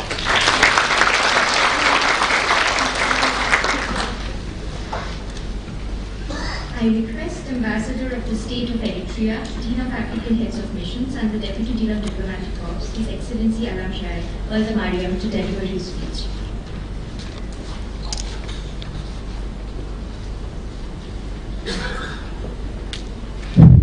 Good afternoon, everybody. This is Vice President Shri Venkaiah, Naidu, distinguished guests. India and Africa relations are bound by historical and geographical proximity, and the Indian culture is the natural uniting channel.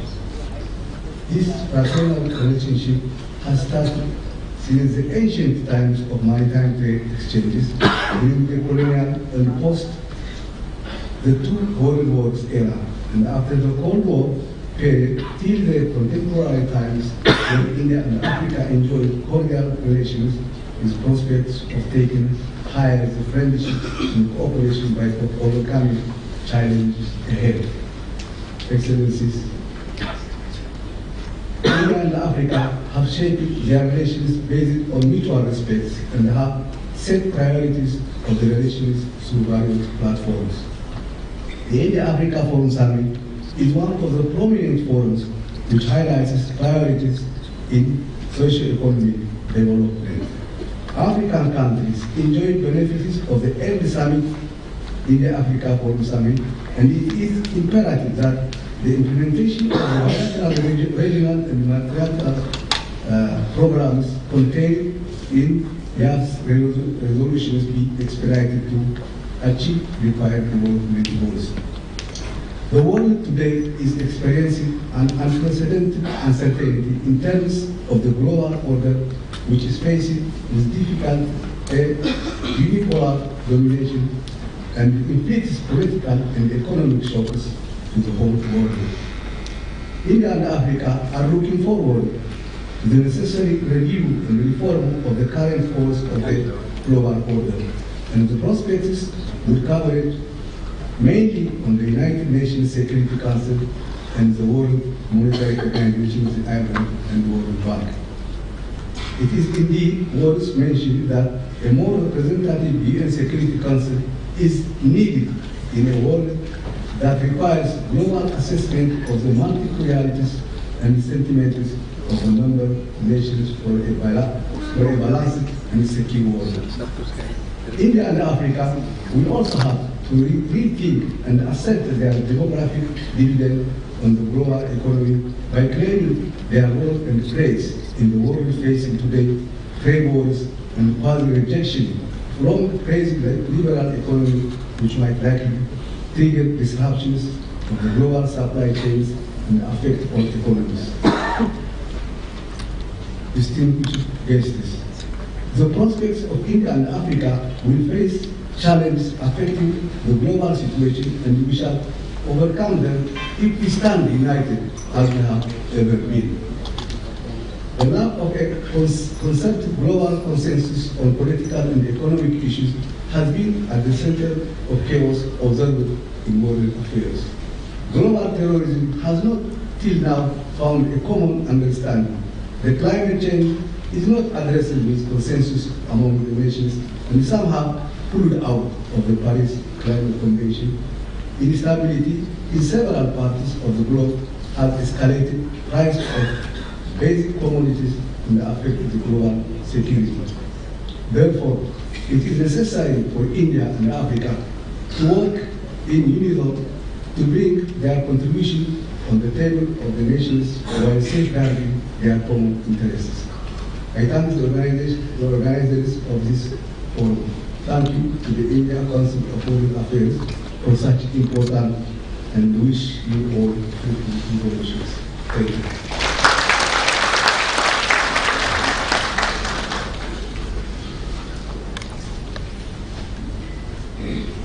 I would like to request our esteemed chief guest, Honorable Vice President of India and President of ICWA, Shri M. Venkaiah Naidu, to release ICWA's recent publications, Shakti Ki Manyata, संयुक्त राष्ट्र सुरक्षा परिषद, लेखक दिलीप सिन्हा, प्रकाशक प्रभात प्रकाशन, अनुवादक V.K. Agarwal और भारत और यूरोपियन संघ एक अंतरंग दृष्टिकोण, लेखिका भास्वती मुखर्जी, प्रकाशक प्रभात प्रकाशन, अनुवादक Sagarika Bansal, for which I would request the authors Ambassador Dilip Sinha and Ambassador Bhaswati Mukherjee to kindly come on stage.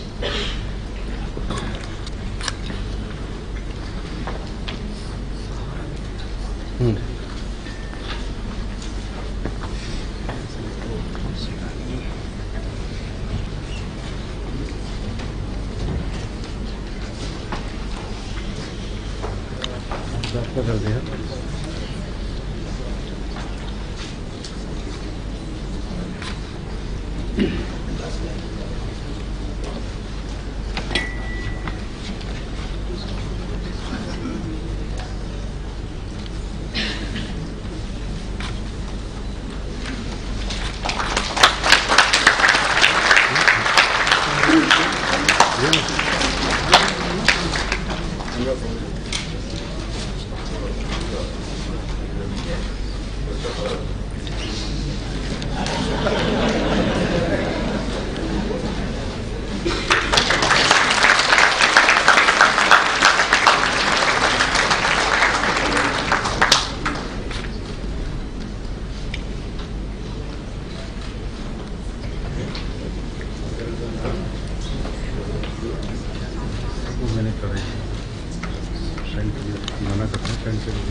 आ रही है यहाँ से बड़ी आ रही है।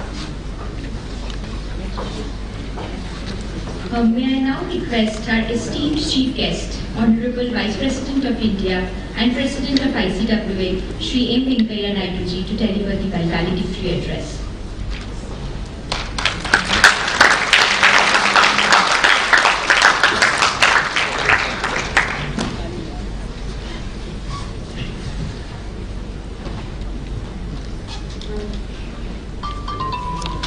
His Excellency Alem, Woldemariam, Ambassador of the Republic of Eritrea and Dean of Africa Group of Heads of Mission, Dr. T.C.A. Raghavan, Director General ICWA, Sapru, Secretary to Vice President of India, Dr. Nivedita Roy, Director of Research, ICWA, Honorable Ambassadors, Excellencies, Shri T.S, some of the students, fellow researchers, brothers and sisters. I am delighted to be here at Sapru House for the valedictory session of the National Conference on India-Africa Relations, the changing global order. Africa has been accorded a very high priority in India's foreign policy. While articulating our Africa policy in 10 broad guiding principles, the Prime Minister Narendra Modi, during his visit to Uganda on 25th July 2018, stated that we will continue to intensify, deepen our engagement with Africa. It will be sustained and regular. There are some key areas that have been highlighted as high priority in India's Africa outreach. We are clear that our developmental partnership would be guided by the African priorities and agendas. It will be on terms that are comfortable to Africa, that will liberate Africa's potential and not constrain their future. India, with its vast experience with the digital revolution, would certainly support Africa's development, improve delivery of public services, extend education and health, spread digital literacy, expand financial inclusion, and mainstream the marginalized. India will also work with Africa to improve agriculture, as Africa has 60% of the world's arable land but produces just 10% of the global output. India and Africa fought colonialism together. Both regions have experienced the exploitation and subsequent ruination associated with the colonialism. India will therefore work together for a just, representative and democratic global order that has a voice for 1/3 of humanity that lives in Africa and India. As India strengthens and intensifies its engagement with Africa, the need to promote a better understanding on India-African relations and Indian perspective on African affairs becomes even more important. India on its part has initiated a series of policy interventions like Team 9 initiative, Focus Africa program, and India-Africa Forum Summit process to strengthen and diversify India's engagement with Africans. This national conference, therefore, is very timely and very relevant. I am glad that ICWA has brought together scholars, experts, analysts, and African studies from across India to this conference to discuss and debate on a wide spectrum of issues relating to African ties. I have gone through the list of participants, widespread, and very important people are all participating in this conference. It is indeed noteworthy that the conference explored 5 most important themes in India-African relations: governance and geopolitics, economic and development cooperation, diaspora relations, common security challenges, media, culture and education exchange, and promotion of African studies in India. I am particularly happy that this conference takes place on the threshold of the 150th birth anniversary of the father of the nation. To the vast masses of our country, Africa is indistinguishable from the Mahatma's first Karma Bhumi. His early struggle for equity and justice contributed greatly to cementing older cultural and historical links between India and Africa. I am happy to note that the conference over the past 2 days held very productive discussions on various dimensions of India-Africa relations, the ways to advance our wide-ranging ties, and more importantly, on means to promote African studies in India, to bridge the knowledge gap on Africa in India. India and Africa have always been natural partners in civilization, culture, and progress. The bonding has been forged by the long traditions of friendship, civilizational contacts, historical goodwill, shared experiences, mutuality of world views and interests. When I visited last time some of the African countries, I found everywhere there is so much enthusiasm to work with India. Because of our civilizational links, because of Mahatma Gandhi and the non-violence and peace. These are the areas which makes them more to look towards India. India and Africa have always been natural partners, as I said, in civilization and also in the progress. The bonding has been forged by long traditions of friendship, civilizational contacts, historical goodwill, shared experiences, mutuality of world views and interests. India has strong historical ties with the countries in Africa. The countries in the region share the common legacy of struggle against colonialism. Africa's support played a decisive role in making the non-aligned movement initiated by India, Yugoslavia and Egypt into a powerful voice of the developing world. The sense of solidarity and unity formed during the Cold War days continues to drive India-African relations to this day. Over the last decade, we have seen how the relationship have acquired a renewed significance with fundamental changes seen in the respective regions and the international system. India's rise as a significant economic and global player, with aspects to be a $5 trillion economy in 2024-25, as outlined in our economic survey 2019, and Africa's rapid economic growth and its desire to take charge of its own destiny, as outlined in its agenda 2063, set of 7 aspirations that reflect desire for shared prosperity and well-being, for unity and integration, for a continent of free citizens and expanded horizons, where the full potential of women and youth are realized, and with freedom from fear, disease and war. Freedom from fear, disease, resources and fastest growing youth population and human capital. Our interactions with Africa in the recent years have acquired vibrancy and dynamism. There has been unprecedented intensification of our political engagement with Africa, with 32 high-level visits of African countries, apart from several ministerial visits. In addition, and we have hosted over 36 leaders from Africa since the third India-Africa Forum Summit held in 2015. The President, the Vice President, myself, and the Prime Minister, who have given highest priority and covered maximum number of countries in that region. India has already opened 6 of the 18 additional missions in Africa to increase its diplomatic outreach in Africa. This focus will further strengthen in the years ahead. Again, I am planning to go to Africa next month. I think I will be covering around 3 countries. Africa has become an important trade and investment partner for us. Our bilateral trade stood at $62.66 billion in 2017-18, and cumulative investments in Africa amounting to $54 billion, making India the 4th largest investor in Africa. However, there remains a great uncharted potential to be explored. We view the signing of the African Continental Free Trade Area Agreement, which will make Africa the largest free trade area in the world, and as yet another opportunity to boost trade and economic ties with Africa. Our model of development partnership seeks mutual benefits through a consultative process and is responsive to the needs and priorities of African countries. Towards this end, our development initiatives, including capacity building and human resource development under ITAC, lines of credit and grant of assistance, have made India a close partner of Africa in its socio-economic transformation. We have vital stakes in each other's progress, peace and prosperity.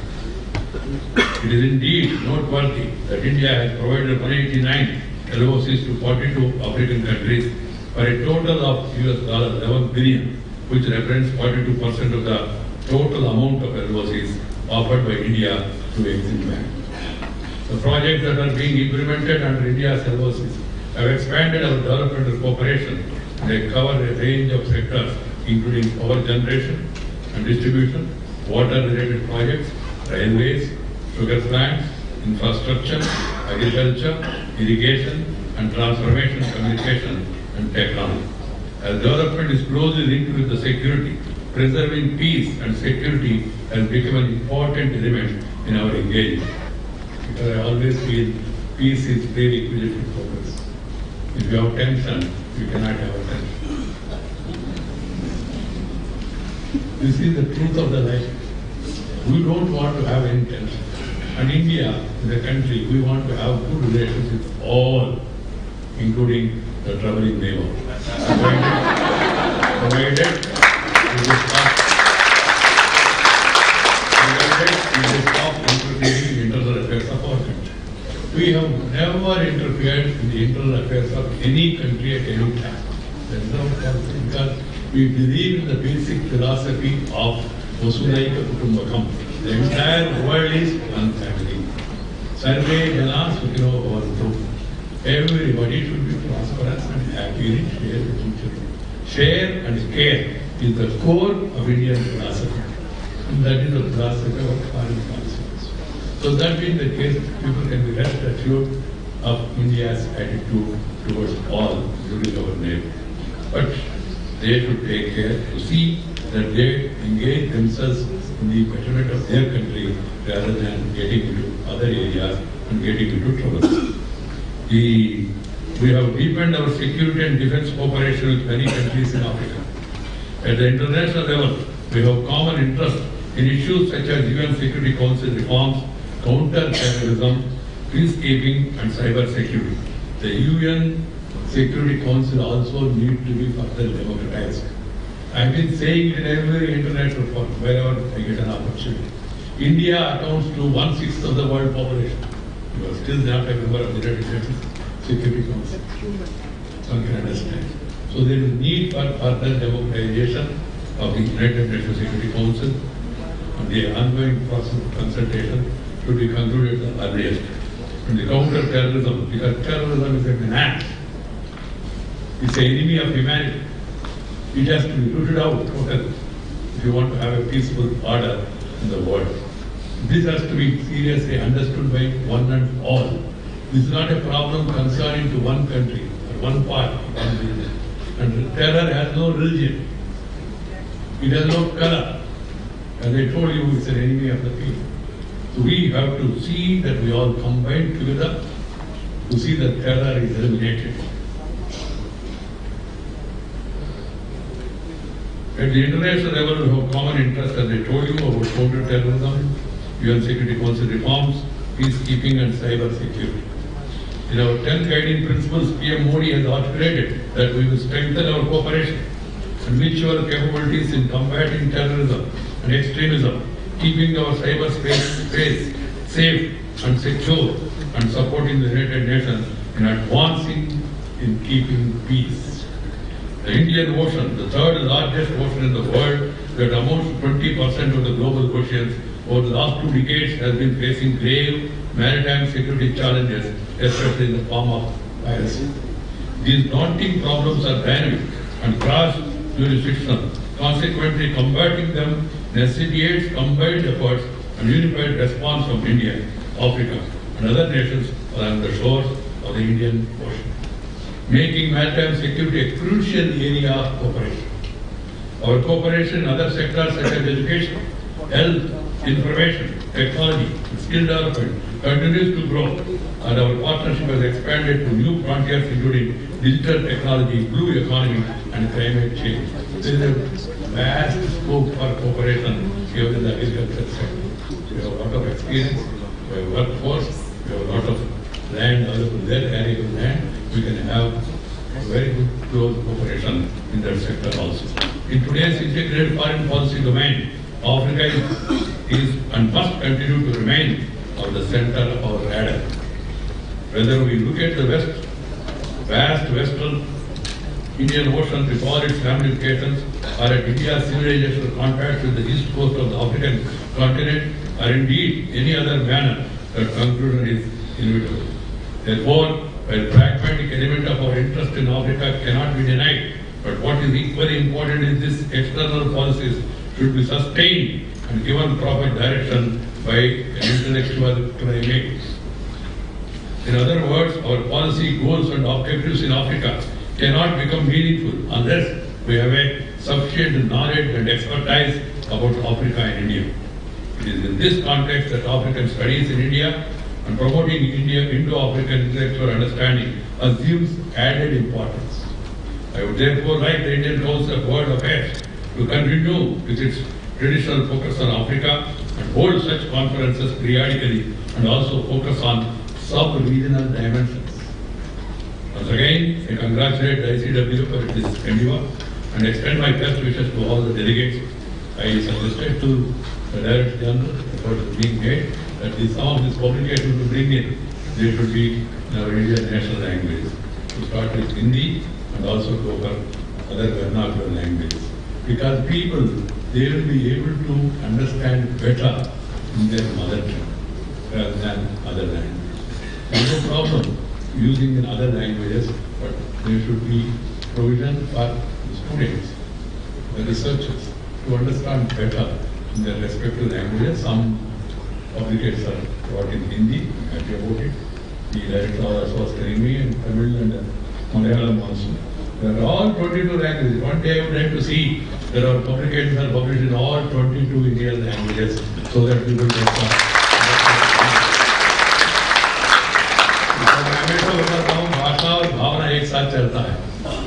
We will be able to articulate better in our mother tongue and understand better in our mother tongue. So that is very much required to deepen the knowledge and also interest about Indian students and the researchers. I hope the relationship between India and Africa continues to flourish, bringing peace and prosperity to both regions. Thank you very much for giving me this opportunity. All the best. Namaskar. Jai Hind.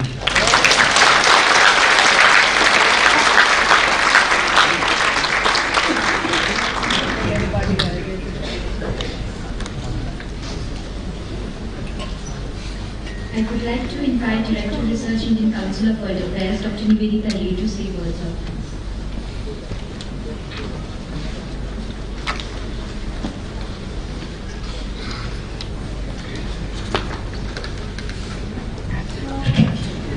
Good afternoon. It is my privilege to propose the following words of thanks. I, on behalf of Indian Council of World Affairs, take this opportunity to thank Shri Venkaiah, Honorable Vice President of India and President ICWA. You have to thank others, ma'am.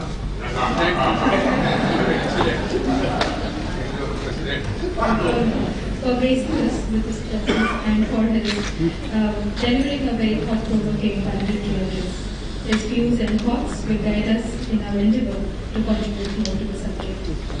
I also extend our special thanks to His Excellency Mr. Alem, Woldemariam, Ambassador of the State of Eritrea, Dean of African Heads of Mission, and Deputy Dean of Diplomatic Corps for sharing his perspectives about India-Africa relations in the changing world. I would like to thank Ambassador T.C.A, Director General ICWA, for his open remarks and guiding us through this conference. I take this opportunity to extend our gratitude to all the distinguished panel of chairs, speakers, participants from various universities and think tanks across the country for their valuable contributions to the conference deliberations. I would like to thank the ICWA organizing team who worked very hard under the guidance of the ICWA, Mr. Sohan Dakshi and JSICWA. For successfully organizing this meeting. My special thanks to all my executive members and staff in ICWA for providing us very possible cooperation with the in the future. Last but not least, I'd like to extend a special thanks to each one of you in this audience for your valuable presence in this valedictory session and making this audience participation in the conference a success. Thank you all, and thank you very much.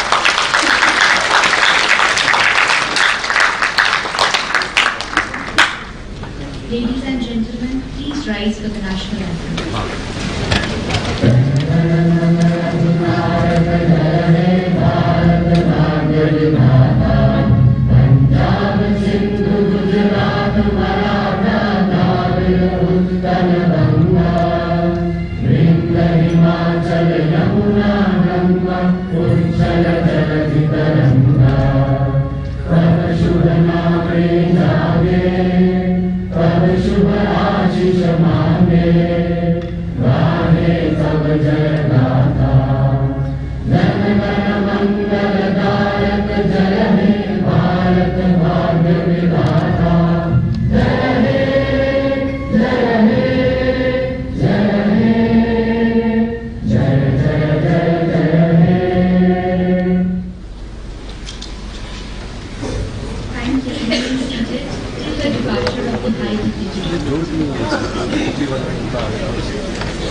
Keep it. Don't miss it.